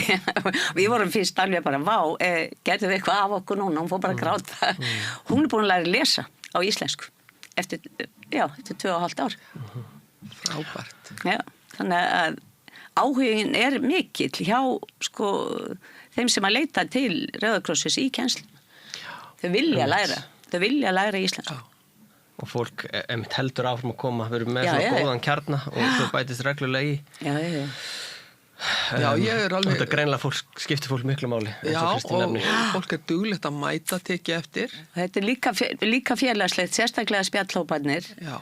Þá þetta líka svolítið félagslegt og maður verður svolítið að hvað ég segja, einstaklingsmiða. Já. Við reynum að skipta þeim eftir getuhópum, en stundum vill einhver frekar sitja með öðrum sem þau þekkja og tala sama tungumál og þá bara aðlögum við okkur að því. Þannig að við erum mjög aðlögunarhæfi við sem að vinna við þetta. Það sé óhætt að segja það þarf mikið sveigjanleika. Já, maður þarf að vera sveigjanlegur og svona geta lesið svolítið hópin og einstaklingana. Já. Og svona sumir eru kannski eitthvað feimnir og gefa þeim bara séns á að hlusta til að byrja með og svo koma þeir inn hægt og hljótt. Já, ég teki eftir því að sumir koma með börni sín og Pappin slítur kannski einhvers staðar að passa litla barni meðan mamman að læra og svo öfugt næsta þriðjudag. Og við höfum alveg tekið tímabil þar sem að mörg börn komu og þá reyndum við að opna hliðarherbyggi sem var samt svona sýnilegt inni og vera með einhver leikfeng þar og hafa jafnvel eitt sjálfboðaliður og vel mönnuð þar inni þannig að stytta börnunum stundir. En við gefum okkur ekki út fyrir þessu verkefni að vinna sérstaklega með börn. Þau náttúrulega eiga að vera í skóla og eiga að vera að læra á öðrum vettvangi. En sjálfsögðu velkomin að vera í rýminu með okkur. Segðu mér, Þorsteinn, er þetta fólk komið með landvistarleyfi allt eða? Það er ýmist. Það er ýmist. Og kannski saga þessa hóps er nú kannski þannig að við vorum meira að vinna með umsækjendum vernd sem voru þá í þessari miklu og löngu bið sem að þau eru látin fara í gegnum eftir að málið að sé skoðað fyllilega og það sem þau fá annarkvort vernd eða vísa úr landi. Og jafnvel fólk í þessari óvissu var svona áfjáð og áhugsamt að læra tungumálið því að auðvitað hafa öll draumum að setjast í rað. Og bæði hefur núna sáhópi bara minkað mikið og svo voru breytingar á tilhögun hvernig stuðningi við þann hóp var háttað. Vinnumálastofnun sinnir því núna sjálf, með tungumálakennslu fyrir þann hóp. En enga síður þá leitaðu alveg til okkar ennþá. En samsetning hópsins hefur kannski breyst sem þessu meður og þetta mest fólk sem fór það í gegnum þetta ferli og fékk vernd sem kom til okkar. Og þetta... Svo erum við að missa fólk út sem sendt tilbaka sem vill ekki fara tilbaka. Nei, það svolítið sorglegt. Það mjög sorglegt. Fólk er ekki búið að vera hérna í mörg ár. Það kannski, að þau vorum að nefna þetta sé oftast jákvætt og skemmtilegt. Þetta kannski að þingsta sem að kemur upp. En þegar að fólk sem búið að tengjast okkur mikið endar á að þurfa að yfirgefa landið. Fólk vill sjálfsögðis fylgja reglum og fara með reisn en þetta getur reynst fólki mjög erfitt. Ekki hissa á því. En hvað er það kannski ekki hægt að svara þessari spurningu, Kristín, en hvað er það í íslenskunni sem að útlendingunum finnst einna erfiðast að læra? Er það beygingakerfið? Já, beygingakerfið en það fer dálítið eftir bara hvaða tungumál þú ert með sem móðumál, hvort það er mjög ólíkt, hvort það hljóðin séu mjög ólík. Og svo fer það, fyrst og fremst finnst mér það að fara eftir menntunarstigi fólks. Því meiri menntun sem þú ert með, því fleiri svona strategíur hefur í að læra. Og því skipulegri ertu í að læra nýtt mál. Og ég tek eftir því að þarna er fólk sem er margt hvert með mikla og góða menntun frá sínu heimalandi. Já. Og fær ekki atvinnu hér á landi? Nei, það býður eftir. Við erum með nokkar að lækna þarna, sérfræði lækna. Já, ég var að tala við einn hjartaskurðlækn. Já, einmitt. Þeir eru að reyna að bæta sig í íslensku og svo þið geti fengið. En ég tók líka eftir því að fæsta þessu fólki er með atvinnu og búin að vera hérna, þau eru búin að vera hérna kannski í 4, 5 og allt upp í 8 ár og þá velti ég verið með hvað er fólk að gera? Því hlýtur að leiðast. Einmitt. Þannig er þetta að koma auga á að mörg þeirra sem koma til okkar eru þau sem hafa tíma til að koma til okkar og auðvitað fólk á atvinnumarkaði kannski á erfiðara með að forgangsa svona starfi. Við erum samt með svoleiðis fólk líka. En enga síður mæta þau alveg líka, það er alveg rétt. En ég held að þau sem eru að koma til okkar, þau eru að reyna að rói þá átt að bæta sína stöðu á landinu með því að læra tungumálið og vera hæfari til þáttöku á atvinnumarkaði. En þetta eru líka bara fólk sem er jável komið á aldur og og er ekki á atvinnumarkaði þeim ástæðum. Ég tek eftir því að þetta er svona frekar fullorðið fólk sem kemur allavega þarna sem að ég er sjálfboðaliði. Svona meðalaldur nokkuð ár. Það er ekki mikið af ungu fólki, við getum orðað þannig. Það hefur verið misjænt eftir hópunum. Það er mjög misjænt. Það er þau sem eru að mæta núna þá. En það er samt alveg ungt fólk eins og það er ein ung kona frá Mexíkó og svo eru þessu ungu stúlkur hérna bæði frá Úkraínu og Venezuela. Og læknarnir. Þeir eru undir 40. Já. Þannig að það er svona... Ég myndi segja að akkurat núna kannski ákveðin hópið aðeins eldri, en ég held að sé alveg 50-50. Já, einmitt. Ég fer að velta í fyrir mig líka hvernig, sko, nú kemur þetta fólk úr alls konar aðstæðum og sumir koma úr hörmulegum aðstæðum og hafa gengið gegnum mikið tráma í sínu heimalandi og hvernig finnst ykkur að, hvað ég segja, halda ykkur svolítið utan við þessar hörmungar? Hvernig gengur að taka þetta ekki inn á sig? Einmitt. Kristi, þú kannski tegur, þú ert þarna hverju viku. Já, sko, við erum ekki, sko, við sem erum sjálfboðilega, við erum ekki að spurja fólk út í þeirra persónulega hagi. Sko, það gæti verið mjög viðkvæmt, þannig að það er bara, það gerir maður bara ekki. En ef einhver fyrir að segja manni frá, að þá getur maður náttúrulega, verður maður náttúrulega að hlusta og nákvæmlega, sko, það sem Kristín er að lýsa er í rauninni bara svona undirstu atriði sálrænnar fyrstu hjálpar sem að snýst að geta verið til staðar ef fólk þarf á einhvers konar aðhlúun að halda. En eru þið með slíka þjónustu, til dæmis áfalla hjálp fyrir fólk sem hefur gengið í gegnum einhverju ægilarmingar? Í þessu verkefni lítum við ekki á þetta sem þjónustu sem við getum veitt, en við lítum á þetta sem grunnhæfni sem að þá rennur í gegnum öll okkar verkefni. Þannig að allir sjálfboðaliðar og starfsfólk fer á svona grunnnámskeið í sálrænni skyndihjálp og við viljum geta veitt þessa sálrænni fyrstu hjálp þá og þegar það kemur upp, það gæti komið upp í svona spjallhópi, það gæti komið upp í einhverjum öðrum hópum sem við erum með, þá viljum við hafa verkfærin í verkfærikistunni hjá sjálfboðaliðurum að þau geti hlúða manneskjunni búið upp á að setjast aðeins afsíðis, fá vasklas, fá servéttu, viltu spjallum þetta. En öðru leiti þá er einmitt lykilatriði að við erum ekki að spurja fyrirbræði og hvernig vann nú þegar þú þurftir að flýja þitt land eða. En það er eiginlega svolítið tabú finnst mér. Það verður að koma frá algjörlega. Þeim. Hópur snýst ekki að fara að grafast í þeirra fortíð. Sko. Nei. En ég þykist kannski vita að sumir séu í mikilli þörf fyrir að tala þetta. Já, það kemur upp. Ég hef eitt skiptilendi því að ég var svona, þá einmitt bauði ég viðkomandi að koma afsíðis og setti annan bara inn í það sem ég var að gera. Já. Og svo bara er eitthvað sem, þegar hann var búin að tala, er eitthvað sem ég get gert fyrir þig, á ég að leiðbeina þér áfram. Skilurðu, við erum ekki neini sálu hjálpar en við getum kannski hlustað, verið manneskjur og svo vísað fólki á sérfræðaaðstoð ef að með þarf. Og það væri þá sjálfboðaliðar myndu vísa til okkar starfshúsins og við getum svo metið hver rétti farvegurum væri. En hlutur sjálfboðaliðarna er bara að vera til staðar þar og þá ef eitthvað svona kemur upp. Og það er í rauninni sálræn fyrsta hjálp. En þá þið eruð með ýmis konar námskeið fyrir sjálfboðaliðarna ykkar. Þannig að þið leggið mikið upp úr því að undirbúa. Þetta er mjög gott námskeið þetta með sálrænu aðstofan. Akkurat, takk fyrir það.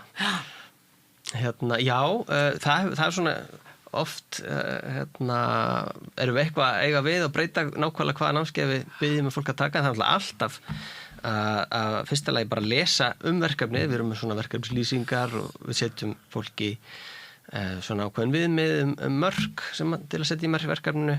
Við erum með grunnnámskeið sem er hægt að taka netleiðis og það geta allir tekið þetta grunnnámskeið hvort það ætla að gera sjálfboðaliðar ekki. Það er það nálgast á heimasíðu Rauða krossins. Nú svo, í þessu verkefni þá hefur verið með skyldunámskeið sem staðnámskeið þetta er 3 tíma sálræn skyndihjálp og svona við höfum klætta í búning þess að vinna með flóttafólkina. Við veitum smá upplýsingar kannski aðstæður flóttafólks og svo hugsa við þessa grunnhæfni út frá því hvernig maður getur mætt þeimhópi. Þannig að það er eitthvað sem við reynum að biðja alla sjálfboðaliða að taka snemma á sínum sjálfboðaliða ferli. Við vorum með eitt svona bara í síðustu viku held ég. Það minnir mig á að ég ætti að koma á það námskeið hjá þér. Bara velkomin, það verður aftur í haust. En í miðltíðinni eða mjög áhugasam þá er líka til netnámskeið þetta. Sálræna fyrstu hjálp. Kíkja á það. Og bara myndi hvetja alla sem er að hlusta þeir hafa áhuga á þessum málum að skoða þessi námskeið, þeir eru mjög vel sett upp. Já. En Kristín, þegar þú mætir á þessa samtalsfundi og það byrjar á því að raða fólki niður á getustig 1, 2 og 3 og tekur þú svo einn hópinn og talar við hann eða hvað? Já. Ég bara sést það sem að þörfi fyrir mig sko. Og hvernig leggur upp samtalið eða sjálfboðaliðin? Fyrst var þetta bara svona, við erum að þreifa okkur áfram með hvaða aðferðir eru bestar og fyrst var þetta bara svona mjög óformlegt og svo sáum við að þetta var svolítið kaotist svo að pröfum að hafa svona einhverja kveikjur að samtali til þess að fá fólk af stað, myndir eða ræða veðrið eða bara allt möguleg sem tengist þá og mjög gott að tengja það líka svolítið svona samfélagin. Svo að því að læra tungumál er ekki bara að læra tungumál, þú ert að læra samfélagið sem tungumáli tilheyrir. Þannig að maður sé alltaf með það í bakhöfðinu að leið og þú ert að kynna eitthvað tungumála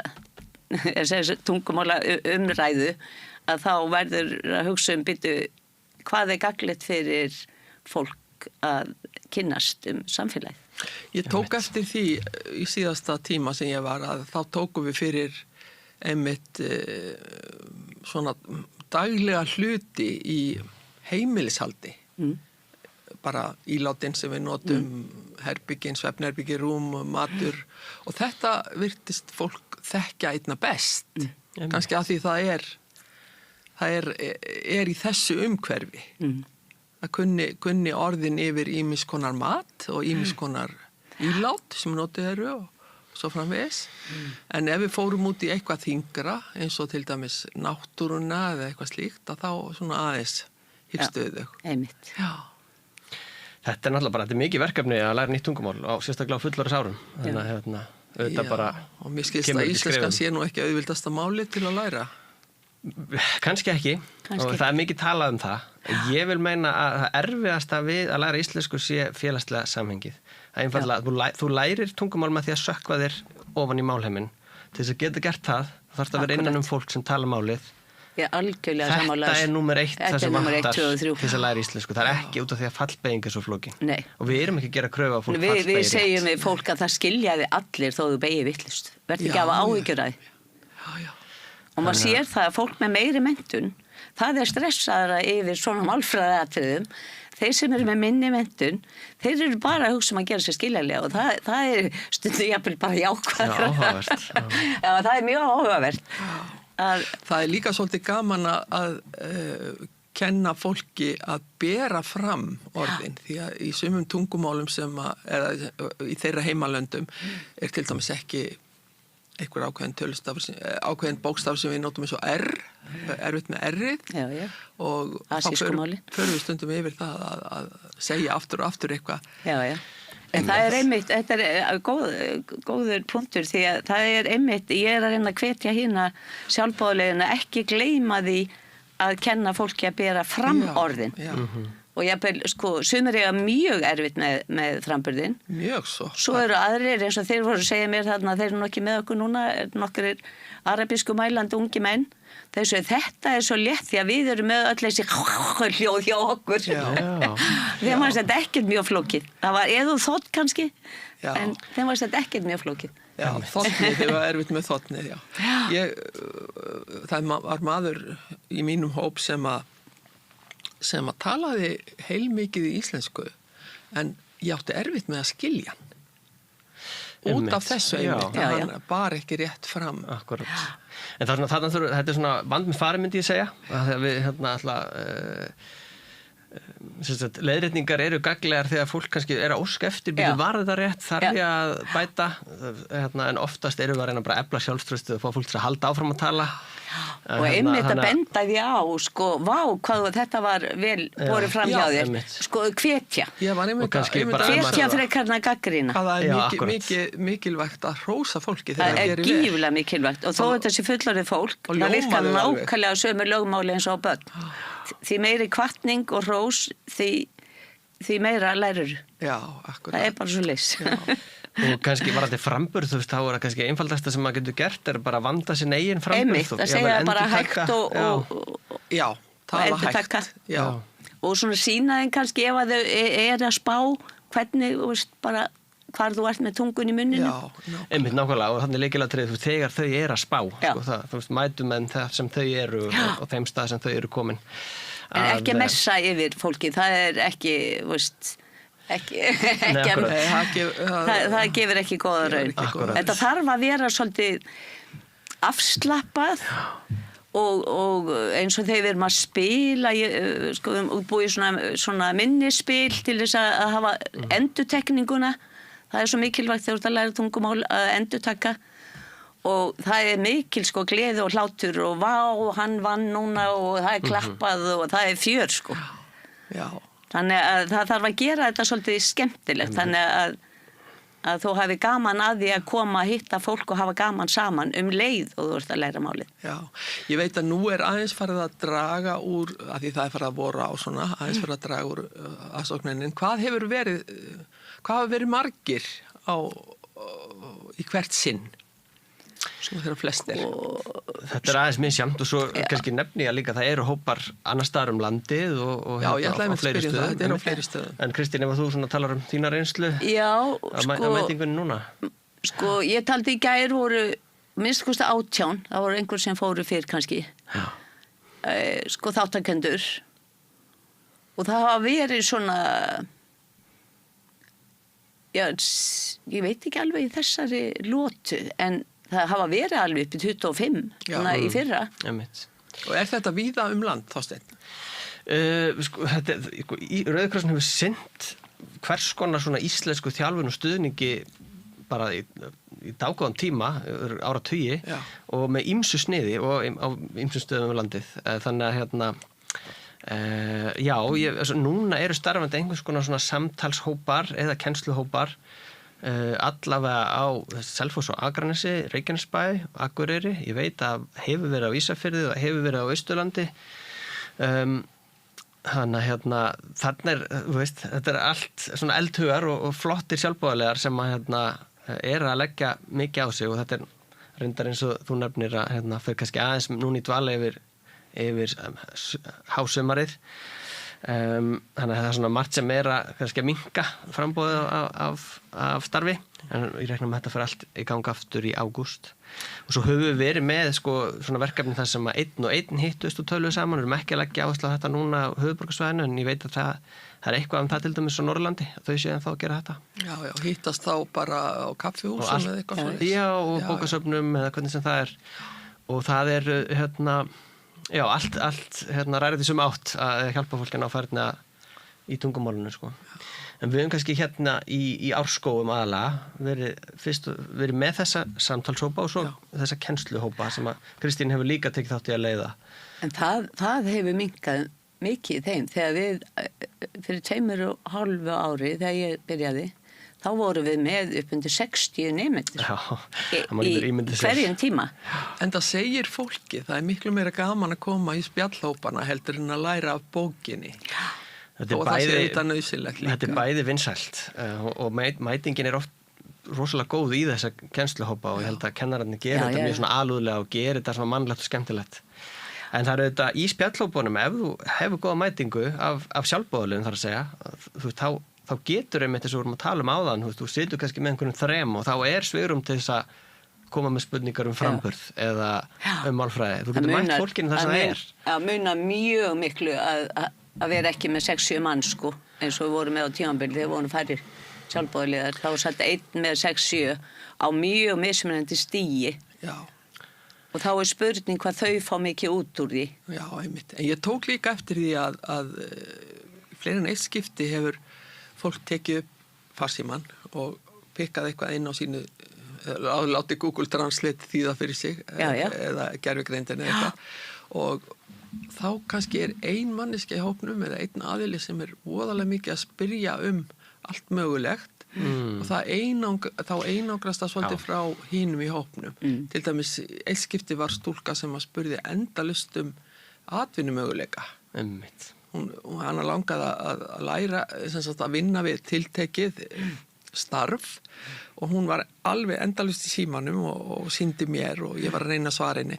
En þetta auðvitað truflaði svolítið hina eða þau fengu ekki það sem þau þurftu út úr spjallinu. Í svona tilfellin þá bara mjög snjallt að segja við viðkomandi, ég skal kíkja á þetta með þér og eftir. Einmitt, að gefa sér þá 5 mínútur frekar eftir tíman en oft svona einhverja praktíska spurningar þá myndur bara senda fólk áfram sko.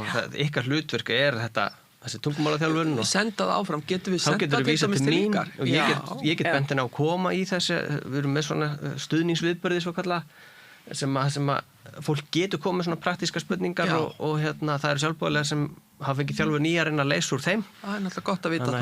Já, nákvæmlega. Þannig að við höfum alltaf að reyna auka svona skilvirknina en þetta er náttúrulega bara svona hverslegt dæmi sem þú nefnir og auðvitað fólk fyrirferðar mikið og svona þannig að sjálfboðaliðarnir slípast líka í að svona kannski vera smá svona borðstjórar. Já, að taka svolítið að skarið sko, maður æfist því að taka svolítið að skarið og segja nú skulum við öll einbeita ykkur þessu, þú veist. En ég held að þá hjálpar að vera með einhverja umgjörð eins og Kristín nefndi kveikjur og stundum að nota einhver spil þá svona kannski bara höldum áfram með spilið, tölum þetta eftir.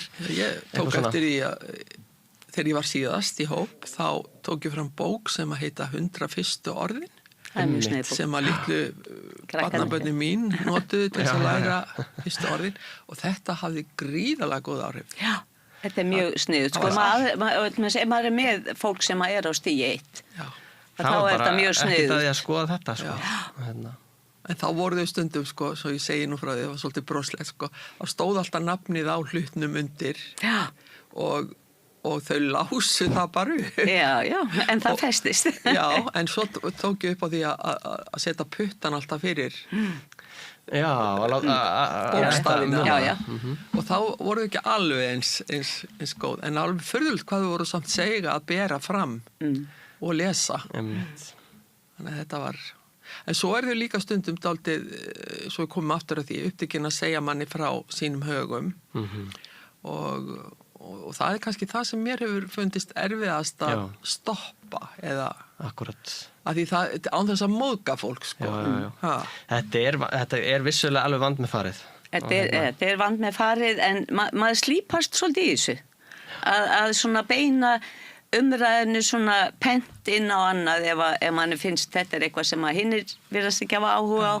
En þetta og þess vegna er gott að vera með eitthvað svona tilbúið í þessum tíma ég búin að ákveða einbeita mér að þessu og þá taka það bara skýrt fram og þá einmitt, taka það skýrt fram við hópinn sko í dag ætlum við að eins og þetta með veðri það gekk voða vel mynd og orð það gekk mjög vel, ég man eftir því og ekki á mörg orð í einu þetta er ýmislegt svona kennslufræðileg sem að það að spá í má ekki hrúa á þau of miklu í einu heldur frekar afmarkað og endurtekningar og þá fara þau svo glöð heim að því að þá eru þau búin að læra kannski 10 nýju orð eða frasa það er ekki mikið til að gleðja þau ég ekki eftir því þetta er afskaplega þakklátt fólk en Þorsteinn, hvernig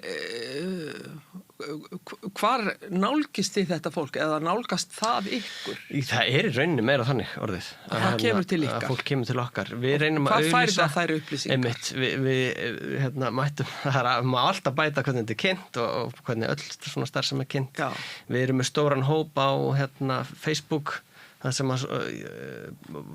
okkar starf er kynnt.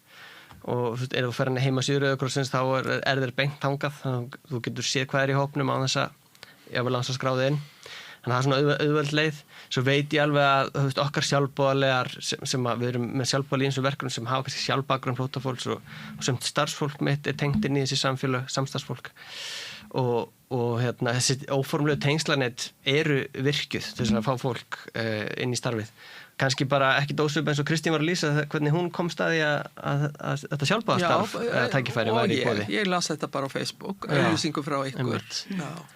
Þannig En af því þið þurfið að auglýsa þá vantar ykkur greinilega fleiri, ekki satt? Sjálfboðalega? Já. Ég tek vel á móti, sko, mér langar mikið til þess að geta haft fleiri svona hópa á fleiri stöðum á höfuðborgarsvæðinu, litla og smá og kannski með ýmsu sniði eða stærri Þannig að hérna... Þú ert alltaf að úthugsa einhverja leiðir til þess að bæta þjónustuna og útbreiðana. Nákvæmlega. Þannig að við getum svo sannlega að tekja á móti fleiri sjálfboðaliðum og hérna... En hvað slags fólk er þetta? Er þetta að setja einhvern merkimiða á það? Hvað slags fólk er þetta sem gerist sjálfboðaliðar? Það held ég að sé erfitt að alhæfa Auðvitað fáum við mjög góða sjálfboðaliða sem hafa lokið störfum, þess að þetta eru komin á eftirlauna aldur, er ekki rétt að segja það? Eins og ég. Og ég. Já, ég held að sé svona, allavega fólk eins og ég og Sigurós, þegar við sem byrjum þarna saman, við hugsaðum báðar, já, nú erum við hættar að kenna svona sem venjulegi kennarar, við sitjum uppi með fullt af reynslu og þekkingu, við getum kannski gert eitthvað gagn. Einmitt, og bara starfstrek. Já, bara... Já, bara að maður haldi áfram að gera eitthvað gagn í samfélaginu og þó maður fá ekki borga fyrir það bara skiptir ekki máli. Það var það sem ég hugsaði líka. Ég er reynda líka svona heimsóknarvinur og heimsæki reglulega konu, búin að gera það í nokkur ár og það er gríðarlega gefandi starf, ef hægt er að tala starf, því að þessi kona er orðin bara vinkona mín núna og það er allt öðruvísi tengsl við heimsóknarvinnuna heldur en við þá sem er að læra að því maður fer meira persónulegra samband á milli. Já, maður getur ekki lyft sér í kennsluna að mynda eitthvað mjög persónuleg tengsl við einn og að það sem þú gerir fyrir einn verður að geta gert fyrir alla. Það er kannski þetta, Kristín, sem mér hefur þótt... Mér finnst þetta allavega mjög mikilvægt sjálfri. Mér hefur þótt þetta einna erfiðast í samskiptunum að þurfa að setja þarna mörk. Og ég man að þegar ég var í viðtali við Þorstein og var að byrja að þá ræddi ég þetta mikið við hann og hann gaf mér ýmis góð ráð það hvernig er hægt að setja svona mörk. En mér hefur samt fundist það mjög erfitt. En maður getur verið almennilegur við alla og sýnt öllum hluttekningu og gefið það af sér en maður getur ekki farið að mynda einhver svona vinarsambund við einhvern einn og einn ekki þessu samhengi þá myndur þú færa það út fyrir já, ég held að það sé pínu svona alltaf út fyrir markmiðið sem er já, að kenna það komið út fyrir markmiðið maður verður að vera svolítið svona faglegur já, en það er svolítið erfitt þegar kannski móðurinn tekur upp mynd af barninu sín og vill sýna mér. Já, það er allt í lagi. Ég myndi segja mig, það er allt í lagi. Það er allt í lagi, þá spyr maður kannski bara hina, viljið þið sýna eitthvað frá ykkar fjölskyldu? Já, einmitt. Bara til þess að allir settur undir sama hatt. En þetta er kannski bara svipumörk og þeir sem hafa verið kennarar þekkja mjög vel. Þú ert með hópa nemendum, þú þarft að koma jafnt fram við alla og sambandi sem átt við á er á staðnum þar sem þú kennir þeim. Þú veist, hjúkrunarfræðingar og læknar, ég ímynda mér að það sé mjög áþekk mörk sem þess að stétti þekkja og við metið að þannig að það sé best að hafa sjálfboðalega sem eru bara virkilega til staða fyrir fólk oftast vikulega í 1,5 tíma í senn en eru svo í fríi þar fyrir utan það og sambandi sem að myndast þau eru oft góð og falleg en þau eru þá bara á þessum stað og þessum tíma en ég meina hitta einhvern vikulega og meira en kannski flestir hitta vinni sína má ég að segja en er einhvern tíman dæmum það að fólk bara hreinlega útskrifist úr þessum hópum? Já, það er vissulega fólk sem maður var að taka mikinn þátt hjá okkur og maður hitti svo förnu vegi og er bara komið í vinna einhver staðar og þú veist, er búin að taka önnur skref til að byggja upp sitt líf og ég man mjög eftirminnilegt að það var einn maður sem hafði verið mjög duglegur hjá okkur og var einmitt í svona biðferli eftir vernd og fékk svo vernd og gat fengið svona formlega námskeið á tungumálaskóla og gat tekið stöðupróf, gat sleppt held í 2 stigum Þannig að eitthvað hefur hann lært. Eitthvað hefur hann lært og vissulega, ég vil ekki taka á hann var alveg, þú veist, einn af þessum ofurnemendum sem bara lærði hjá okkur og lærði allstar það sem hann gat, nýtti allt sem hann gat komist í. Og það skilaði hann því, ég veit að hann er bara á vinnumarkaði í dag.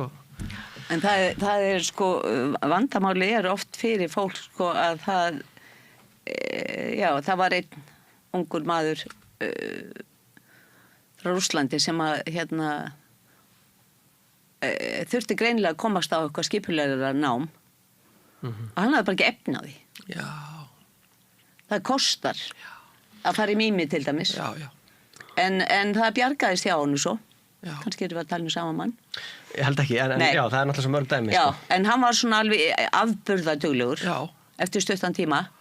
Og þá náttúrulega betra ungur maður, veist, á leið í háskóla, veist, þá náttúrulega betra fyrir þess konar nemendur að fara og fá sér sko námskeið þar sem þú færð engun og til að komast áfram í menntakerfinu. Það sem við gerum kemur ekkert í staðin fyrir það sem tungumálskóla gerar, en vonandi getur verið þeim til stuðnings og svona fyrsta skref fyrir marga. Fyrir marga þetta fyrsta skref og sérstaklega þá þessar kennslustundir sem við höfum verið með hérna núna í 4 ár held ég í mjöndinni. Já, það sem er bók og þau eru að læra. Það sem er svona bók og það rúlaði gegnum ákveði grunnþrep alltaf. Hérna, það er notubókin Íslenska fyrir alla, svo ég nefni það bara. En svo held ég að þessi samtalsópar bjóða upp á svo mikla möguleika fyrir þá sem eru jáfnvel lengra komnir en vantar sjálfstraust og bara þjálfun. Bara komast inn í tungumáli sko, og tjá sig, æfa sig að tjá sig. Þannig að hérna, það er eitthvað sem við erum spennt fyrir líka og mér heyrist vera að hérna, myndast mjög góð stemming. Það hafa verið hérna, það voru konur sem voru að nefna það við mig, sérstaklega einn að hún vinnur í eldhúsi og það er engin Íslendingur sem vinnur með henni og engin sem talar hennamáðumál og hún segir ég er bara týnd. Já, einmitt. Þess vegna kemur hún. Hérna, nefnilega líka þegar þú talar fólk sem ég vil búið að vera í 5 ár eða lengur og talar ekki og getur þetta hljóma eins og áfællistómur en þú veist, til dæmis eitt sem ég hitti þarna daginn þegar ég kom með og ég nú bara með endrum eins í hópnum en sko hann talaði hann var bara hann kom inn í gegnum fjölskyldusammenningu ef ég man rétt hérna fær vinnu sem lagarstarfsmaður það er enginn á þessum lagar sem talar íslensku. Nei.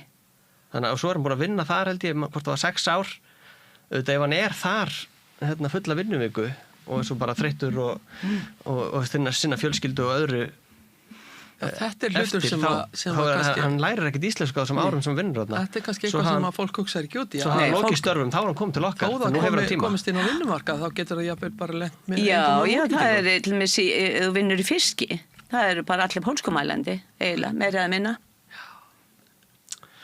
Þannig að það var best að fast við einn pólskumælandi mann, hann sagði ég kunni ekki orð í ensku, þið kom til Íslands, nú kann ég fullt í ensku en enga íslensku. Já, hugsa sér. Það er mörg dæmi það maður hittir fólk sem að kannski talaði ekki ensku fyrst þegar maður hittir það og svo hittir maður setna og þá getur maður alveg þjóð sér ensku við þau en íslenskan satt eftir. Þetta er eiginlega svolítið grátbroslegt. Það er svolítið skilaboð sem fólk fær frá samfélaginu hér. Þetta er eiginlega mjög sorglegt og mér finnst hljóðans í kennslunni í okkur, maður reynir að nota sem minnst ensku, sem millimál.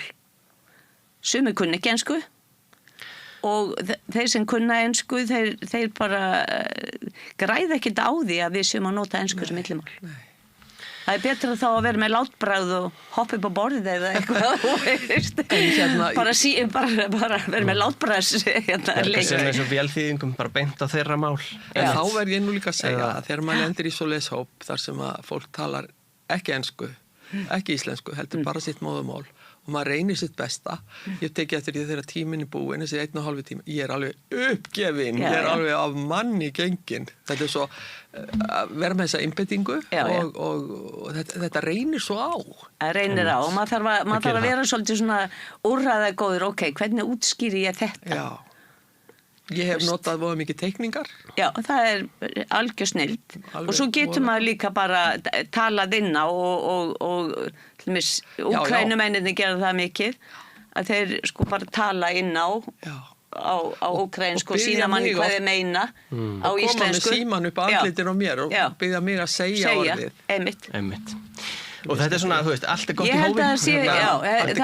Þetta er ágætislaust, betra en enska finnst mér. Ég sammála því, ef að fólk sérstaklega kann ekki einu svona ensku, þá er það náttúrulega ekkert, engin hækja sko að vera að hengja sig á. Það segir mér sko líka, er ekki yndislegt að hitta fólk á förnum vegi einhvern tíma setna og sjá hvað það hefur lært mikið. Eða hittið þið kannski þetta fólk ekkert á farnu vegi í Kringlunni eða... Jú. Það kemur alveg fyrir. Já, ég hitti fólki að var að kjósa. Já, vá, frábært. Já, allavega annar aðilinn var íslensku með íslenska ríkisborgari. Er þetta gaman þá að heyra þegar fólk búið að læra heilmikið? Vissulega, og eins og ég nefndi dæmið að þessu manni sem ég segði frá áðan, það er auðvitað gaman að sjá svona ávextina af starfinu. Já. En svo sér maður alltaf bara dagstaglega í þessum hópum held ég að ávexturinn er líka bara hér og nú og líka þetta, eins og Kristín nefndi, samfélagslega að kynna svolítið inn á Íslands samfélag og svo bara félagslega að vera í samvistu við annað fólk í svona jákvæða samhengi. Það eru líka mikilvægar afurðir af svona hópastarfi. Þannig að þetta virkar á mörgum svona stigum. Já, einmitt. En svona að endingu því að tíminn er aðeins farin að tikka inn.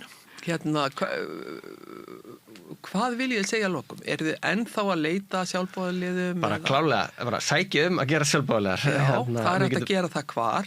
Það er hægt að gera það á heimasíðu Rauða krossins sem er bara rauðikrossin.is. Svo er þetta hægt að koma bara við, það er hægt að hringja, við reynum að láta alla leiði virka. Það með senda mér post, hvernig sem er. Kannski besta leiðin er að fara bara inn á heimasíðuna og finna sjálfboðastörf og gera sjálfboðali. Já, ég tók líka eftir því að það er afskaplega vel tekið á móti mann í efstaleitinu. Takk fyrir það, gott að heyra það. Það er alveg yndislegt starfsfólk þar allt. Og svo þegar ég kom í annað sinna þá þekkti fólk mig alveg og heilsaði. Það var mjög gaman. Já, gaman að heyra það. Hlýlegt fólk. Já, ég veit að þær gera sitt allra besta sem eru í móttökunum taka móti. Já, en er þetta einhvers konar köllun að vera í eitthvað svona eða ég veit að þú þást náttúrulega bara starfsmaður á plani. Akkurat. En Kristín, þú ert sjálfboðaliði. Já, sko, ég held þetta sé voða mikið, kannski bara mín kynslóð. Mér finnst ég þurfa að gera eitthvað gagn og svo held ég bara heila búin á mér gangandi. Með því að hafa einhverja áskorunar að takast á við. Ég held nú að ég yrði miklu klárar í þessu að því ég er nú íslensku fræðingur að mennt, en það kom ekki að neinu gagni þarna. Nei. Nei, að kenna annað mál er svolítið öðruvís en að kenna Íslendingum, veist, að þróa íslenskuna þannig. Því að íslenska sem annað mál verður maður að hafa svona aðeins öðruvísi nálgun. Varst að kenna líka íslensku sem annað mál á Íslandi? Já. Já, einmitt, þannig að þú ert... Og sænsku sem annað mál í Svíþjóð. Já, akkurat.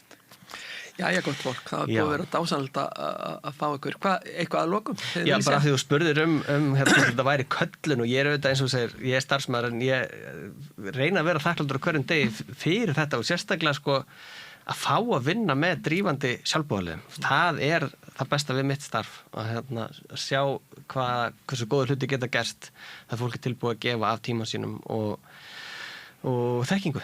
Þannig að það er gaman í vinnunni hjá þér. Það er gaman í þessu starfi, já. Þetta eru forréttindi. Þá ætti ég bara að þakka ykkur fyrir komuna, Kristín. Ég sé þig næsta þriðjudag. Þá hittumst við í Mjóttinni og Þorsteinn þakka þér innilega fyrir að koma og ég segi nú eins og að mamma sagði alltaf, gangi ykkur alltaf sólu. Takk fyrir. Sömuleiðis. Þið búið í dag, verðið sæl. Góðir fjölmiðlar eru mikilvægur partur af því súrefni sem sérhvert samfélag þarf á að halda. En góðir fjölmiðlar þeir þurfa ekki endilega að vera hlutlausir, en þeir verða að vera sjálfstæðir. Alveg eins og góðir háskólar og traustir dómstólar þurfa að vera sjálfstæðir. Þeir þurfa að þjóna fólkinu, ekki valdinu. Ég heiti Þorvaldur Gylfason og ég styð samstöðina.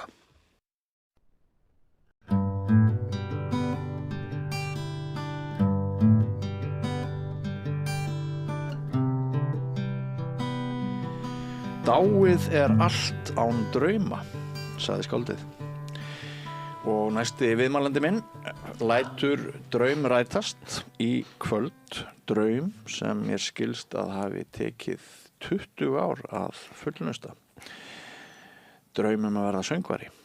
Ertu velkominn, Þorvaldur Sigurbjörn Helgason. Takk fyrir. Er þetta rétt? Er þetta 20 ára draumur sem að verða veruleika? Já, það er nokkuð til í því, sko. Ég myndi alveg segja ég sé söngvari og búin að vera í þó nokkur ár, en núna er ég að klára svona ákveði markmið sem er búið að sem er 20 ára gamalt og rúmlega 20 ára. Svona vottunarferli, stimplun. Og það er að ég er að útskrifast úr tónlistaskóla FIH og söngdeildinni þar. Og ég byrjaði í þessum skóla fyrir með 20 árum, árið 2006, þegar ég var bara unglingur. Hvað varstu gamall þá? Þá var ég 14-15 og komst maður svona snemma að? Já, ég fór sko fyrst í píanónám og ég er búin að vera í tónlistanámi bara síðan ég mann eftir mér nánast og byrjaði í klassísku píanónámi og svo svona uppgötaði ég að jazzin hentaði mig betur en ég hafði alltaf þennan draum að vera söngvari og ég man bara eftir því sem unglingur þá var ég mjög mikið að hlusta á Frank Sinatra og Chet Baker og þessa kappa og dreymdi alltaf að prófa mig áfram á þessum vettvangi og þá var FIH svona staðurinn til þess að vera á að því að ég vissi að þar væri kenndur jazz og komst inn á píanói fyrst að ég var með grunn í því en sótti nokkur sinnum í söngin en það mér var hafnað fyrst sinn og náttúrulega fannst það mjög leiðilegt en svona eftir að hyggja þá held ég að ég hafi bara mögulega verið aðeins ungur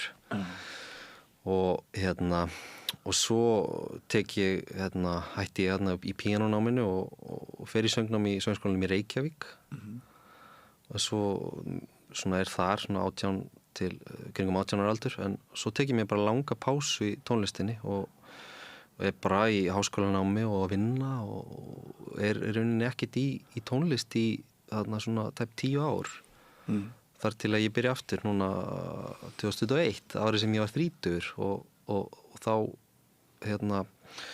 þá ákvað ég bara ég man ekkert rauninni hvernig ég tók þessa ákvörðun þetta var svona eitthvað sem var bara sem að farið á innsæðinu svolítið og ég ég held ég sé alveg með sterkt innsæði en ég fylgi því ekkert alltaf því að ég er svolítið ofugsari en þarna svona bara fylgdi ég því og ég man rauninni ekkert eftir í að hafa tekið ákvörðun en ég sótti sérst aftur í söngdeildina í FIH og komst inn og núna er ég 5 árum seinna að klára þetta nám. Þetta er svo falleg og skemmtileg saga og maður ég hef skilning á því að þú hafir svona ekki gengið endilega stystu og greiðustu götuna hvað varðar listina því að þér er svo margt gefið. Þú ert rithöfundur. Hvað hefur verið að skrifa helst? Ég hef alveg verið að skrifa ljóð og náttúrulega og svo var ég nokkur ár í blaðamennsku. Já, og þar kynntust við þeim á Fréttablaðinu og svona hef haldið því áfram svona með greinaskrifum og því líku og gagnrýni en svona ég myndi segja í grunninn að ég væri ljóðskáld og svona amatör tónlistarmaður. Það hefur alltaf fylgt mér líka. Já, og svo hefur verið að vinna við hvað undanfarið? Ég hef verið að vinna í Listaháskólanum, ég er verkefnastjóri í Listaháskólanum í sviðslistum og myndlist og akademísku verkefnastjóri og hef svona lungan af minni starfsævi unnið við eitthvað tengt menningu. Þú varst menningarblaðamaður. Já, menningarblaðamaður Fréttablaðinu og ritstýrði menningarhlutanum. Skrifaði eina frétt sem gerði allt vitlaust. Nú, hvað frétt það? Já, það var meintur stuldur seðlabankastjóra. Já, það, einmitt. Ertu búin að gleyma því? Nei, það voru svona nokkra sem vekti eitthvað svona umtali. Ég verð ekki alveg viss hvað ég var að tala um. Ég verð að tala um aðalhasarinn, þetta var stærsti hasarinn. Já, það er náttúrulega viðandi núna þegar verið að hækka stýrivexti enn eitt skipti. Sem sagt Jón Ásgeir, nei, hann heitir það ekkert, heitir hann það? Þannig Ásgeir Jónsson, ætlaði ég að segja. Ásgeir var vændur ritstuld og þá skipuði það var einhver nefnd í háskólanum sem átt að taka það fyrir og eitthvað fleira og þetta var eitthvað voða heitt kartaplan. Já, svo held ég þessi mál, þetta var svona hluti af þessu stærra ritstildar ásökunum gagnvart honum út af þessari bók. Þetta var svona fylgifiskur þess þótt það væri ekki, það var annað mál, það tengdist einhverju ritgerð. Þannig að það hefur svona verið ýmislegt á staðið gustur þennan mann í þó nokkur ár í ýmsum sviðum. En þegar ég spurði þig hvað þú verður að gera, þá nefndur þú myndlist og þeir eru ekki margir sem eru einhvern veginn með tónlist, ritlist, myndlist, það einhvern veginn. Já, ég samt Þótt þú sért ekki myndlistamaður? Nei, ég er ekki myndlistamaður, en ég hef vunnið í myndlistargeiranum, ég hef vunnið í galleríi og núna er ég að vinna í myndlistadeild Listaháskólans og sviðslistadeild og svona. Þannig maður er svona vanur því að þurfa að jögla alls konar boltum og geta gengið í alls konar hlutverk. Það er svona svolítið kannski bara hvernig ég er innréttaður, eins og við vorum að ræða áðan og þú tengir við það og svona vera svona maður margra hatta og svo er það líka bara svolítið veruleikin í dag. Maður þarf einhvern veginn bara til þess að svona þrauka í þjóðfélaginu og hvað þá í menningargeiranu, þá maður svolítið að geta gengið í einhvern veginn öll störf. Já, er það? Já, ég myndi segja það. Ég á eitt barn 15 ára gamalt sem ætla sér að vera listamaður.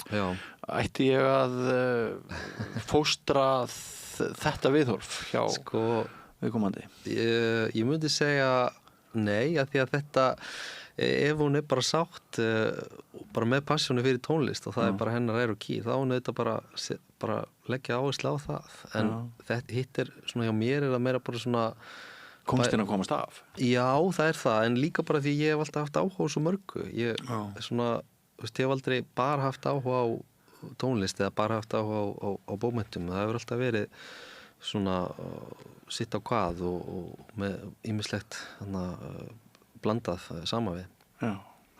En er þetta það sem þeir eru skemmtilegast að gera, að standa á sviði og syngja?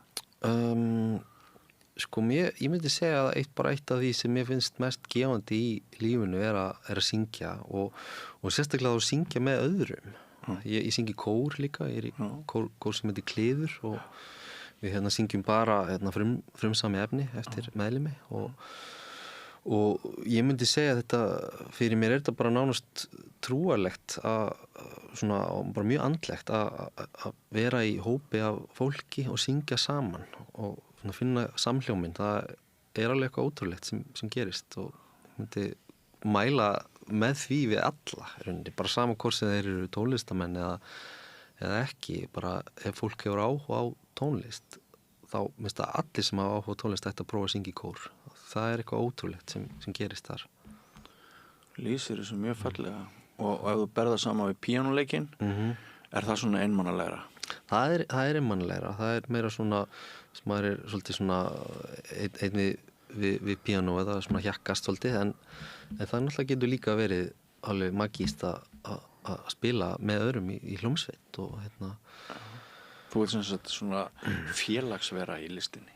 Ég held að ég svona sæki svolítið í það af því að ég er mjög svona sjálfstæður að öðru leyti. Þannig þú ert bæði? Já, ég bý einn og ég er mjög vanur því að vera einn en svona ég sæki í einn ástæða fyrir ég sæki í tónlistina og sviðslistir ég hef líka sinnt því það er bara svo mikið félagskapurinn og vera kringum annað fólk Og ertu enn að skrifa ljóð? Já, ég er alltaf svona á og til svona ljóðin þau svona koma bara þegar þau koma það er ekki einhvern veginn hægt að panta að þrönga þeim í heiminn, maður verður svolítið bara svona leyfa þeim að koma sínum einn hraða. Já, og þú hefur svona fengið gigg og embættið og setið í dómnefndum og svona Já, ég hef verið í svona verið svolítið að svona skrifa gagnrýna og þannig og fjallum bækur og svo hef ég setið í dómnefnd bókmenntaverðlauna Tómasar Guðmundssonar nokkur ár í röð og gefið út nokkrar bækur sjálfur það er komin 4 ár síðan síðast að koma út þannig að það er svona, maður er svona farin að huga að því að svona hvað næsta geti verið Hefur þú fengið listamannalaun? Ég fengið listamannalaun einu sinni og þá var ég nú bara þá fyrir næstu því 10 árum sko og það svona listamannlaun eru náttúrulega mjög heit kartafla og ég ætla kannski ekki að fara eitthvað tjá mig mikið það en það ekki hlaupið að því að fá listamannlaun sem ljóðskáld. Nei. Og hvað þá sem ungur höfundur sem ég veit nú ekki alveg hvort ég flokkast ennþá sem í dag að vera detta í 35 ára en þetta er alveg mjög ungur með það mig.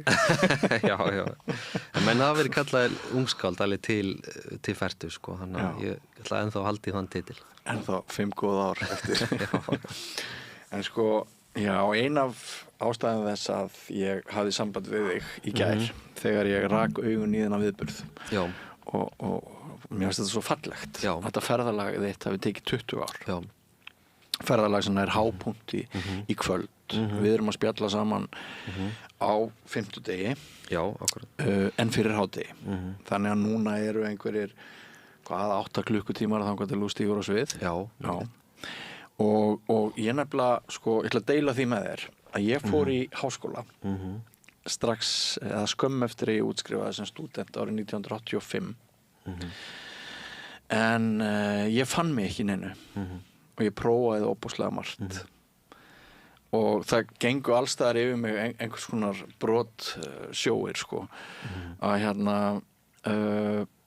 ég flosnaði upp úr öllu námi vegna þess að ég náði ekki að festa áhugann við neitt fyrr en eftir hrun þá tók ég upp þá tók sig upp aftur námsvilji og þá loksins var ég tilbúin til þess að fara að skila einhverjum gráðum og klára það sem ég hafði byrjað 25 árum áður eitthvað svoleiðis. Þannig að og það sem ég upplifði þegar ég kom aftur til leiks var að ég náttúrulega hafði gjörbreyst frá þeim sem ég hafði verið þegar ég hóf námið en námið hafði líka breyst mikið og mér langar til þess að spyrja þig út í það til dæmis kennslu, tækni og annað er þetta einhver litið 2 heimar? Sko, ég held að sé svolítið, að einhverju leiti tengi ég við þetta sem þú ert að segja en þetta er náttúrulega svolítið annað að vera í svona tónlistanámi sem í rauninni bara svona grunnnám heldur en að vera í háskólanámi og það svona, ég held að breytist minna, það breytist hægar þar í tónlistanáminu, það er náttúrulega að vera að byggja á okkur gamlum hefðum og námið er svo mikið bara snýst svona grunntækni að það kannski svona þróast aðeins hægar en heldur en akademísk svona fræðilega greinar en ég fann svo mikið bara svona sem ég fann kannski mesta mun á bara á sjálfum mér ég var bara, þarna var ég bara tilbúin til þess að sinna þessu og ég var alltaf sem krakki hafði mjög mikið áhuga á tónlistinni, hafði mjög litla þolinmæði fyrir öllu svona tæknilegu sem var eitthvað svona tengdist hljómfræði og tónfræði og svoleiðis og bara svona tækni að spila. Það lauskakar því sem ekki kom strax til því? Já, ég fór bara alltaf á einhvern veginn innsæðin og vildi bara strax fara að spila lög og nefndi ekki að læra að skala og svoleiðis og þess vegna hentaði jazzin mjög vel af því að jazzin er aðeins frjálsari og heldur en klassikinn og en ég fann bara svona ég var bara satt betur í sjálfum mér svona þegar ég var að fara aftur í þetta nám 30 í staðin fyrir þegar ég var 15-16 en svo það náttúrulega líka svona mjög svona pínu auðmýkjandi upplifun svona humbling að setjast aftur á skólabekk í grunnnámi í tónlist 30 og vera í tímum með fólki sem var kannski ekki fætt þegar þú varst síðast í þessu námi og svona ég manni svona sveifnast í kveljur þegar ég fór í fyrsta tíma í tónfræði og kennari las upp nöfnin og kennitölur á einhverjum ástæðum og ég heyrði svona eitthvað 07 og svona ég var síðast og þá hefði ég síðast setið þennan tíma bara 2007 en svo það líka bara mjög fallegt að svona vera því það allir bara á sínum megin forsendum og sínum megin hraða og og bara mjög gaman að kynnast alls konar ungu fólki sem sem kannski bara miklu hæfileikaríkari tónlistamenn heldur en ég og líka eldra fólki, það er sem fallegt við þetta nám að sko ég var alls ekki langt í frá elstur þarna. Ég búin að vera í námi með fólki sem sko 20 árum yngri en ég og 20 árum eldri en ég. Sumir tónlistaskólar eru sko hættir að taka inn fólk eldri en 25 ára. Já, ég veit að þetta eitthvað vandamál varandi sko fjármögnun og þetta eitthvað svona krafa sem kemur bara frá yfirvöldum og mér finnst þetta mjög mikið synd að því að sérstaklega í sko þegar við erum að tala söngnámi að bara sko sumt fólk ekki komið fullþroskaðar raddir fyrir bara 30 og bara mjög mikið bara mjög mörg dæmi bara frábæra söngvara sem hafa svona byrjað bara sinn feril bara á fullorðins árum sko, og mér finnst þetta algjör bara skömm að það sko ef það á ekki að vera hægt að mennta sig í tónlist eftir einhvern ákveðin aldur. En sko FIH er sem sagt með einhverja sérstöðu, tekur bara inn fólk bursi frá kennitölu eða? Já, þau eru ákveðum ég veit ekki nákvæmlega hvernig þetta stendur en það hefur verið allavega sérstaklega í söngdeildinni þá hefur fólk á öllum aldrei verið að koma inn og en það gæti verið að breytast núna út af þessum reglum. Vonandi verður hægt að snúa því við einhvern veginn. En sko, þú segir að þú hafa sjálfur breyst. Það kom annar maður til náms núna fyrir 5 árum en sá sem hafði verið fyrir 20 árum. En höfðu ekki líka kennslu aðferðirnar einhverju leyti breyst? Sko, jú, það hefur breyst að einhverju leyti. Það komið meira svona frelsi, svona kannski fyrir fólk til þess að velja bara svona sínar aðferðir og sko eins og sérstaklega í söngnum þá eru alls konar aðferðir. Það þú veist, klassíska leiðin sem kennd víða, það kennd í söngskólanum í Reykjavík til dæmis, þar sem ég lærði þar í nokkur ár og lærði mjög mikið af því að fá grunn í klassískum söng og lærði þar hjá Garðari Cortes og Garðari Tór, frábæri menn og kennarar og en það lítið það í FIH, það er vissulega klassísk deild en það eru aðalega hljóðfæraleikarar en svo er það bara, svo eru náttúrulega ýmsar aðferðir í dægur svona jazzsöng, það svona kannski sem efst á baugi complete vocal tekník sem mjög vinsælt út í heimi. Hvað er það? Það er aðferð sem þá er rauninni bara ein kona sem þróaði þessa aðferð og snýst það að bara svona læra mismunandi raddbeitingu sem þannig að þú átt að geta sungið svona alla svona stíla án þess að skaða röddina þína. Þannig að þú átt að geta sungið, þú veist, eins og sko bara heavy metal söngvari, bara öskur sungið og sungið bara svona ótrúlega veikt og með lofti eins og bossa nova söngvari og og maður læri bara svona mismunandi tækni til þess að svona hámarka notkun raddarinnar. Spennandi.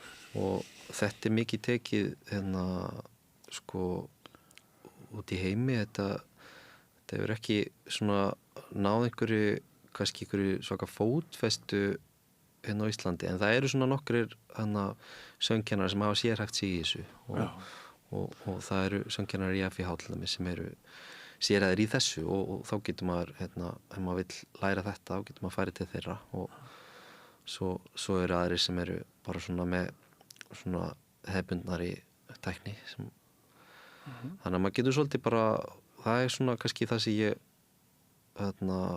svona sótti svolítið í líka, bara þetta frelsi að geta einhvern veginn fylgt því sem kemur bara svona náttúrulega til manns en svona á móti klassísku aðferðinni þar sem allir eru svona svolítið settir í sama box og þú þarft svona að fitta inn í það sem ekki allir gera. Nei.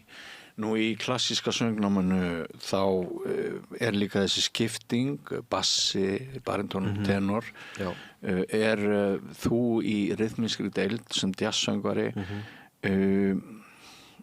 þú tenor eða bassi eða... Ég svona baritón, svona hár baritón og það var líka eitt sem sem var svo gaman að uppgöta að ég hef alltaf verið settur í bassa og baritón í kórum og í klassíska náminu mínu og svona að vera að syngja á þessu svona lægra registeri og svo fekk ég svo frábæran kennara í FIH, hana Unu Stef og hún einhvern veginn fór svona augra mér aðeins, svona íta á mig og svona, prófum að hækka þetta aðeins, sjáum hvað hún kemst hátt og þá opnaðist bara eitthvað, röddin svona, ég get ekki lýst í öðruvísin, hún bara svona opnaðist og ég búinn að bara svona komin á hærra register heldur en ég var áður. Já. Þetta magnað. Sko, þú segir í færslunni þegar ég var einmanna unglingur í Grafavogi snemma á þessari öld, dreymdi mig að vera jazzsöngvari. Já. Og þú nefnir eins og ég held þú hafir sagt áðan Frank Sinatra og fleira. Verður prógramið í kvöld í þeim anda eða? Nei, þannig að þetta svona það sem það sem ég að koma kannski en ég svona búin að leita meira bara á svona önnu mið núna síðustu ár og hef meira verið að syngja svona sálar tónlist og svona jazz skotna sálartónlist og prógramið verður svolítið tekur með að því og svo verið líka með frumsamið efni Nú, þú semur líka? Já, ég sem tónlist og var alltaf í því sem unglingur að semja og nokkur ár þá var ég að gigga á ýmsum kaffihúsum og knæpum í bænum og svo fór það svona svolítið í dvala þegar ég var í mínu háskólanámi og tók þess að pásu frá tónlistinni og núna er ég aftur byrjaður að semja og ætla að frumflytja nokkur lög tónleikunum í kvöld og með ýmsum tökulögum líka eftir Stevie Wonder og Alicia Keys, Erykah Badu. Þetta hljómar ótrúlega spennandi. Og hvaða snillingar eru það sem að stíga með þér á sviðið? Það eru samnemendur mínir og kennarar úr FIH. Það eru Aðalheiður Þorsteinsdóttir á píanó sem mjög þrautreyndur píanóleikari og Akureyringur eða ekki? Jú, ég held það og Jón Ingimundarson á hljómborð sem líka kennari við skólan og svo eru Óskar Gunnarsson á gítar sem útskrifaður nemandi úr FIH og Stefania Bergljót sem á bassa sem nemandi við skólan og Elisabeth Arna trommuleikari líka nemandi og svo eru ýmsir gestir eins og meðal annars kóri minn Kliður og Una, söngkennari minn. Og svo með bakræti líka? Já, þetta verður sjó. Þetta verður sjó. Og hvernig er fyrildi í maðanum núna eða hvernig líður þér? Já, svona vaknaði með svolítið fyrildi í maðanum en ég fór út að skokka í morgun og náði einhvern veginn að kjarna mig þannig að maður er bara spenntur fyrir þessu. En mann svona grunar að skilaboðið þín til að því ég hó nú spjallið okkar á nokkrum orðum mikilvægi þess að við látum draumana rætast. Man skildi ætla skilaboðið þín til annars fólks væru þau að það væri aldrei of seint að taka aftur upp þráðinn. Já, algjörlega. Þú veist, það er aldrei of seint að halda áfram, sko. Ég hef alveg upplifað það sjálfur með svona bara mörg verkefni í svona minni list að tekur stundum langan tíma að koma einhverju í farveg og kannski stundum eru hugmyndir sem maður fékk bara fyrir mörgum árum þær og ég held að væru bara sko bara farnar, einhvern veginn farnar á einn skúfuna og myndi aldrei sjá dagsins ljós. Stundum bara poppa þessi hlutir aftur mörgum ára seinna og ég hef ekki séð það bara hjá sjálfum mér, heldur líka hjá öðrum. Það eins og mamma mín eins, hún er ljóskáld eins og ég og gaf út sína fyrstu bók 59 ára og hafði alltaf verið að skrifa og let svona, hennar draumur tók alveg marga áratugi að rætast en hann rættist þó. Þannig að þú varst með fyrirmyndir innan fjölskyldu. Já, algjörlega. Einmitt. Það er bara frábært að fá þig. Já, takk. Gamli sessunautur á Fréttablaðinu. Já, takk fyrir, bara virkilega gaman að koma. Já, mjög gaman að fá þig og gangið er rosa vel í kvöld. Takk. Og með þessum orðum okkar Þorvaldar Sigurbjörns Helgasonar lýkur Rauðaborðinu í kvöld. Ég þakka ykkur hlustendum fyrir að hafa átt samleið með okkur, hlustendum og áhorfendum enn eitt kvöldið. Á morgun verður svolítið öðruvísi dagskrá, þá er komið föstudagur og þá verðum við ekki með kvöldútsendingu heldur beina útsendingu klukkan 16, klukkan 4 á morgun. En svo kallaða vikuskamt þar sem við förum yfir fréttir vikunar með áhugaverðu og skemmtilegu fólki.